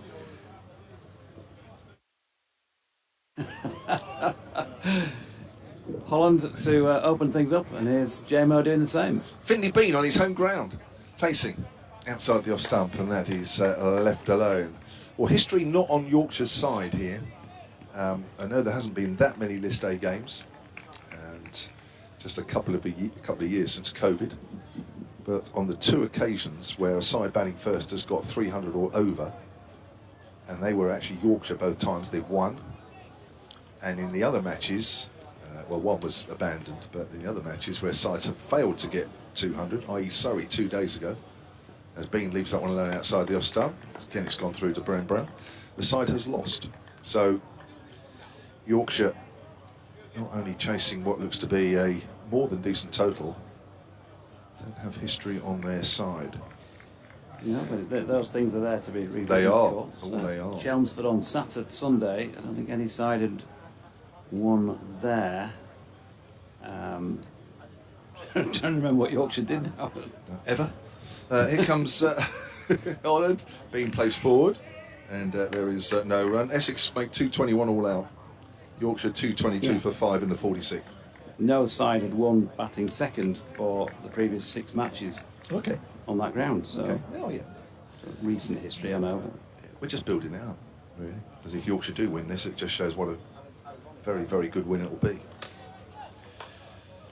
But tricky for the first 20-25 overs this morning. You would think with the sunshine out won't be as tricky, but we'll wait and see as Holland comes in. Back in the side after a few injury niggles. Again, it's left alone outside of the off stump by Bean. First over of this reply. So 312 needed. Innings dominated by that 5th wicket partnership worth 121 between 19-year-old Joseph Eklund, who made 72 off 55, and 20-year-old Tom Prest, who made 105 off 118. Little cameo from Felix Organ at the end, 32 not out off 23 balls, which may yet be the difference. Expecting a close game. Good crowd here, sunshine out, set fair as Holland comes in again and bowls to Bean. Bean works that tool through mid-wicket. Just a single, just to ease himself off the mark. I borrowed DT's sunglasses and just stuck in my contact lens. You didn't see Arlott and Richie Bennard start an innings by sticking the contacts in, did you? Far too professional for that they were.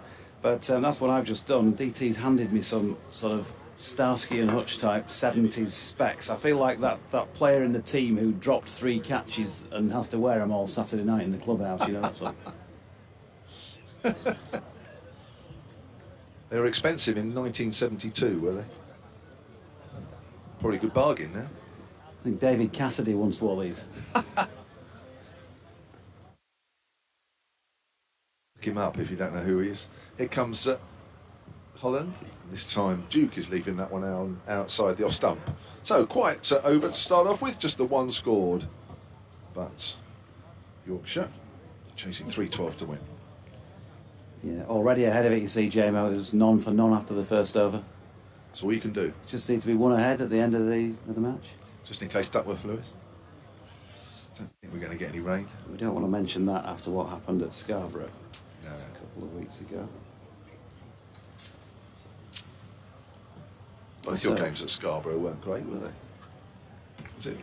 No. Well, obviously you lost the first one, but that was Duckworth Lewis. Opening the ball for Lancashire, not a ball bowled. Yeah. That's another story altogether. Cooped up in that commentary box all day with it raining and not. This will be Dom Kelly coming on to bowl. 17 years of age. He's going to be bowling seam up from the rugby ground end, right arm over the wicket to the left-handed Finley Bean, who drops the first delivery of it into the leg side, and there is no run. Finley sort of he got a few runs the other day, but sort of felt a bit frenzied. I think he got 10, having got 39 at Chelmsford at the weekend, and we've seen him begin to establish himself in red ball cricket this year. 300s against his name. He looks a very promising young player. And he's sort of come out and played a couple of innings that have been a bit of a head scratcher in terms of the normal pace at which he bats. And you'd think, opening the batting, there's a place for that still in this form of the game as he pushes this latest delivery out square on the offside. And they pick up 2. We've got somebody's barbecue smoke blowing across the face of us here. Whoa, It's always great for being able to see what's going on the field of play. Not. Where's that coming from? Wow. I think, is it not just down to your right? I can't see anything. I tell you what, it must be a hell of a barbecue. It must be huge. The amount of smoke that blew over. And he comes again then. There's an appeal for LBW against a ball that looks as though it's going leg side and drops out that way as well. And there is no run. Kelly. It's great to see these young players getting opportunities that they wouldn't otherwise have. But you can tell how, I suppose, what the element of surprising in getting an opportunity, and that he's not even got a squad number on his back. He's in again, driven straight by Finley Bean. Nicely played shot, and it's fielded by Ian Holland. Tumbling to his left, Bean through for a single. Yeah, it's only his 4th game in this year's competition. Played a couple last year, but he's very shortly, him and Eddie Jack, who's another 17-year-old, also in the side today, another bowler, will be going with the England under-19 shortly. They've got some series coming up against Ireland and Australia. So it was literally, I think, in the next few days that they will be linking up with the England under-19s.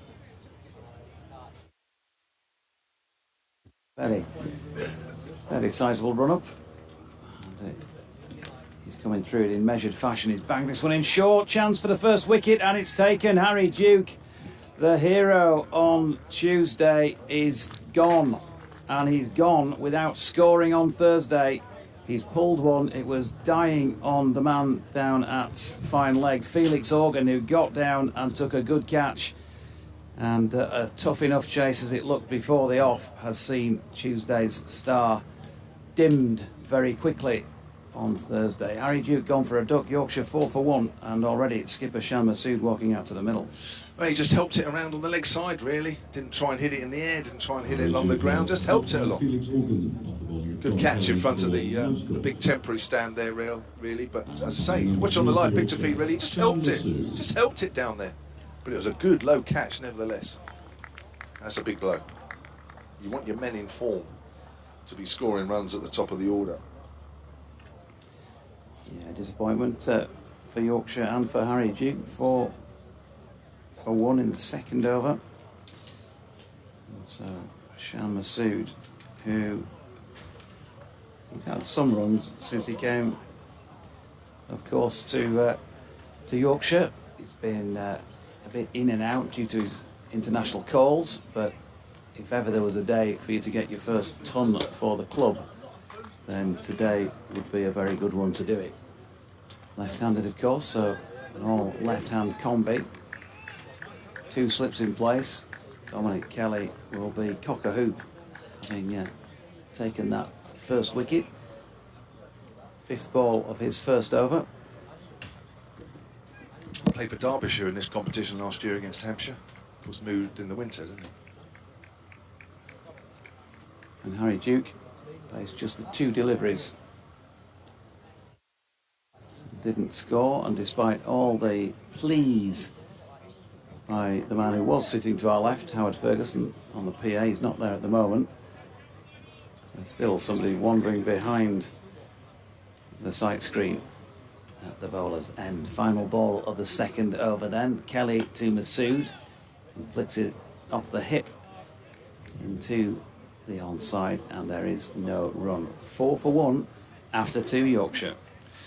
Well, he's certainly experienced, isn't he, Shan Masood? 33 years of age, 30 tests, 19 T20 internationals, 9 one-day internationals, as you say, fairly recently in the Pakistan team as well. So, yeah, this is a big wicket for Hampshire, a big one for Yorkshire as well. Kev got an update to go and do. As we're going to see Ian Holland continue from the city end. Kelly is down below us at what is 3rd man to the left-handers. There's a slip and a gully, or either a slip and a 3rd slip. It's fairly wide anyway, looks very wide for a second. That's Holland's first delivery. Sees Finlay Bean shoulder arms. Clearly a very capable player, Finlay Bean. He's had a few opportunities now in white ball cricket. Hasn't yet made a 3-figure score. But he's on his home patch here, and having come up with just the 10 the other day, he'll want to really show the home crowd what he can do. Stands tall as Holland comes in, but he's got a nick on this one, and he's gone. Straight through to Ben Brown, and Yorkshire in all sorts of trouble here. 4 for 2 in the 3rd over, and Finlay Bean has gone for just those 4 runs that have been scored. Just looking at it again, it's a little wide of off stump. It was really the length, wasn't it? It's drawn him into playing forward at it. He's not got a full stride in. Angled across him, and a little nick through to Ben Brown, who took the catch well. So Yorkshire just the 4 on the board. Finlay Bean was called to the wicket by Ben Brown after bowling of Ian Holland for 4. And 2 down, 1 apiece for these 2 opening bowlers in the first 3 overs of this Yorkshire innings, and George Hill going in at number 4 then. Huge task on their hands now.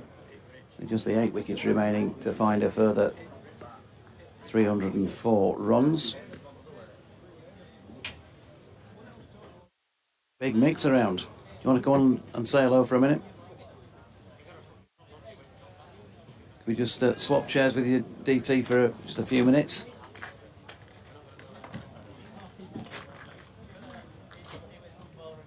George Hill taking his guard. Going to be joined by Mickey Edwards in a mo when we've done a bit of musical chairs.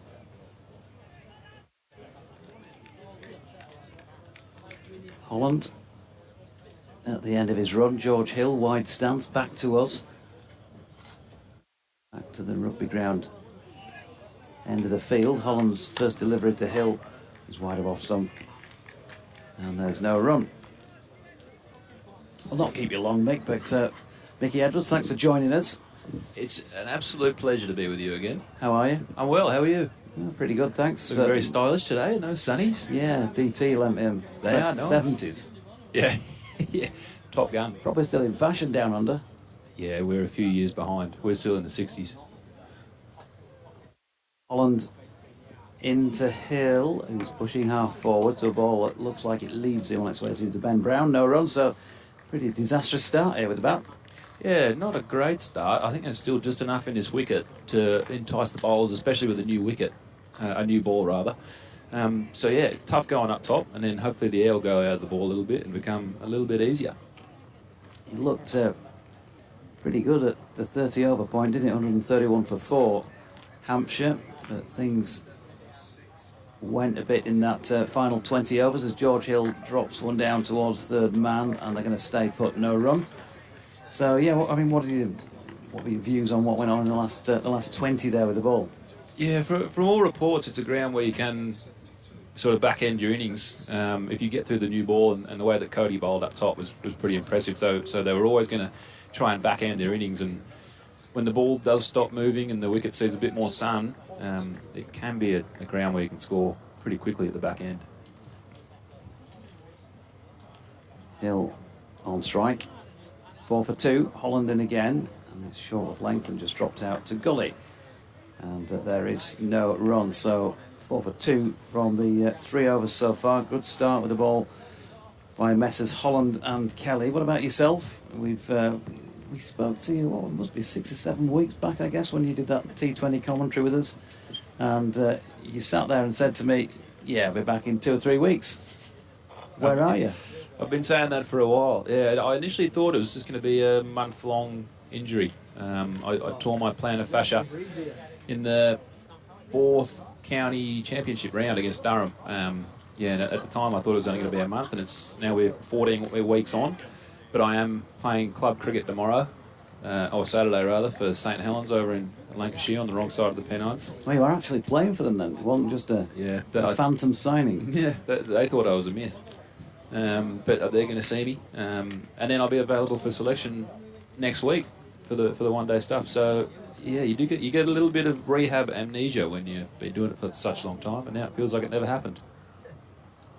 Here is Kelly bowling to Masood, beaten by one outside off stump. It's looking tricky up top in this Yorkshire innings, just like it did for Hampshire. And what about, one-day cricket? Back home, have you played much of that? Have you played the predominance of one-day cricket rather than red ball cricket? What's the search on that front? I think that's just the way that it's gone. I don't particularly see myself as a red ball or white ball bowler. I like that white ball has different challenges. As he runs into bowl past the umpire on the back foot, blocking out the point, no run. What was I talking about? I've distracted myself now. Whether you prefer red or white ball, whether you you've played more red or white ball. Well, I think the beauty of one-day cricket is that you have an opportunity to show red ball's skills and also 2020 skills in the death and up top. So you get a little bit of a taste of everything, but it is quite hard work being in the field for 50 overs. It feels like a lifetime. When you're as lazy as I am. Here's Kelly round the wicket, wide of off stump. Masood playing inside the line, just saying Shan Masood yet to produce a 3-figure score. I know he's been in and out of the side since he came as captain. It'd be a pretty good day to come up with your first ton for the club. Yeah, that'd be nice. It's been a bit of a staggered year for him a bit. He's been off with Pakistan on international duties, and he's been here, there and everywhere, but it would be a beautiful day for him. It looks like a nice wicket if we can get through this new ball. Goes again, that's down the leg side, and it's the first wide of this Hampshire innings. Yorkshire, well, Lee said soonest mended on that front. 14 wides and 10 no balls. And how have you been, Dodgy? You've been well? All right. Yeah. Nice to have the sun out, isn't it? It is for a change, and he's been moaning about the weather up north. For the last 5 years.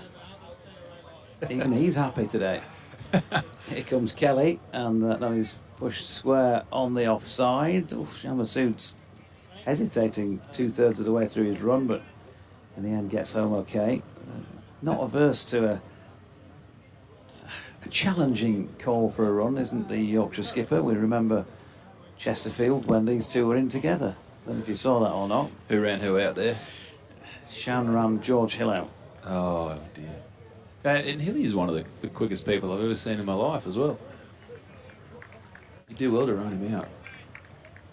His George's lovely girlfriend is here as well, watching on. I don't think she knows a lot about cricket, but she'll be happy to watch George play. Here comes Kelly back over the wicket to the right-handed Hill. There's a stifled appeal. Only Kelly prolongs it. Not interested. Says Naeem Ashraf, 6 for 2. George yet to score. Shan Masood has the one run against his name. What's the key here then with the bat, Mickey? Is it just a matter of just playing cricket, getting yourself in, playing out a bit of time, seeing what position you're in with 20 to go? Yeah, I think so. We saw in press that it was one of those cases of just occupy the crease and runs will come as the bowler comes past the umpire to Hill. Full, nicking to first slip, and he's out. George Hill out. Call first slip. There you go. That's called by Mickey Edwards. 6 for 3. George Hill has gone. Caught at first. A second wicket for young Dominic Kelly. And Yorkshire in deep trouble at 6 for 3. Caught by Tom Press there. I'm told he's had a pretty good day, hasn't he? That was just a bit full. I imagine, I can't see, but I imagine there was a little bit of swing with the new ball, a little bit of nip maybe, and well taken. Carried through nice at a first slip. So George Hill going for a duck, and Yorkshire need something desperately here to get themselves into this, or they could be in for a fearful thrashing. We mentioned Chesterfield. They had one of those in the T20 competition earlier this season, which really did set them back in terms of whether or not they might qualify. If they lose this today, there's still an outside chance of qualification if they won their last 2 matches, but you wouldn't want to lose this by a hefty margin and get the net run rate hammered. Yeah, that does always seem to come back and bite you in the bum, that net run rate. But yeah, to continue on my point, we did see with Press that he, you'd say that Code was probably on top of him with the new ball early on, and it was a case of occupying the crease, and we saw that he did eventually get through the tough times. And it got a lot easier for him, and he back-ended his innings. So I think if we can just weather the storm here up top, which seems to be a blizzard at the moment, if we can weather this and get through the middle overs, I would suggest that it's going to get a lot easier. But it's a matter of having wickets in hand, and enough wickets in hand at the time when it is easy. Definitely not at the moment. No, you're absolutely right. Bowling very well, these boys.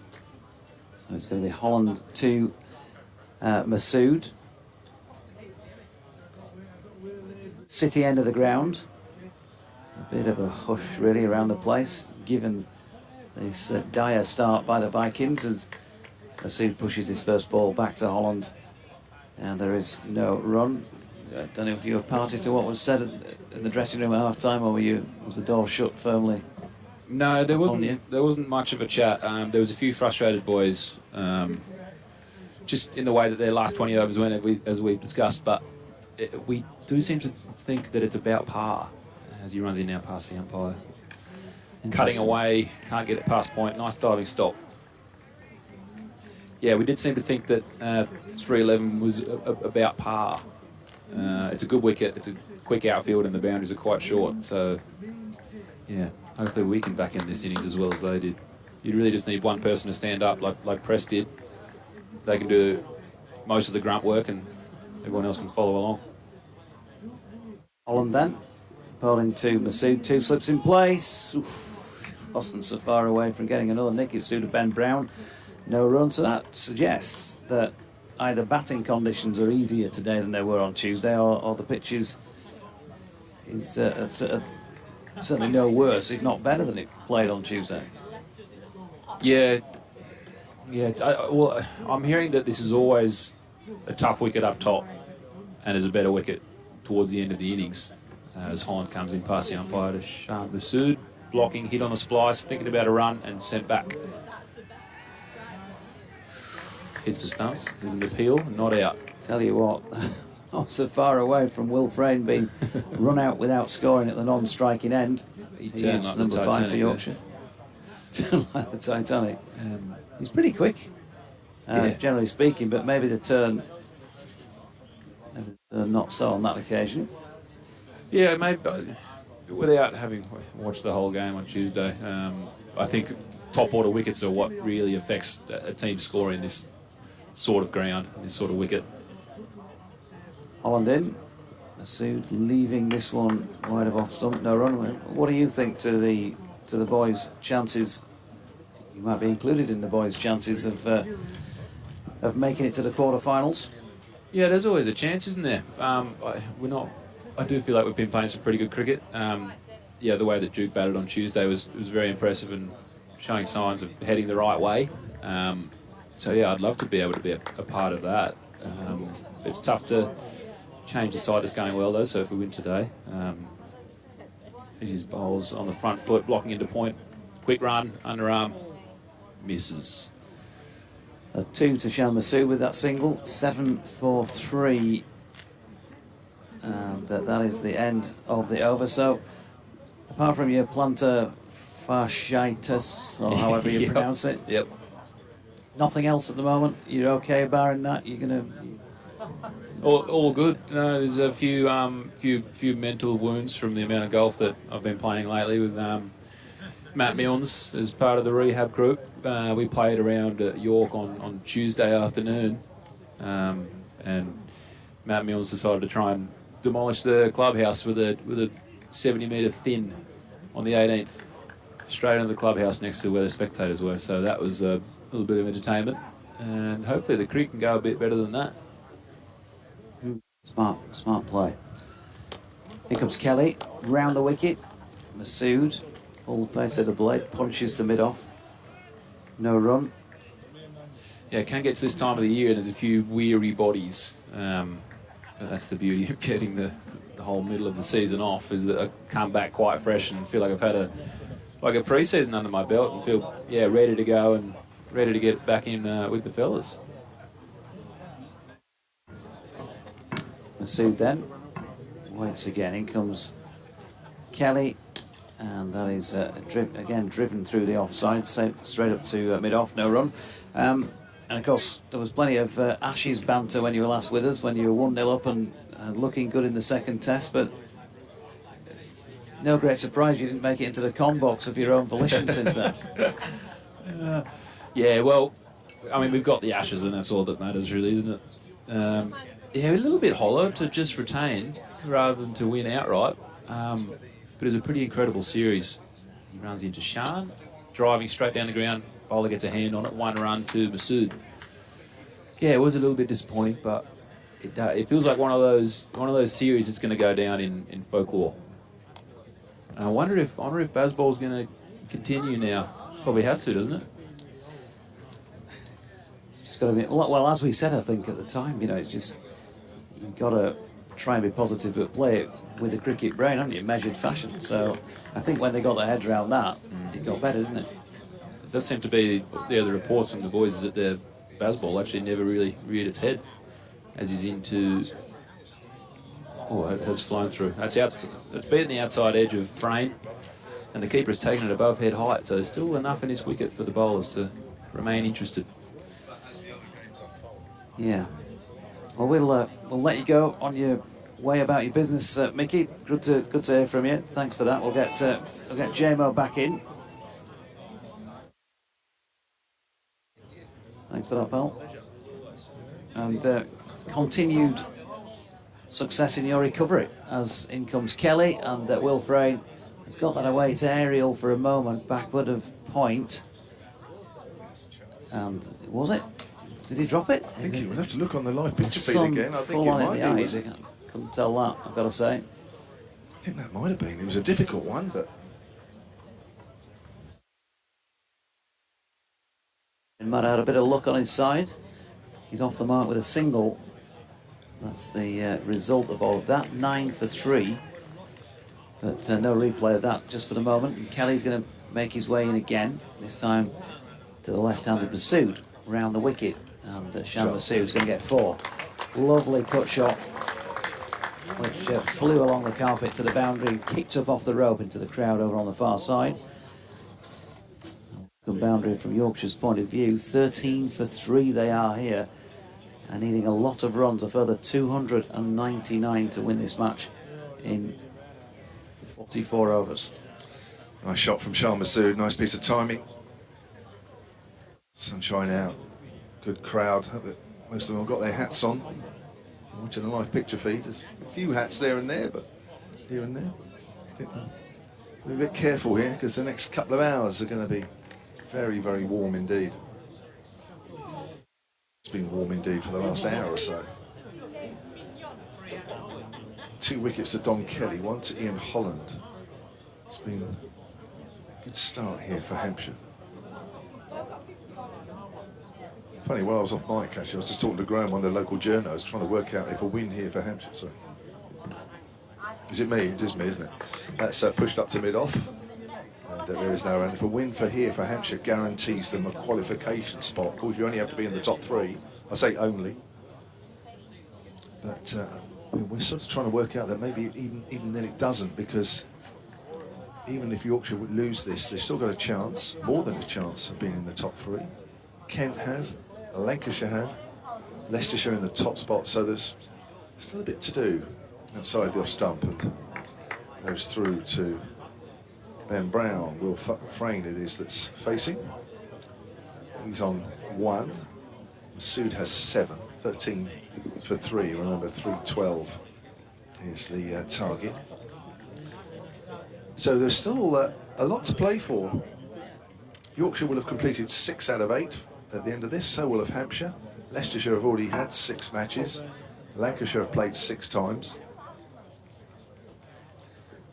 He's wrapped on the pad there, Frayne. Just looks as though it's doing a little too much, and it's bounced a bit as well. I think what your man from Aussie, Mickey, was saying earlier, that the wicket is a little tricky up top. Has certainly borne fruit in this game. A little tricky up top for Hampshire, as well as the cloud cover. Hampshire did particularly well not to lose too many wickets early on. Only lost 3 in the first 24 overs. That was the key to them then being able to accelerate in the second half of their innings.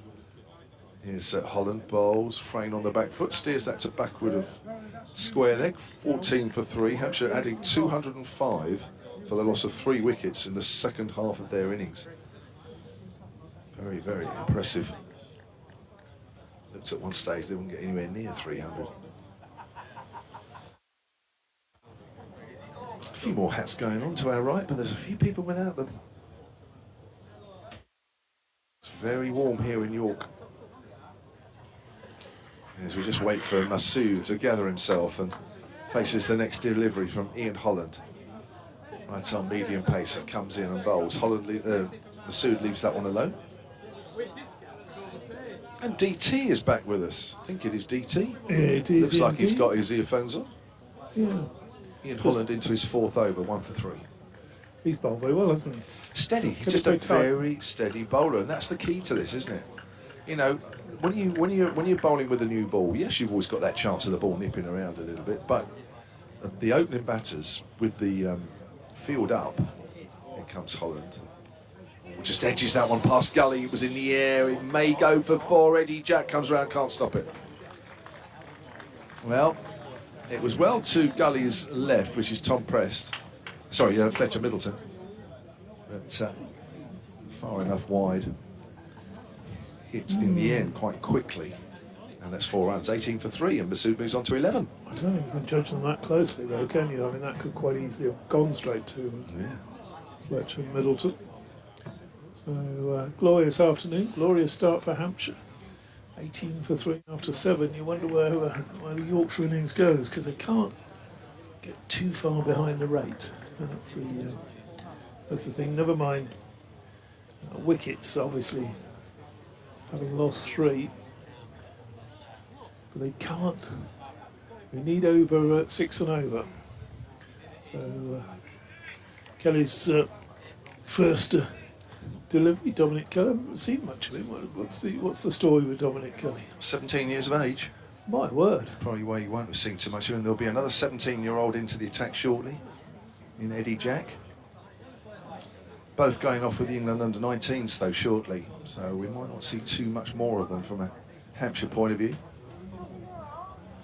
So, Kelly, a big lad for a 17-year-old, isn't he? In bowls and through to the keeper No run there. So, he's obviously eaten up his greens, hasn't he, as a kid?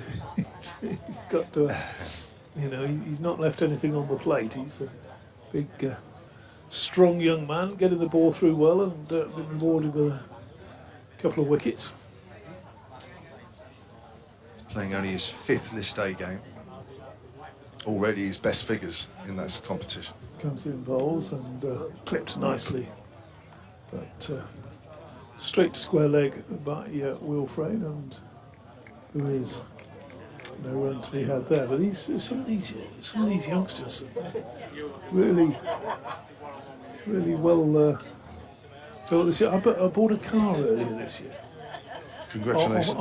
Off the son of a local farmer. Now you would think, well, DT, where are you going with this? The lad was 6'10" tall, and he's plays for England under-20s rugby. He's huge. Yes, that next delivery is slapped away. That's probably the first bad ball that Kelly's bowled. He gave him a bit of width there, and Frank didn't need a second opportunity to crash that through the covers. So 6'10" tall, shoulders sort of about as wide as yours and mine put together. And a lad called Arthur Clark, apparently he plays for Northampton, and he's a very nice young gentleman, and nothing's gone wrong with the car yet, so I won't have to go back and fight him or anything. Good luck with be that. a good idea. Next ball from Kelly has just played defensively, that's back on the stumps. But I'm thinking to myself, well, am I getting small? When you get to a certain age, and I'm approaching the elderly gentleman stage, you think to yourself, well, do you sort of shrivel down a bit? But no, he was just enormous. He said he's selling the car because it didn't fit him anymore. He's got to get bigger. It's a big car then. No, it's not a particularly big car. That's why he did. That's why he had to get out of it. The next delivery is angled away down to third man for a single. I think when you're driving from wherever it is, Morton, Marsh to Gloucestershire to Northampton every morning, you probably need a bit more comfort to get out and do your training after. But like Dominic Kelly, well, actually he's not bigger than Dominic Kelly, but youngsters, heck of a size. Well, you went to I see start Eddie Jack. sounding like an old man now. Well, what do you mean you started? Well, you went to see Eddie Jack, and he's 17 as well. 23. When he comes in. How big are they going to get though? This is the thing. As big as you want, really. I mean, he's at 17. You've got another 2 or 3 inches growth to go. I think. Wow. That'd be nice from a Hampshire point of view. I'm sure they would be happy with that. As trained his forward to a new over from Holland. Whether his parents would be as happy as that, or What? he would be, I don't know. Think of the food you'd have to buy for him. Or, you'd want some return on it after 17 years, wouldn't you? What part of the world is he from? Eddie Jack. If I must, let me have a look. I need to have a look. Or Dominic Kelly as well. They're down our way. They're not imports or anything like that. Don't worry about that. Here comes Holland, bowls. Frayne pushes that back to the bowler. I should know actually, but I'm just going to double check. So Dom Kelly, Winchester. There you are, Hampshire lad. So remember you used to, I tell you what, every time you've been down at the GS Bowl, you've always said, well, he's not born in Hampshire, he's not Hampshire, he's not that. There you are. And I was right, wasn't I? Well, you're not, because Dom Kelly is born in I Winchester. didn't say anything about Dom Kelly. Ian Holland, is he a local lad? Yeah. Here comes, he's playing for Hampshire, isn't he? As that's wrapped on the pad. So, with Eddie Jack, I know he's local as well. Localish anyway. Just going to double check. Come up in a minute. Oh gosh, the old Hampshire Wi-Fi's not funny. Hampshire shares a border with New South Wales, does it?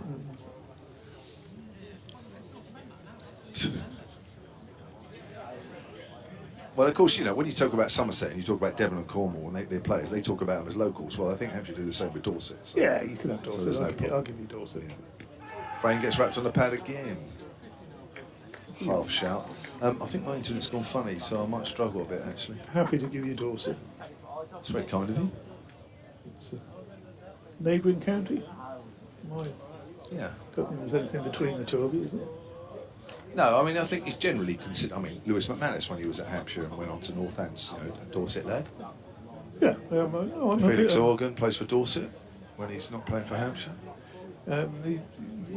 He hails from Who? Felix Organ. Dorset. That's pushed up to, or back to the bowler once more. Actually up to mid-on, tell a lie. It's quite bright sunshine out there at the moment. Time to get the glasses on again, I think. Yeah, no, I thought. Well, Yeah, there might be a couple of other countries involved in there somewhere. Or just bunged in there. 23 for 3 in the ninth. Yorkshire as Holland comes bounding in again from that city end. Frank works that away, square on the leg side. Eddie Jack comes round from fine leg, keeps it down to a single. Good throw over the top to Ben Brown there. End of the over from Holland. And we've had 9 overs now of the Yorkshire reply. And they are 24 with Masood on 11 and Frame on 8. Yeah, it's got to do a bit of rebuilding, and it's difficult, isn't it? You've got to try and get that scoring rate up to somewhere around 4s fairly quickly. But the problem with that, of course, is you can't really afford to lose another wicket doing so. But Shan Masood has got all the experience necessary out there. Due a big innings. Gets in, then Hampshire might have problems. Eddie Jack was actually born in London, but he's clearly come up through the. So it might be that he's moved down our way, down our way when he was young. I don't know the full story, if I'm honest. But he's come up through the academy and what have you. No, I don't mind Winchester. Winchester's okay. Do you say London? Yeah, but as I say, he probably moved when he was young. Start of a new over from Kelly, and that goes through to the keeper. And there is no run. Rich history in Hampshire of bowlers moving from London down to the county. Well, I say that, I can think of one who's done it. Raj Maru. Your good self, yeah. Quite thank you. Martin Jean-Jacques. Yeah.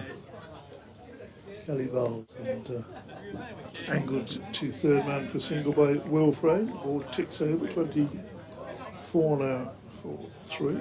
Norman Cowans. Bob Herman. Norman Cowans did, didn't he? It's true. To name but a few. He had a couple of years down. Yeah, he did, yeah. Bob Herman wasn't the worst bowler. I seem to remember him from my... Yeah, he was a bit before me, but they talk about him as being a useful player for quite a few years. County players, a lot of them around in those days, weren't they? Not that... Never going to be good enough for... get in the England side, but could do a very good job. Yeah. Kelly now round the wicket to Masood, who plays and misses at that one outside the off stump. It's impressive stuff here from Dom Kelly. Into his 5th over, 2 for 17, 17 years of age, just to repeat. Terrific stuff. You can see these guys grow as this competition gets into its later stages of the group stages. You can see them, even since the first game, almost different players. Bowls again, and a nice looking drive, but extra cover from Masood, but fielded there and no run. I think that's an important part of the development, isn't it? You come into the side, you play a bit of second 11 cricket or whatever, and you probably still at the back of your mind that a lot of them have that, this is first class cricket, this is a step up, and then you play a couple, hold on, I could do this. I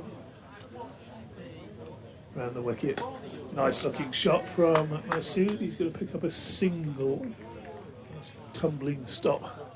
Mid-off, who's that at? Mid-off, he's rolled over and picked the ball up. Should recognise him, DT. Yeah, he's got the number 11 on his back, hasn't he? 31. Oh, my... Gubbins, 31, of course. Got to put my dark glasses on again. The sun's getting in my eyes. Very bowls again, and that ball again just jacks back in a late adjustment from Frayne, who's sort of looking suspiciously at the pitch. Hang on in there, Will Frayne. We know it gets easier. You saw that in the Hampshire innings. He won't score any runs back in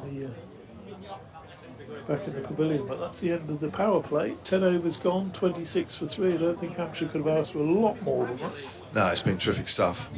You know, the confidence comes from playing in the first team. You know, everybody builds it up. You know, when you're a young player coming through the age groups, and you know, you look at county cricket and you think, oh, all this and all that and whatever. And then, of course, when you're picked, it can be a bit overroaring. But you know, the confidence comes from playing. And when you put in some decent performances, it doesn't have to be brilliant, doesn't have to be 5 for nothing or 100, but if you just put in some performances, put in some good spells, you slowly but surely believe that you actually can do it. Here comes Holland, bowls, Masood edges into the ground, half stopped by Middleton in the gully. Come through for a single though, 27 for 3, 13. And that's where it comes, you know. So if you get some exposure early, you know, very quickly, you know, a 17-year-old as in Kelly and as in Eddie, they both, and certainly Eddie Jack this year, from the bowler that bowled in the first game against Middlesex to where he is now, it's a different bowler. Yeah. Now, a lot of people will say, well, actually he isn't, because I've seen him play in the second team and I've seen him play club cricket, he isn't. But actually, for those of us that only watch first team cricket, we'll say, well, actually he is. And it all comes from confidence. If you have a couple of good games, decent games, you think, well, do you know what? I can cut it here. And then all of a sudden, You were a better you're player away. just for that moment. Well, that's why you have the confidence to do what you did in second team cricket, really. But of course, you've got to do it much tighter. Edge through to first slip, and that's Scott Curry. And that is the 4th wicket to fall. Frayne goes for 9. Bit of extra bounce outside the off stump from Ian Holland. And Scott Curry, I've said it before, and I'll say it again. When it goes to Scott Curry, start walking. Because he makes slip catching look very easy. Yeah, good. Straightforward enough chance, but you've got to catch them. And that's the end of Will Frayne. He's gone for 9. He'll be disappointed with that. Yorkshire slump further into the mire. 27 for 4. Tell you what, this won't only be the way things are going at the moment. This won't only be a setback in terms of the defeat, but it will also be a rather large setback in terms of run rate. That's the thing. That's why, you know, even if you're losing wickets up top, you've got to somehow just keep the innings going, because, you know, in previous years, your 3rd place, you know, is often decided on run rate. You know, lots of teams, as they are at the moment, bunched up with, you know, within a very close proximity of each other in terms of points. And come the end of 8 group matches, it's usually the run rate that's the difference, and whether you sneak into a quarter-final spot or you just miss out. So Yorkshire have got to be very careful on 2 counts here. Yes, you know, from this situation, you think that they'll lose the game. Of course, we're still playing. Anything can happen, but yeah, you've also got to think about the run rate. Yeah, well, James Wharton, who played a shot he'll want to forget on Tuesday to get out, and probably contributed to Yorkshire going from a position of great strength against Surrey to the fact that their last pair needed 32, which they did eventually get. But he's now at the crease, number 23 on his back. Holland comes in then and bowls, right-handed, left alone outside of the off stump. 22 years of age. James Wharton made his List A debut in this year's competition. I think that's the only first team cricket he's played. So I write some of these things down and then I forget the reason I've actually written them down. Tell a lie, he's played first class cricket and he's played T20, apologies, but in terms of List A games, he hadn't played any before this year. Apologies if you're screaming at the picture feed or on the BBC Sport website. Here's Holland, bowls outside the off stump. Kept a little low and nip back as well, but left alone. They don't scream in Yorkshire, they just sort of chat and shake their heads. Do they? Yeah. What, and sort of go like that with the teeth? Do they? Not played any first class. I know. I Well, say I quickly class, corrected it. class as well. You have to take class one. I'm always picking Marty here. Emerson up on Newcastle he lives in, isn't he? Works on- Might have the pleasure of his company. Well, that's bounced as well. And that's come high off the bat, down towards third. Wicked bounce there from Ian Holland. And Wharton is off the mark. Might have the pleasure of Durham's company in Division 1 next year if they go. Yeah. It's taken them a few years to recover from that body blow they took, hasn't it? It's a great nursery of cricket up there in the northeast. So 28 for 4 in the 11th. Here's Ian Holland, bowling to Shah Masood. Lot rests on his shoulders here. Masood's off the back foot. Steers that wider mid-off where Gubbins fields, and Masood will keep the strike. Yorkshire need all of his experience here. 29 for 4. If they're going to get to this target of 312 to win, I would suggest they not only do they need all of his experience, they probably need about 180 of his runs as well. So it's a very tall order, but it's something that he could do. It's, you look down the team sheet on both sides, and if you say you're looking for really big innings from somebody who's done it before, then Ishan Masood would be the one who leaps out and says, yes, he could do this. But as they say in Australia, it's a big ask. A big ask. Now this is Eddie Jack. This is Eddie Jack. One 17-year-old has been replaced by another. Now this guy can bowl. I'm a little bit biased, I know, but I've seen this guy grow in the competition.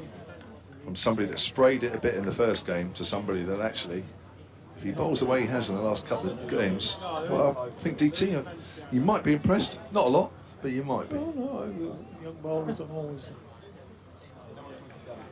happy to see them do well and to make their way in the game and perhaps one day go on and play for the countries. I've still got some problems behind the screen. I don't quite know why they've allowed spectators in that area by the sight screen, because some grounds just have it fenced off, don't they? Sort of a few yards either side. They haven't done that here.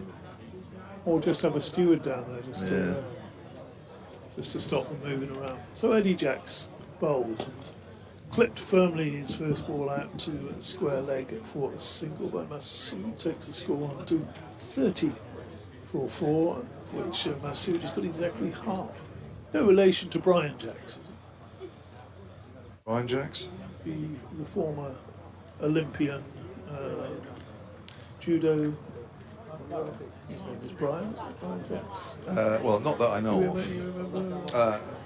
I think I vaguely remember, but He was on that Superstars program as well, wasn't he, Brian Jackson? Oh, I think he okay. might have won that one. okay. Judo gold medalist, I'm pretty Yes, sure. I know. Actually, it's coming back to me the more you're describing what's going on. 1976, something like that. Yeah. Jack's bowls, and well, Morton just had to think about that and decided not to play it at the last moment. Here we are. Dave Allen, who's listening, Hampshire's archivist and historian. We were talking about Felix Organ earlier, and you were saying about various things going on with him. Born in Australia to English parents, they came back to the UK, came back to Dorset when he was young, and he played for Hampshire age group sides from under 14. Yeah. And Bob Herman, who was at Middlesex, was actually born in Southampton. That's probably why he came down here, back down here. Jack's bowls, and Wharton gets a delivery that he can drive. Finds the gap between extra cover and mid-off. No great power, goes through for a single. He's off the mark. That's good. That's useful knowledge from Dave Allen. There's some more knowledge actually which I missed. The fifth wicket partnership between Eckland and Prest of 121 was actually a record fifth wicket for Hampshire against Yorkshire. That's in this day, and the sixth wicket was also a record against Yorkshire. That was 74 between Prest and Organ, I think that was.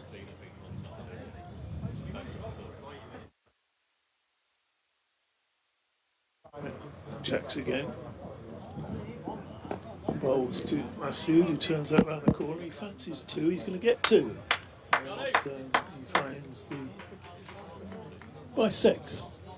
long leg and deep backwards square. Returns for 2 runs. So welcome runs for Yorkshire, 33 for 4. Got a result here where Lancashire have beaten Surrey by 10 wickets. Yeah, you saw that. Sorry, did you see that?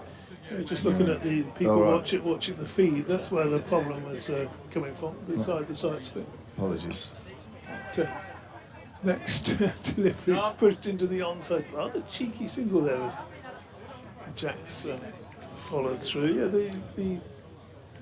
the sight screen at the car park end of the ground, they're parking on the rugby pitches down there, has caused problems. I think the batters can just see sort of shapes moving behind the sight screen because it's slatted, and that's clearly off-putting. And there we are. You can see on the screen the people congregating there.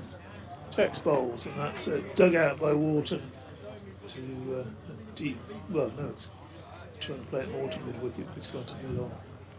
So 1 run to end the over. Wharton now moves on to 3. 18 to Masood. There's a Hampshire flag flying proudly. Yeah. A few fans have made the long trip up and have braved it. You've been up here for 3 days, haven't you? No, I came from Manchester yesterday. We played at Old Trafford on the I Tuesday. mean, north. You've been north. I have, yeah. Well, it's a long time north for you. to be honest, well, further than London gets a bit dizzy. Yeah. So most certainly. 35 for 4 after 12. Hampshire at the same stage were 44 for 1. As Ian Holland continues from the city end. It's driven hard but straight to the fielder by James Wharton. The table looks a bit more interesting now with that Lancashire victory because they have now played 7, so they've got 1 group game left and they have 8 points. That puts them level on points with Hampshire, who after today will have played 6. Leicestershire in front, not playing today. They've got 2 more games left, they have 10 points. Here's Holland again. Wharton's on the back foot, wants a single, but there isn't one there at mid-on. Yorkshire, at the moment, have 6 points from 5 matches. So one would assume at this stage that might still be 6 from 6. So Yorkshire in 4th. So at the moment, 1 place below. And in fact, even if they win today, they will still stay in 4th. Yeah. Because Goal difference. well, actually, I'm just trying to look at the the run rates. I'm not very good at it. It's outside the off stump, bit of extra bounce, but in the end, Wharton has left it alone. I suppose if Yorkshire were to knock these runs off, that would certainly help the net run rate. Whether it's enough to put them above Hampshire, I don't know. I'm not sure Hampshire would go from 2nd to 4th, but anyway, we'll leave that to people that know how to work out net run rates. I certainly don't. Either way, it's very tight at the top, and of course you mustn't discard Kent because they also have 6 points and they have 3 matches left as well, so it's a bit of a bun fight to qualify for the 3 places already as Holland comes in. Flicked away down to fine leg where Eddie Jack will field, and Wharton moves on to 4. 36 for 4. We're in the 13th over. Remember, Hampshire made 311 for 6. They were struggling a bit at the halfway stage but scored 205 for 3 wickets off the last 25. It was overcast for most of those 20 to 25 overs and the pitch was nipping around a little bit. Hampshire did play and miss quite a bit the top order, but they managed to get through it and then were able to kick on when the ball got a little softer and the sun started to come out a little more. Here comes Holland. Certainly out at the moment. It's very warm indeed as that's pushed back to the bowler by Shan Masood, who's very watchful in his innings at the moment. Seems to be making sure that he gets himself in and takes a good look. A bit like Tom Preston in his innings, 105 off 118. Took a little while to really get going, and it's very much a key, I think, here. Just get used to the pitch. It's not a bad one, it just does a little bit. Just behaves slightly different than your normal county surfaces, which a lot of outgrounds do. As Holland bowls, Masood's on the back foot, trying to steer it on the offside, goes out on the leg. Quickly across is an Aaron Donald, and that's another over completed. We're We've had 13 overs here at a very sunny York Cricket Club, right on the outskirts of York. And Yorkshire are 36 for 4. You were talking earlier, DT, about the run rate required. Well, it's slowly inching up. It was just under 7, and then it went to 7, and now it's very close to 7.5 and over that Yorkshire need from here. Yeah, they've got to start now really scoring at 5.5, 6 runs an over for the next, sort of 10 overs. So just building it up, getting some sort of platform to launch off. We've seen how many runs can be scored in the last 20, 25 overs. Yeah. And that's what they must be looking to do. But I say, if you look at that table, it looks very much as though this is going to be another qualification for Hampshire. Well, a win certainly will help. But first ball from Eddie Jack's second over. He's played defensively back towards him, and there was no run. And you've got to say what an excellent job really that A.D. Burrell seems to do year after year with this Hampshire side. A couple of good acquisitions. Ben Brown coming in being one of them, of course, recent years. And he's not the only one, it's just the one I can see there in front of me. But gets to the T20 finals last couple of years. That's down the and out. A little tickle down the leg side by James Wharton, and Eddie Jacks has got a wicket. He was looking to glide that down to fine leg, and the bowler and the keeper were absolutely certain about it. So was the umpire. Wharton tried to look innocent.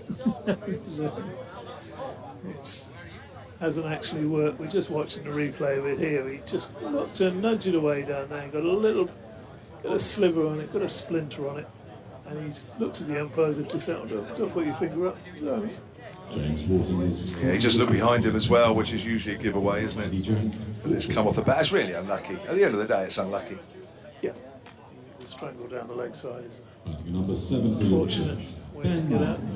And Mike on his way out, he had an eventful time with the ball. One very expensive over and a couple of good ones to finish off with, with the skipper Shan Masood maintaining faith in him for the final 2 overs, which I think both of us were quite surprised that he had done. Especially when there's Leach to bowl still. Yeah. But those final 2 overs were a good couple of overs. So fair play to him in that sense. Not umming and ahhing, but they were. Well, the momentum was with Hampshire, wasn't it, by then? And that's the thing, talk about momentum, and you can't emphasise momentum enough. By the time Hampshire came off at 3-11 for 6, the momentum was definitely with them. And so it showed at the start of this innings. Harry Duke, no score. Finley Bean for 4. George Hill for no score. Will Frame for 9. And James Wharton for 4. All back in the pavilion. And, Shan Masood, 18, the only one so far into double figures. Ben Mike will be to join him. Field now, a couple of slips, backward point, third man, extra cover, mid-off, mid-on. We've got 2 men out, somewhere in the distance, hard to pick out at long leg, and Mike has gone first ball, an absolute Yorker from Eddie Jack. That is a cruel ball to bowl first ball. Oh my goodness gracious. Oh. You would not want, no matter who you are as a batsman, you would not want that up first ball, would you? A Yorker on off stump. And, Ben Mike's on his way back to the pavilion. Yorkshire's 36 for 6. And never mind 17-year-old, that's a cracking delivery from anybody, isn't it? Well, to have the confidence to bowl that as well. And Matthew Revis is the man coming out with the 17-year-old on a hat-trick.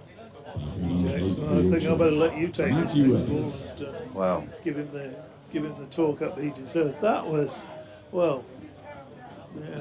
Ben Mike making his way off disconsolately. Yeah, well, it was. That was a sensational delivery. It really was. Might have cleaned a few up, that. It's a decent pace. Here we go. If you watch on the live picture feed, here we go. Ben Mike, high back lift. That's right under the bat. Right under it. Absolutely perfect. He couldn't have placed it better, Eddie Jack. That's a horrible delivery to get first up. It wasn't a horrible delivery to get at any point, but It to get is. it first up, it's... Oh, dearie me. Oh, Eddie Jack. 17 years old. On a hat-trick here. Sure, the crowd will get behind him, even though it's a home crowd. Is it Can Jack? he get one or two? Is it Jack or Jax? Jack. Yeah, Jack. Well, this will be So he might be wonderful. related to Brian Jackson. No, because he was Brian Jacks with an S. That's another reason why he wasn't related. So here we go then. Matthew Revis. There's three slips in for Eddie Jack. Comes in now on a hat-trick and bowls to Revis. And Revis gets one on the line of leg stump. It flicks the pad. It goes down the leg side. And for the moment, anyway, Eddie Jack will have to wait another day for a chance of a hat-trick. Yes. Or later in the innings, perhaps, the way he's bowling at the moment. 36 for 6. Well, you have to say, when Yorkshire won the toss this morning, bowled, it looked a great decision and it was hard early on, but Hampshire really have turned things around. Turned the conditions around, turned the game around as it's outside off stump this time, and Revis leaves that one alone. Completely turned this game way in their favour. And Yorkshire have really got to be careful here with this run rate. I got an email here. We were talking about Bob Herman. Mike Vokes, sonofcricket@gmail.com, says, I think you'll find that Bob Herman's father played for Hampshire before World War II. My dad used to speak about Lofty Herman. Yes. So there we go. Here's Jack again. Bowls, Revis drives up to mid-off. And that is fielded by Gubbins. And that is the end of a very, very good over. 2 wickets in it. 36 for 6. And Shan Masood on 18 not out. What does he do now? I think he's just asked that very question to Matthew Revis as their... I'd get a bit worried if the captain came up to me and said, what do we do? No, not what do we do, but what do I do? Because, all due respect to you, Matthew, this is down to me now. And do I go early, or well, you know, do I try to take it on now, or do I just see off this opening spell from Ian Holland, who looks as though he might be going to do what Ben Coe did, and that's bowl all his overs through from that city end. Yeah, he's had a few niggles in this competition. Yeah, I'm not surprised he's doing this. It's me, isn't it? Holland bowls. I played back to him by Masood, because that was my original end, wasn't it? I should. Holland's bowled 7, 2 for 12. Terrific stuff from him. Dom Kelly, who opened up from the rugby ground end, the end that Jack's bowling now. 5 overs, 2 for 18. Jack has 2 overs, 2 for 6. But Kelly's not even the most impressive 17-year-old in the team, is he? One of them. As Masood pushes that back to the bowler. And there is no run. I nearly got caught out with that one. Ken Bryant has emailed sonofcricket@gmail.com. He says, good afternoon. Thank you for the great commentary and banter. Great team effort by Hampshire, culminating in Tom Press 105, which was helped in no short measure by Joe Eklund's 72 and Felix August's 32 nods out at the end. Was listening to your interview with Tom Prest after Sunday's defeat to Leicestershire, saying he needed to bat on after he getting started. Here comes Holland, driven out into the colours by Masood. Can't find the gap. He certainly did that today. And Ken says, sorry I didn't get to meet you on Sunday, perhaps another time. Yeah, we'll do that, there's plenty of time. If not this season, next season. Don't think I'm going any. Well, I might be moved on. Who knows? Somebody might say move him on. He's done far too long now and what have you, but we'll see. You're a legend. Here comes Holland. Masood plays and misses. Full delivery there. Not far from the stumps. Ben Brown and Tom Press were there, hands on their heads behind the stumps. That cannot have missed by very much. He's looked to be playing that through mid-on, hasn't he? No movement of the feet there. Here's the replay. Holland bowls and... Oh, it's nipped away. Yeah. That is absolutely nipped away. He's trying to play that up to mid-on, Masood. Still a bit of movement there as Holland comes in. Masood edges through to Ben Brown, and that'll be it. Masood goes for 18, 37 for 7. It's getting a bit of a rout here at York. And Yorkshire really struggling now. And another wicket for Ian Holland. His third of the innings. Masood's wondering, hang on, let's have a look at this again. Again, well, I think the ball before was probably a bit of a giveaway that the ball's going across the left-hander. Again, there's not a lot of foot movement there. And Yorkshire have lost their third wicket with a score on 36. Masood not happy with life as he makes his way off. He's got 18, could well, but half the Yorkshire runs he could well be. Well, he could well be the only one into double figures at this rate. Don Bess. Well, this guy can bat. He can, well, so can Matthew Revis. I mean, he's got a first-class century. Yeah. Didn't he open? Revis opened the batting, I think, against Hampshire. Oh, no, it's Hill, wasn't it? George Hill, I think, in the championship game not so long ago. Yeah, I wouldn't have been Revis in the championship. No, it's been George Hill. He's already gone. Wow. Who'd have thought this? You could almost have understood this morning under thick cloud. Yes, I mean, if Hampshire had been 36 for 7 this morning, as you said, with the ball moving about, Code had got a couple of nicks and whatever. But in sunshine, ball still moving. But It is, yeah. As Ian Holland's proving. So Don Bess out at number 9. Surely, even he, at his very best, is going to pull this one around. I don't think anybody can. That's nip back, I think. Maybe pad back, maybe, but he's a long way forward. End of the over from Ian Holland. 3 for 12 from 8 overs for him. And Yorkshire, I'm afraid, are in a sorry state at 36 for 7 with 15 overs gone. Eddie Burrell, who enjoys a stroll around a cricket ground, has just taken off on his... he's going the wrong way, though, isn't he? Is he? Oh, yes. Is there a right and wrong way here? Yeah, right for runs, left for wickets. You must know that, surely. Which is... Oh, we never know. Hang about. Let Doidgy come in here first. Let's go on to it. Okay. Oh, that's right. Yeah, you've got to do that. That's right. Well worked out, DT. I knew there was a reason why you're here, and it's working out the microphones. He's done well, hasn't he? Sling her up, J-Man. Actually, but do make sure you come back for the denouement. We want you to have that honour, of course, if it happens to be in the next half hour. I think I and Yorkshire would be disappointed if that's the case. JMO, having a breather. Not the case, though, for Eddie Jack, who's bowling to number 77, Matthew Revis, pushing into the onside. And there's no run. 54 is the score you are looking for. The fewest runs made, the lowest total made by Yorkshire in a list day game in 2003 at Headingley against Essex. Denouement. You're bringing out your big words because you've got a southerner. Yeah, he will only let me commentate with him if I can do that.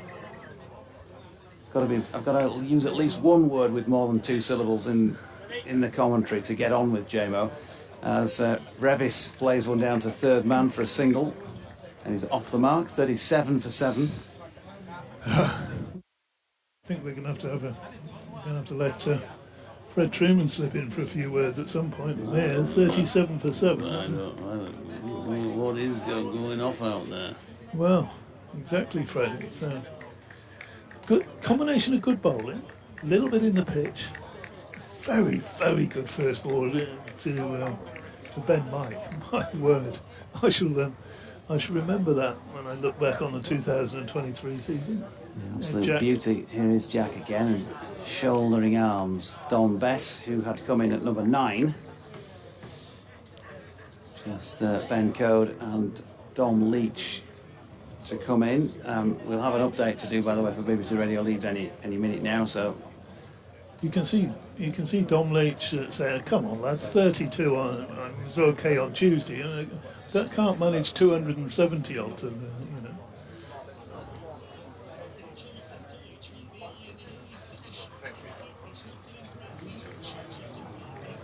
Yeah, you could say that again, Richard. 54 is the lowest total ever posted by Yorkshire in a list A match. That was at Headingley in 2003 against Essex, but it's in danger, sadly, of being eclipsed, if that's the right expression here, or lowered. 37 for 7 here. We're seeing a rout by the Hampshire bowlers. Ian Holland has taken 3 of those wickets. Dominic Kelly, his opening partner, took 2 of them, and now Eddie Jack has taken a couple as well. The second of them, a spectacular delivery to bowl Ben Mike, first ball without scoring. They lost 3 wickets with the score on 36. There's some ironic cheers from around the ground as Don Bess has just driven one square on the offside for 4 to get him up to 41 and to get himself off the mark for 4. We did not see this coming. We thought the chase, needing 312 at the outset, would be tough, but dear me, this is not a 41 for 7 pitch as we saw from Hampshire earlier on. They have bowled well, but Yorkshire have also succumbed. Shan Masood, the top scorer so far, with 18. As I say, that lowest total is in danger. 2 bowlers out there, Dominic Kelly and Eddie Jack, without numbers on their back, but I think Richard said Yorkshire's number, in this match at least, is up.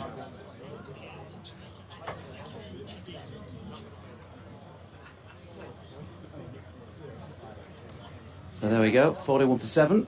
Well, you've called it now. Do I all go home, can we? At this point, they've really just got to forget about that total that's so far away, haven't they? Ridiculous, another 271 runs required. They've just got to bat, enjoy themselves out there, play a few shots, get the total up to something, you know, respectable. Jamo's just suggested that Hampshire have never bowled a side out for less than 118 in this day cricket, which I find hard to believe, but I'm sure he'll be checking that in a minute. So Ian Holland to continue. In fact, we had a change of bowling at that. Looks like Don Kelly might have come back on. Don Kelly's on the man with no name, or rather the man with no number, on his back. We're all just a number, DT. We're all just a number. Increasingly so. 41 for 7. 4 to Bess. He's hit a boundary. But it's Matthew Revis on strike. And covers up. Yorkshire being blown away. Holland's bowled really well. They've been blown away by 2 17-year-olds, Georgie. It's unreal. Great for the future of the game, obviously, but it's not bad for the present, is it? Look at this lad down here. Look at the size of him. Eddie Jack away to our right. Oh, I thought you meant the gen just getting off his deck chair down there. Oh, well, he's a size as well, but a different sort of size. So, just as impressive in its own way.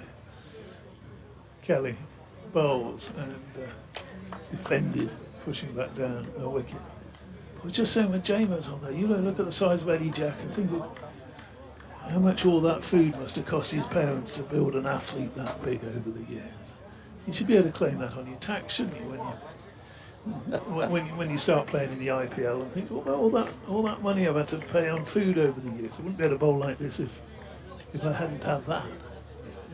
41 for 7. Kelly, the other half of the 17-year-old double act, bowls that, and Revis eases up to wideish mid-on for a single, takes the score to 42. What's the lowest? 54? Oh, they're going to get that. My money's on them going past 100. Do you remember going to a game at Headingley, a one-day game against Essex in, I think it would have been 1982, Essex batting first, and they were in deep trouble at something like 27 for 5 or something like that. Ended up making some sort of recovery, but Yorkshire made fairly short work of it. Kelly bowls, and that's played down into the gully. No run. Derek Pringle was playing that day, the Easts. I think JMO's old team, Middlesex, they were actually bowled out by Yorkshire for 23 on one occasion, Sunday League. And that might be, that number sort of sticks in the mind. Back in the days of when Tom Schofield was at Radio Leeds, after next delivery, Best tries to play it down the leg side. It strikes him on the thigh pad. That's the end of Kelly's over. I think Tom rather dismissively said the Middlesex batsman in order of disappearance rather than dismissal, which I thought was rather good. Listening on from a distance. 42 for 7, so another 12 required to avoid that ignominy. So, they could be following on soon here. They've got a long way to go to pass the follow-on total, haven't they? Might get a second go. Camera picking out a gentleman in the crowd with a Shane Warne shirt on. Obviously a Hampshire fan, a bit. Eddie Jack then. He's back, Jack, to do it again. Right arm over the wicket, and he's flicked off the legs through mid-wicket for a lesser spotted boundary in this innings for Yorkshire. Matthew Revis, the man playing that. But of course, well, everything has gone very, very flat as far as atmosphere is concerned. Revis on to 6, 46 for 7. Is the total. And Felix Organ has been dispatched cruelly as Yorkshire desperately search for every single run here. Cruelly, he's been dispatched to cut off the boundary square on the leg side now. Revis gets the ball short of length and punches it into the covers. And there is no run. What is going off out there? Well, indeed. These two can both bat. I mean, the victory's gone, but I can see them getting past 100, Doidgy. Some sort of respectability. Here's Jack again. Revis tries to flick off the legs and misses. Russell Walker says, horrendous, absolutely horrendous, Jonathan. The ambulance is on the way. A crash team awaiting me. Prognosis, horrendous. Yorkshire batting.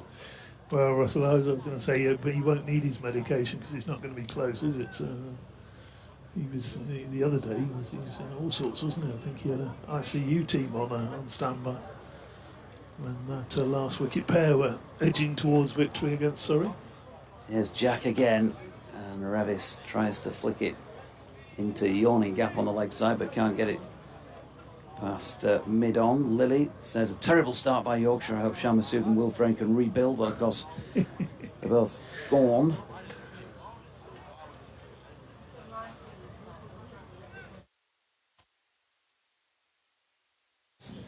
Jack, there's just going to be a fielding change here because that yawning gap is now being filled.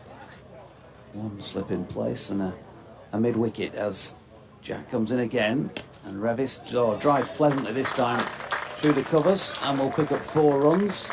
He'll move on to 10 and Yorkshire into the 50s. 51 for 7. They're getting closer to avoiding a record low total in List A cricket.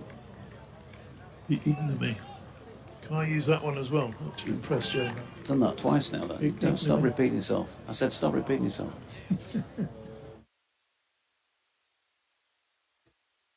Comes Jack again. Long delivery stride. And that's a lovely shot. That really is a nice shot by Matthew Revis. Just waited for it, timed it, got it to the onside of straight. 4 more and 55 up. That means they have avoided the ignominy of a lowest List A total for the county. Ignominy. Nothing to celebrate, really, I guess. Stick to our shorter words, Georgia. Or A-up. Here's Jack, that's short enough. And he's bowling to Revis, who's pushing into the off side, where Scott Curry does a fielding, and there is no run. James Green says, wonderful start, but bowling has gone to pieces. Captaincy, fielding have been questionable. Same mistakes have been repeated by several different players. Below Yorkshire League standards, says James Green.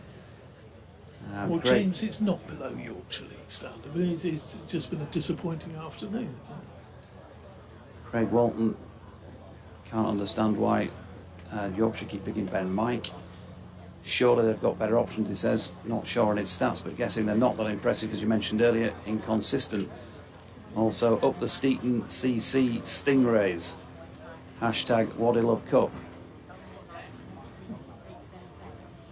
Here's Kelly. Kelly bowls. That's pushed into the onside by Don Bess for a single.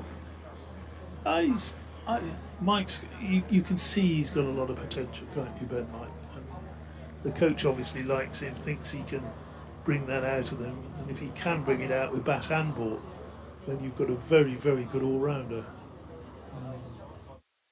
I thought the last couple of overs he bowled today, after he'd had that expensive over, he took it on and bowled 2 good overs at the end. Kelly bowls, and that's driven out to cover by Revis. And these two are really batting as though what's all the fuss about. And 8 and 9 ticking along. Bess has only got 5, Revis has got 15. Batting has become a little easier in these last couple of overs. Afternoon to you, Andy from Cottingham, who was enjoying the sunshine and the beer here at the ground. Next delivery, driven up to mid-on, no run. What's he got to say? Well, it's a while ago now, so it's probably past its sell-by date, but just to say good afternoon to him. He was hoping for a good performance with the bat. I think we all were. Wayne in Dewsbury starts his email off saying, embarrassing. It's as if somebody said after Tuesday's game, almost blowing it isn't good enough. You've well and truly messed up today. It's like the start of the T20 campaign all over again. Kelly bowls, driven to short extra, no run.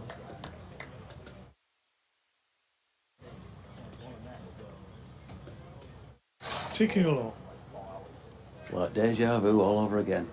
Indeed it is.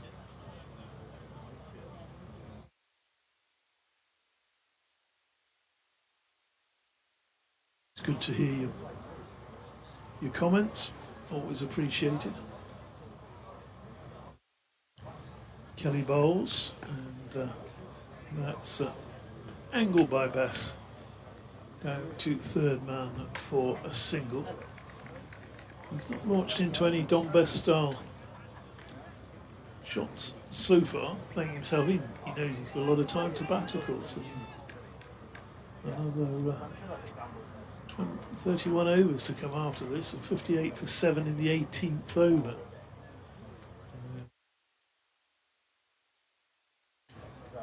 Lots of work to do to even get to respectability, as that next delivery from Kelly is just played back to him, and there's no run to be had there. That is the end of the 19th over. 58 for 7. And sun beating down here, big crowd. We deserve a better contest than this, if you like. They saw some very good batting early on from the young Hampshire pair.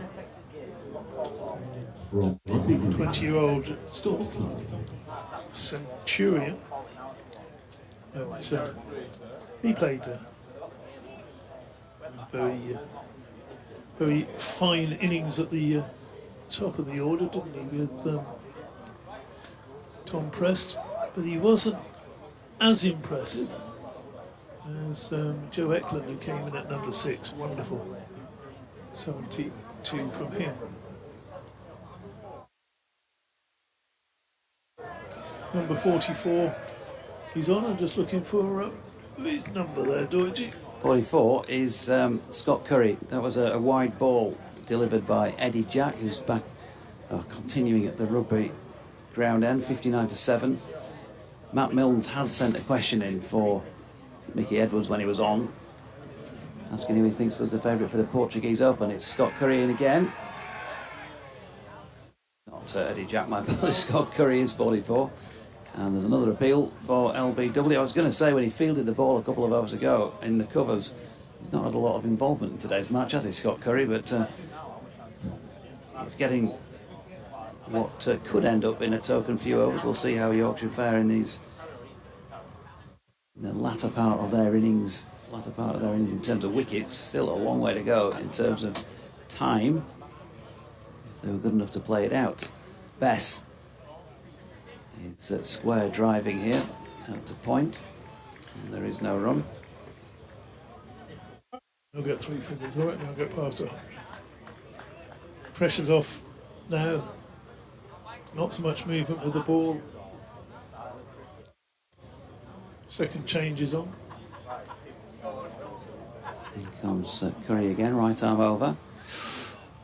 Bess playing that with just the top hand, taking the bottom hand off the bat. Skewed out behind the stumps. No run. Bess on 6. Revis on 15 after a couple of nice shots in his 15 so far. Second highest scorer for Yorkshire, which is clearly not saying much today.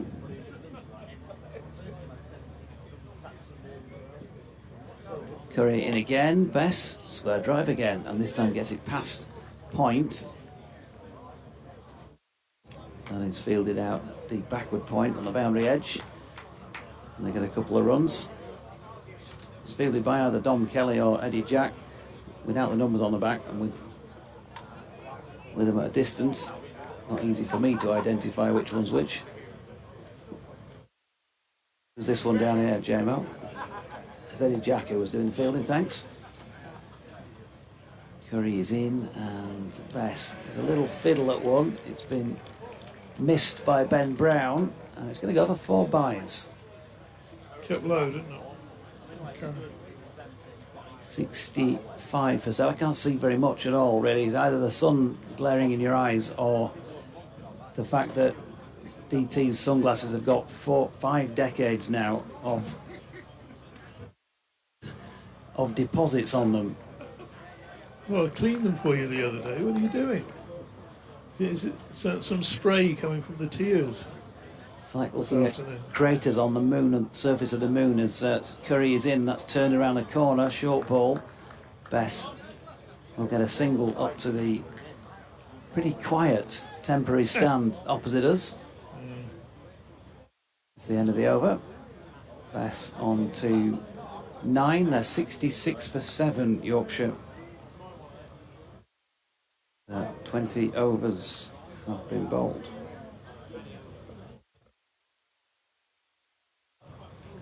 Looking a little bit more respectable, isn't it? Just a tad more respectable. But Hampshire, really, it's not just Hampshire, it's Hampshire's youngsters, isn't it, who've brought this around. The 17-year-old bowlers and the 18 and 21-year-old batters. Looks like Felix Organ coming on to twiddle a few from the city end. From the city end, Felix Organ. Saw him bowling at Southport earlier this year. So, nice to watch him side on, as you can get quite close at Southport as you can here, of course. Love an outground. Organ round the wicket to the right-hander, and Bess just quietly pushes that into the onside. He thinks about 2 runs, but he's not going to get 2 runs. Eddie Jack tears in to do the fielding. Outground's marvellous. We're unplayable on them. You'd have played a few in your time, Fred. Uncovered pitches, unplayable. Well, you were playable most of the time, to be fair. Bowls, and that's played out to deep mid-wicket. Tickling along. 68 now for 7, both batsmen into double figures.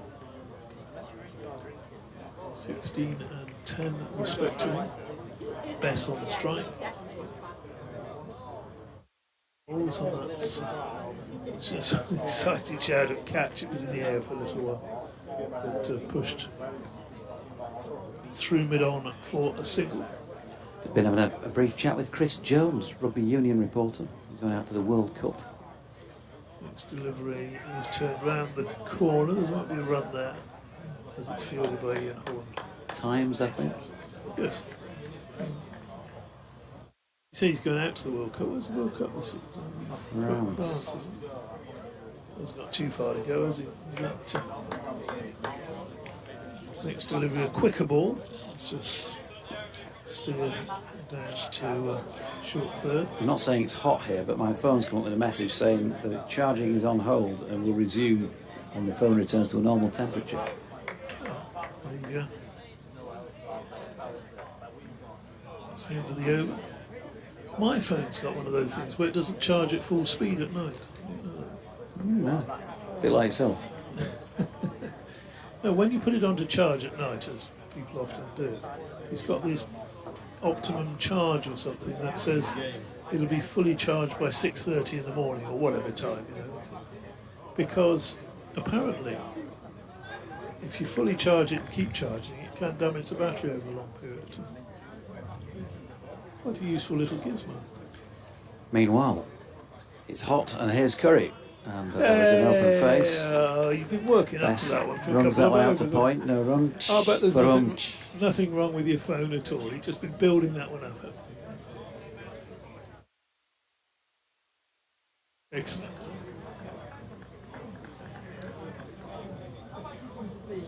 I learnt my trade from Des Lawson. Des. Not good enough for Les Dawson. Here's Curry. It's an uppercut this time, played by Don Bess. He's got it away over point, and therefore nobody in that direction on the boundary edge, and he picks up 4 runs into double figures. Easily the best partnership in this Yorkshire innings so far, because 21 was the only previous one that had got into double figures. Taken this from 36 to 73, I make that 37 runs. And Bess drops that into the leg side, and there is no run. Pressure off a little bit for Hampshire as well, because they know they've basically got the game won. But you'd think they'd want to finish that off, not just so that they can get in out of the sun, but also so it's going to massively improve their run rate if that becomes an issue. Curry again, a slash wide of off stump by Bess, trying to play something similar to what he played before. He does play through point very well. It's definitely an area of strength in his run scoring in all cricket, but missed out on this occasion.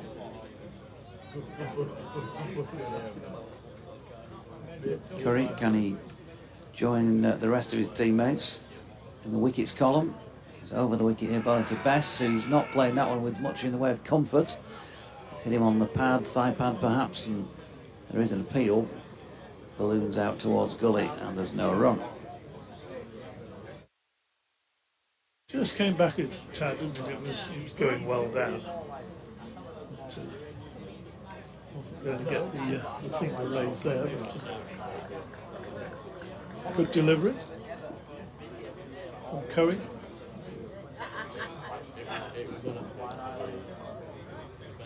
Here comes Curry again, and the Bess guiding that one backward of point once more. It's going to come back for 2 runs. Jack doing the fielding. Well, it could have been all over by now, the way it was when JMO put the cans down, but it's a curse on Hampshire that he's not on commentary at the moment. Do you think he ought to come in and take over from me? If he wants to come on, he might want to. He's enjoying himself in the shade at the moment. Okay. Yeah, give him a few minutes. Respite care for JMO. Got a long trip home. I've lost track of when we're swapping over, when we're not swapping over. It was the end of the over, 75 for 7.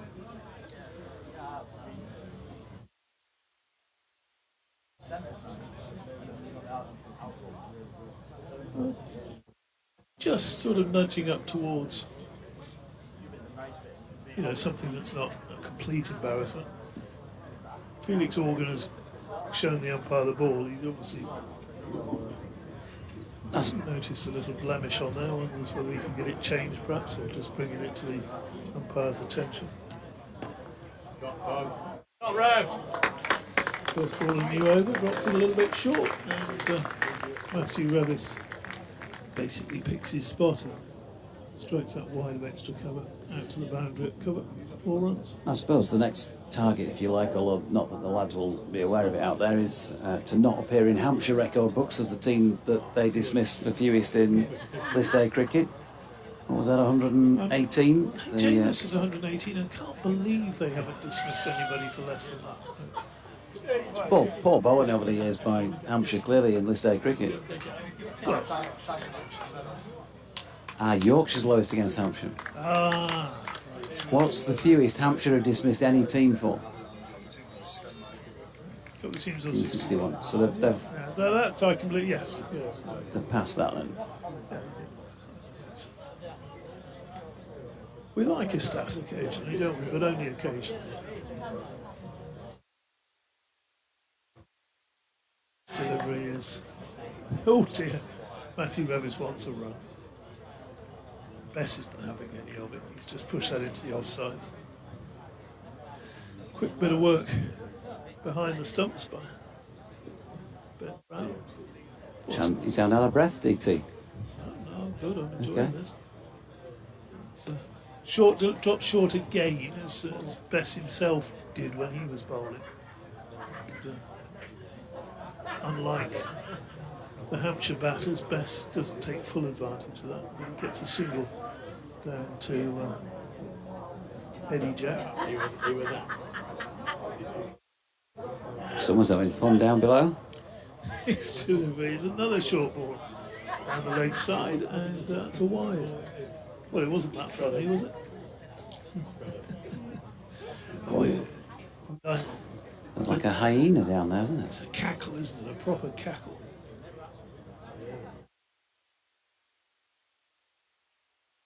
Again, and Revis looking to hit that square, can only just direct it to short extra. 82 for 7 in 23rd over. Not Yorkshire's finest performance.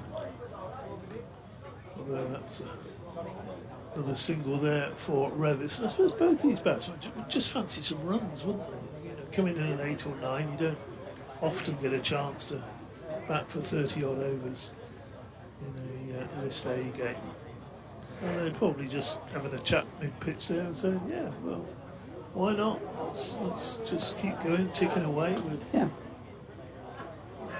We know we're not going to win this game, or whether there's a 1% chance of winning it, something like that. But let's just see where we go. Let's bat for an hour and see where we are at the end of that. Yep, here's Scott Curry continuing at the rugby ground end then, bowling here to Matthew Revis, right-handed, steps back, cuts down to third man and will pick up 1 run. And the other thing is, as I was sort of saying when I was on last time, crushing defeats are not good in competitions like this, because it's almost like losing an extra point sometimes, because your net run rate really does suffer. And so if you're level on points, as we often get in these league situations, then net run rate really does count as an extra point if you've got it in your favour. Best playing one out into the leg side, no run. Yorkshire suffered for that in the T20 this year when they were absolutely taken apart by Derbyshire at Chesterfield.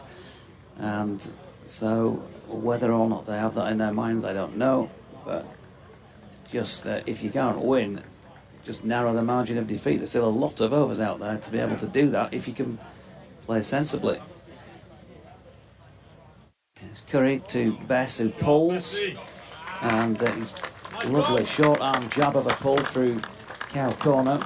It was aerial, but it was not in any danger, and it's 4 runs. Nicely played.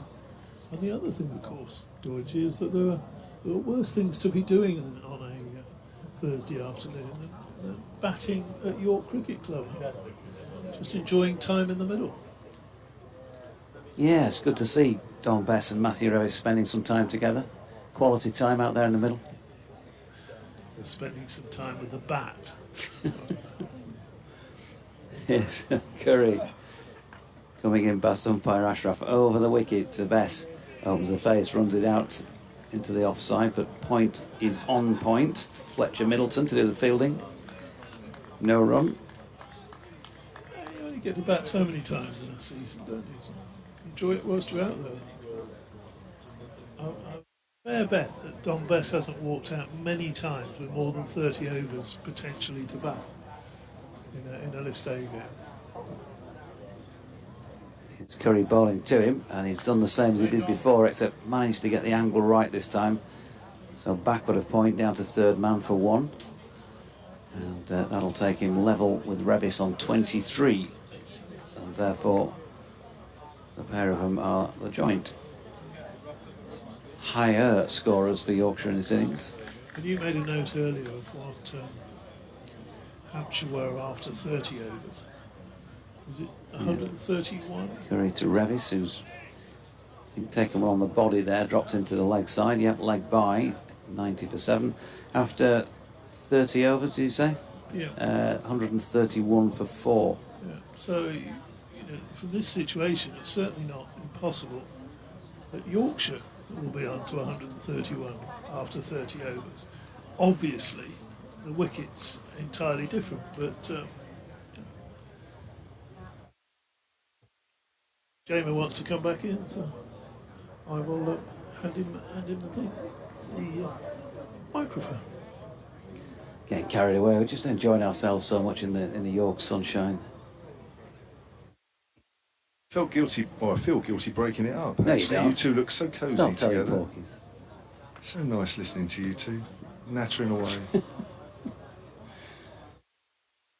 His organ is pushed out on the onside by Revis. He was looked pretty good out there. Looked good with the ball earlier.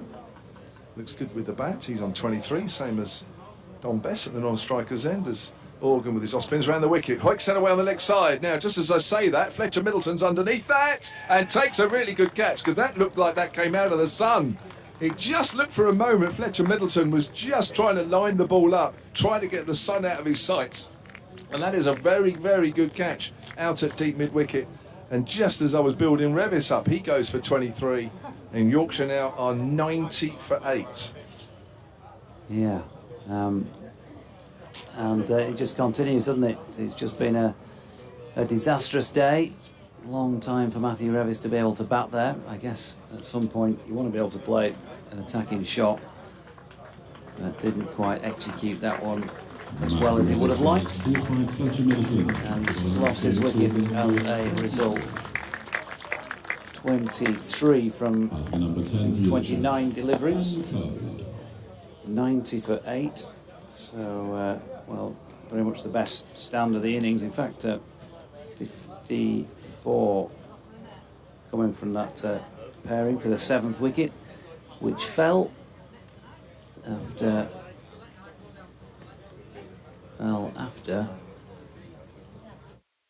24 overs. And is that the second ball? Second or third, yeah, I'll have to double check that. I don't know if we're going to get to see a replay of that dismissal. You might just catch Fletcher Middleton just for a moment, just to try and somehow focus on the ball rather than the sun out in deep. It may not be that he was followed by the camera, but I can tell you that that was a really good catch. In the end, he was flat out taking it, because with the ball coming out of the sun, they are very, very difficult catches to take. That's a super one. A lot's gone right to Hampshire today, I have to say. Sometimes that happens.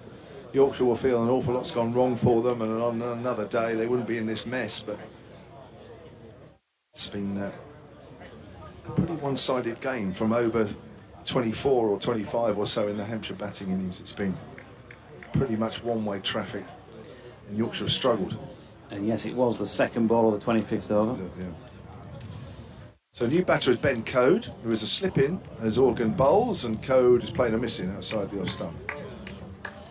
So Felix Organ joined the list of wicket takers, headed by Ian Holland with 3 for 12 from 8. A couple of wickets for Don Kelly and Eddie Jack, both 17-year-olds. Did I say that earlier? Code forward, pushes that out into the covers. And there is no run. I got an email earlier, and I have to say I've been off mic for a little while. I have been following it. Peter Chapman earlier, sunandcricket@gmail.com, saying there was a lot of cars leaving the ground a while ago. There actually isn't at the moment, but it was quite noticeable. There was a stream of cars because the game's been over as a spectacle for quite a while. Morgan comes in and bowls, codes forward. It's gone out square on the offside. Yeah, I think you've already mentioned it, but just to clarify, Yorkshire's lowest ever list A total against Hampshire. There's obviously been others low ones, as every county has low ones. Codes forward, plays it out to extra cover. It's 118. That was against Hampshire at the old ground in Southampton back in 1990. A couple of counties, thank you to Alex Smith, a local journo down our way, who helped look up a couple. They're well past the lowest ever totals against Hampshire in list A. Somerset in 73. Cambridgeshire.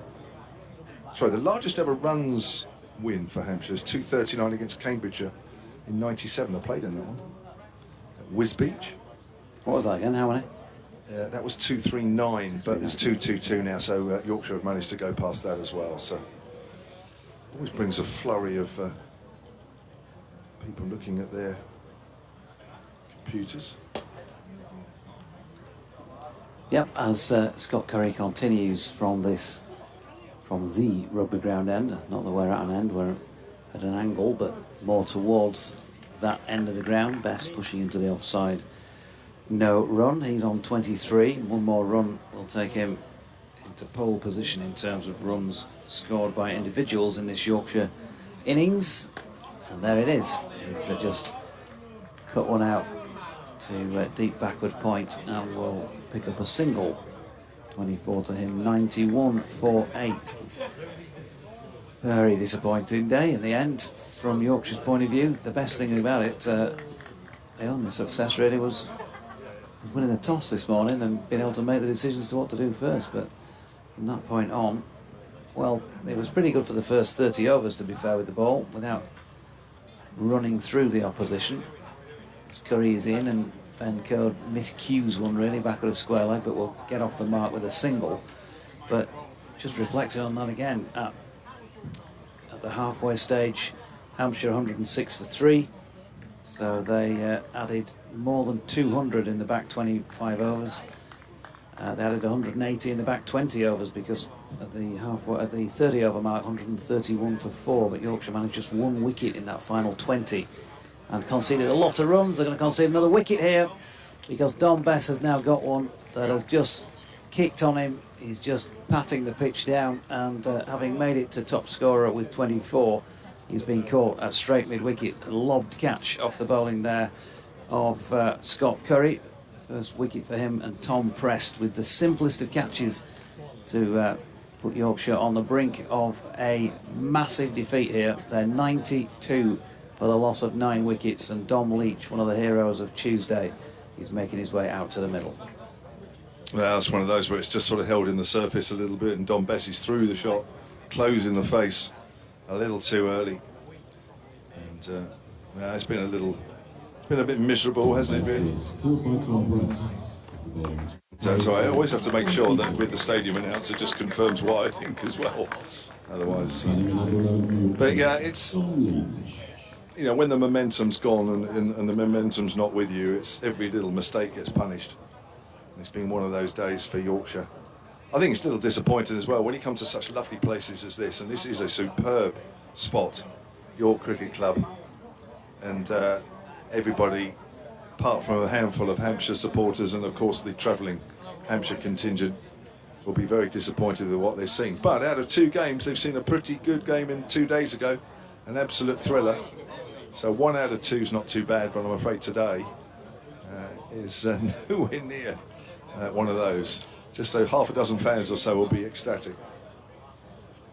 Here is Curry again, and bowling to the last man, Don Leach, who pushes back down the pitch. No run. He looked competent enough with the bat the other day. On one of the few occasions that we've really seen him in Yorkshire first team colours. So he might play one of those frustrating last wicket partnerships with Ben Code, who likes to crash the ball around when he gets the opportunity. And Leach turning one up to mid-on, where there is no run. Just past the halfway mark in this Yorkshire innings when that wicket fell. Fourth ball of the 26th over, and 26 overs now complete. And Scott Curry has got his name in the wickets column as well as the rest of his teammates. 92 for 9 Yorkshire after 26. I mean, Yorkshire still have to work here. That's somehow narrowing that net run rate. I mean, it might only be by 0.00 something, but you never know come the end.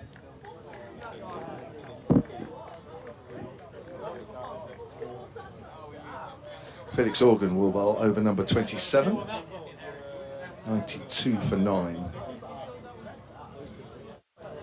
As he comes in from the city end and bowls. Down the wicket comes Code, drives up to mid-off, they'll take a single. And it's 93 for 9 now, Yorkshire. Well, they're not out of it, Yorkshire.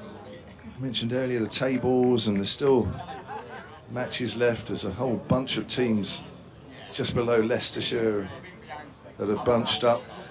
So there's still plenty to play for as Morgan bowls, and it's pushed out by Leach into the covers, and there's no run. I think the disappointing thing from a Yorkshire point of view, they felt, haven't they? They will have felt that they built up some momentum with 2 wins in this competition, having been denied by the rain early on. That would have been frustrating, but they were just starting to get into their stride. Cricket, I'm afraid, professional sport, has a habit of biting you big time. As down the wicket, hit away by, is that Leach? It is, out onto wide mid-on, throw comes in, they'll be home. Pitching wedge, I think, out there into straight mid-wicket. Mark Taylor says, hi Jonathan, DT, Kev, top comms. This Yorkshire season overall can be described in one word, and that's disappointing. Here comes Organ again, driven in the air but safe out towards deep mid-on, another single, 96 for 9. He says not too many players can be happy with their performances. Finley Bean and Ben Code have been consistent, and others have had their moments, but most will be unhappy with the way things have turned out for them. Hopefully things improve, but there are very few signs of that happening. That's Mark down in Thetford, Yorkshire fan. Oh, listen, I think everybody knows the situation here at Yorkshire. It doesn't need explaining too much, as that's almost a caught and bowls taken on a half volley. Is that when you've got so many off-field issues, you know, that distracts away from what's going on the field. And Yorkshire, of course, have probably had the biggest problems going. So you can't expect the focus to be on the field too much. There's a nice drive through extra cover. That's a lovely shot. That gives the crowd something to cheer about. And you can hear them. 100 up. Yeah. Ironic cheers in some quarters around the ground. But nevertheless, at least it's 100. Yep, fairly local boy, of course, Benko, just up the road from Ripon. 100 up for 9, he's on to 6. Now then, Pete Darley has messaged in saying, hi, JD, DT, and Southern Softy, as he calls you. That's fine. Listening to your commentary and listeners' thoughts on Ben Mike and the number of runs he's been costing us, if I recall, there were similar discussions about Dwan Olifio in his first couple of seasons, but it was deemed acceptable as his potential to take wickets would give us the edge. Here's Curry bowling to Leach, who smashes this one across the line and will bring up 4 through mid-wicket. Takes him on to 7, Yorkshire to 104 for 9. He goes on. Ben has taken 7 wickets in his last 2 matches at York for 124 runs. That's an average of 17 runs per wicket, whilst our other bowlers have only taken 9 between them for 284 runs, 31 runs per wicket in the same matches at a cost of 17 per wicket in these 2 games. I suggest we accept the risk and encourage both Ben and the Yorkshire coaching staff to nurture and develop him into a true Yorkshire talent. Pete Yorkie, exile in Manchester, as Leach misses one through to Ben Brown. Yeah, well, I think I was kind of sort of saying that, really, Peter, to some extent. He's inconsistent, and he admits that, but he takes wickets. And if you can afford to have a player like that on your side, then all well and good. So that is a swish across the line by Leach from that delivery by Curry, and there's no run. Well, I think people can accept that. You know, you can always work with players, and you can always, but there just didn't seem to be a plan. And whatever plan there was between himself and Masood, it didn't look a very good one. Curry goes very short this time over the head of Dom Leach. That will be a no ball. Ironic jeers from the crowd around. Pleased to say the sun's gone in for the moment, which is definitely some respite for us in this sun trap. As well, we do have a couple of parasols. They're not huge. Shots. Now then, Don Leach has smashed this one away through the leg side, and after a pause, Naeem Ashraf signals 6 out towards Evie's kitchen. Hot dog. That was a good shot. It's probably just as well. Try and entertain the crowd a little bit towards the end. So, Curry in again to Leach, who advances down the pitch this time and smashes that one away through extra cover for 4. Well, he's having a bit of fun these last couple of matches. Dom Leach down at number 11, asking for a promotion. 18 not out, the winning runs the other day, 17 not out today. Well, the first target for Yorkshire is 118, or to get to 119, because 118 is their lowest ever list A total against Hampshire. You don't want to be part of a team that does that. I've got to find 3 more to avoid that particular stat. Tom Prest has just been sent out to the mid-wicket boundary, and fine leg has been brought up inside the circle. Comes Curry again, and Leach just tries to run this one down to third man, but misses out. End of the over.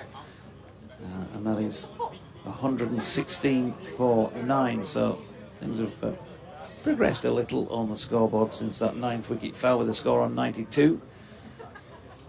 24 partnership for the last wicket. There's been some good striking as well, particularly from Leach, but also from Code. I suppose they've got nothing to lose, so there's just a chance of just entertaining the crowd a little bit. It's been hard going for Yorkshire in this innings. 3 ducks, Harry Duke, George Hill and Ben Mike. Ben Mike, I'm sure you'll remember this day by any fondness. Did pick up 4 wickets against Surrey though, much better there. Felix Organ is just making sure, even at this stage and Hampshire well in front, still making sure the field is right. It's going to be bowling to Ben Code, who's on 6. Organ with his off spin. Comes in from the city end, round the wicket. Code turns that to mid-wicket where Prest fields. And there is no run. Plenty of people below us in front of the pavilion here, as you can hear. As Organ bowls, Code comes down the wicket, drives pleasantly up to mid-off. Doesn't find the gap on this occasion. Score remains on 116 for 9. 3 more for Yorkshire. Let's get past that unwanted record. There's one of them, quick single to Prest, throws at the bowler's end. 117 for 9 it is, and Code moves on to 7. So, Organ has just the 1 wicket to his name. 3 to Ian Holland. 2 each for Kelly and Jack, 1 for Curry.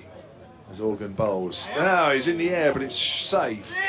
As both Prest and Jack come in off the leg side boundary. Bounces in front of, Fletcher Middleton, bounces in front of Middleton. And it's 118 for 9. So they are level with that lowest ever list A total back in 1990.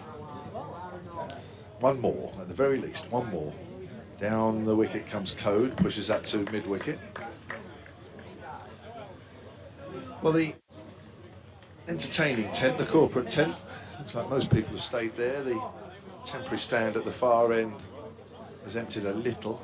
Down the wicket comes Code, drives to extra cover, runs here. May not go all the way, but it at least takes Yorkshire past 118, so their name won't go up on that unwanted list.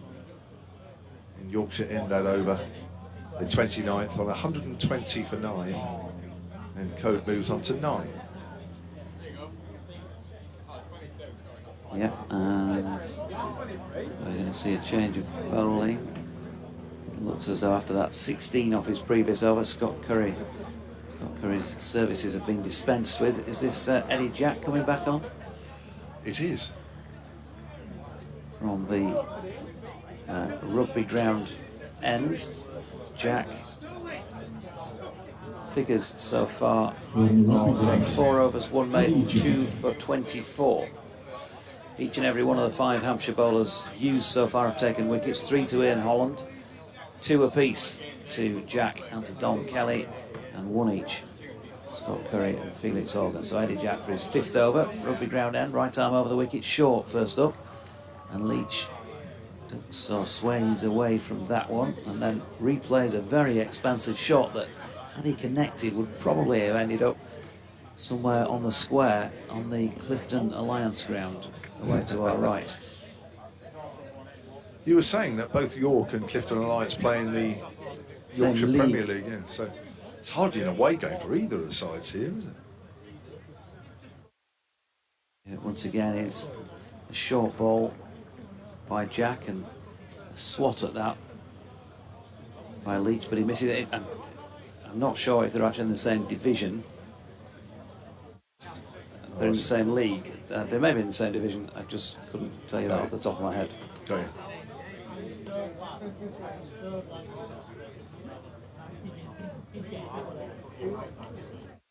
Comes Jack once again. And it's the ball short of length and pulled by Leach. There is no run. I probably should know because I've been emceeing the last few years worth of the league dinners at the end of the year, but believe me, there are many, many divisions in the Yorkshire Premier League North, so it would be easy to get confused. It would. Oh, I see what you mean. Certainly for me. Yeah.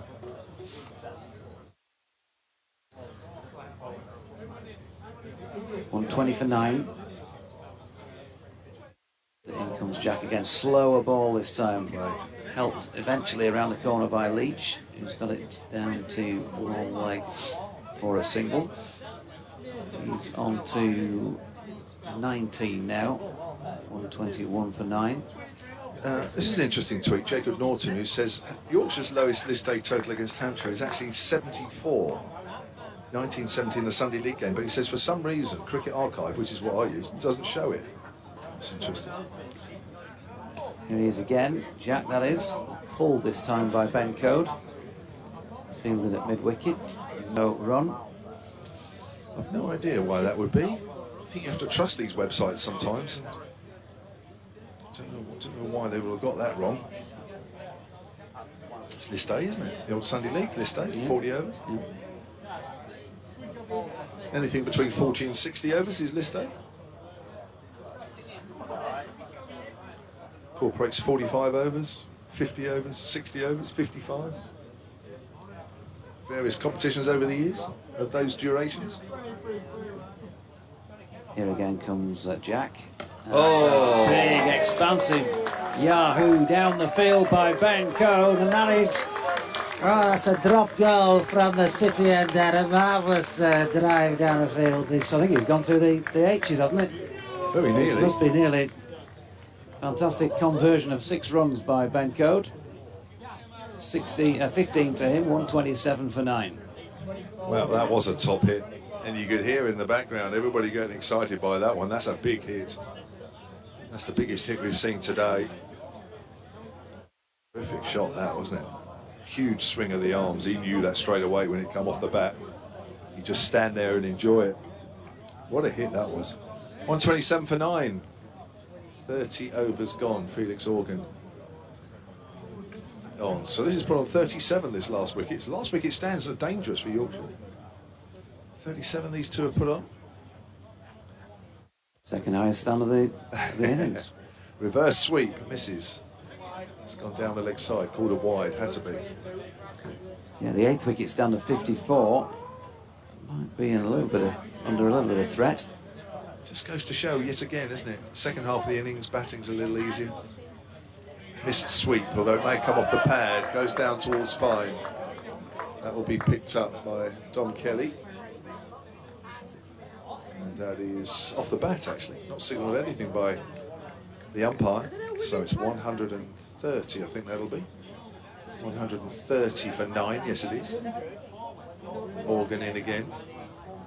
Goes to Leach. Leach down the wicket. It's, I think, an inside edge onto the boot there. So it goes out on the leg side. Well, they're looking to play these shots when they get the opportunity, these two, which is good. There's no point in blocking it, but even so, still have to look after that run rate. Code facing. Just plays that length ball out on the onside for a single, 132 for 9. I think there's a few batters back in the pavilion that are looking at things now saying, just like in Hampshire's innings, things are so much easier in the second half. So it appears for the second time. Organ comes in, bowls. Leach plays that calmly back to the bowler. Well, they might be delaying in the inevitable, but at least there's some entertainment in this stand. For a decent crowd here today. It's been a good crowd, good atmosphere. As Organ comes in again, way down the leg side. That'll be another wide. I think he thought Leach might come down the wicket there, and Leach didn't. Comes in again from the city end. Fly tiered, Leach pushes that back to the bowler, and there's no run. Ross Walker thinks that there's poor technique being displayed. A lot of players' game management requires significant improvement. Organ again, goes for the slog sweep on the leg side, out to Fletcher Middleton at deep mid-wicket, 134 for 9.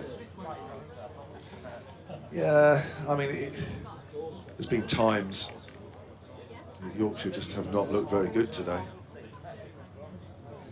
And I think that's the worrying sign. You know, there's a difference between losing and not looking good losing, and that's the bit that worries coaches and coaching staff members, because that's the area where you need to do the most work. Update time for Kev.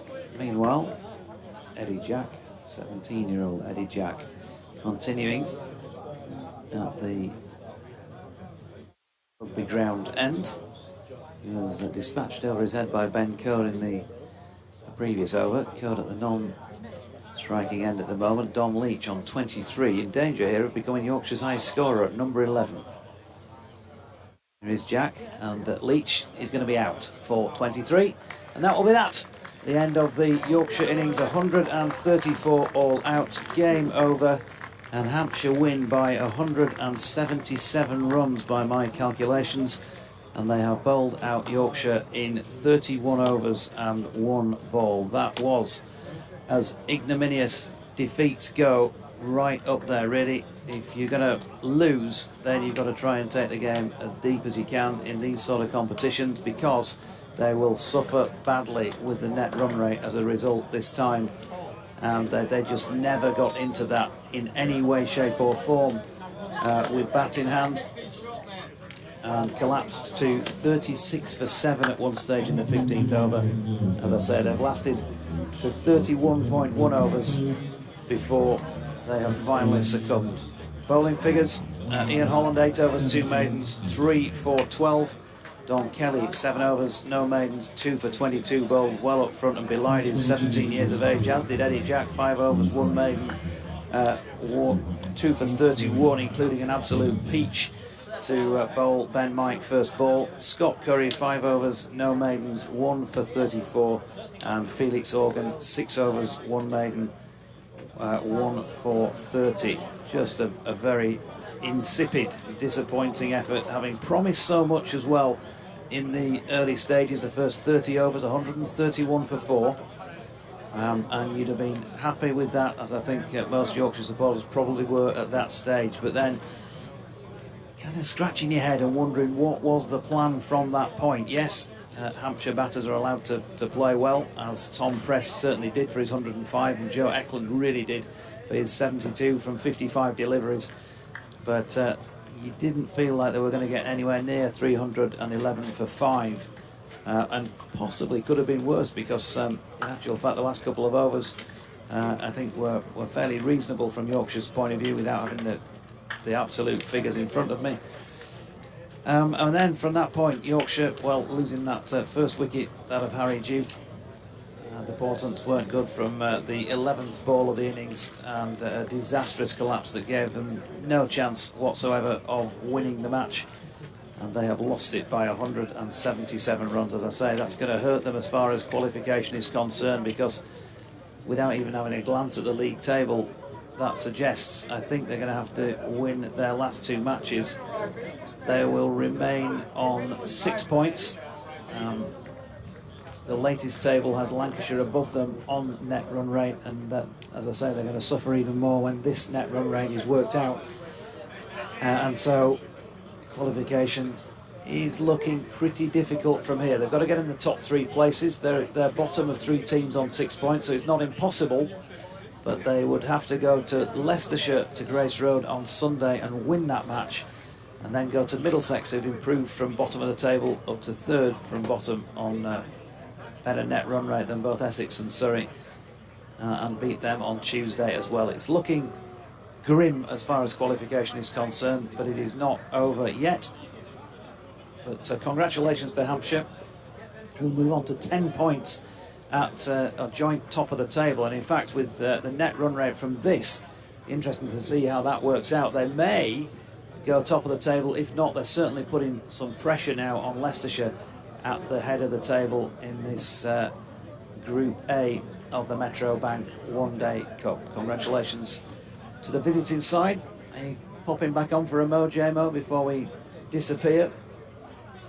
He's been there and seen it all before, but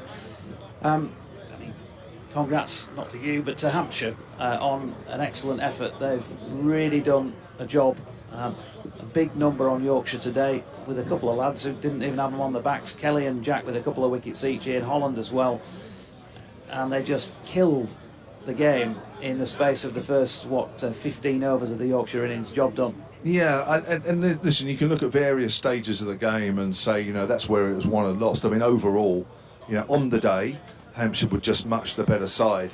Having won the toss, elected to bowl first in overcast conditions, Yorkshire would have expected to pick up more than a couple of wickets in the first 14 overs. That's where part of the game was won. Fletcher Middleton got a little bit frustrated and was out playing a big shot to Don Leach in the 6th, but Nick Gubbins stood firm. He's been in good form, looked very strong out there in a very tricky situation with the ball nipping around a little bit. But only losing those 2 early wickets allowed the stroke players later on to benefit when the pitch became a lot easier and the sun came out. And the coaches will love this. Tom Press, 20 years of age, making 105, his second list 800. You've got 19-year-old Joseph Eklund playing just his 4th first-team game, his 4th List A game, making 72 or 55, and he was quicker than Prest as well. He looked really impressive out there in the middle.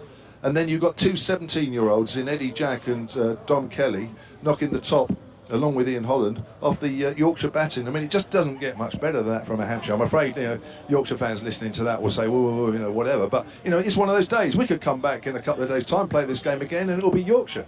They're all over Hampshire. But, it's just one of those days where a lot of things went right for Hampshire, not so much for Yorkshire. But listen, on another day, those tables could easily be turned. Yep, they could. That may be the case in the future, but for today, Hampshire resounding winners. I think I did Eddie Jack a disservice there, by the way, because I think he took the final wicket, didn't he? So 3 for 31 for him is a superb effort. And, no wonder John Ver, operating the scoreboard, has turned it off just about immediately there, because it did not make for pretty reading for anybody of a Yorkshire persuasion. 134 all out. Hampshire win by a resounding 177 runs from J-Mo and from DT and from myself. Many thanks for your company today. We're just sorry that it wasn't a better spectacle for all concerned, apart from those of a Hampshire persuasion. J-Mo, you are playing next at, I remember, Guildford, Surrey, Sunday. Yeah, there you go. If you're a Hampshire supporter, you can obviously join JMO and Churchy for that, and I will be down with Richard Ray at Grace Road, Leicester on Sunday when Yorkshire play top of the table Leicestershire. Bye for now.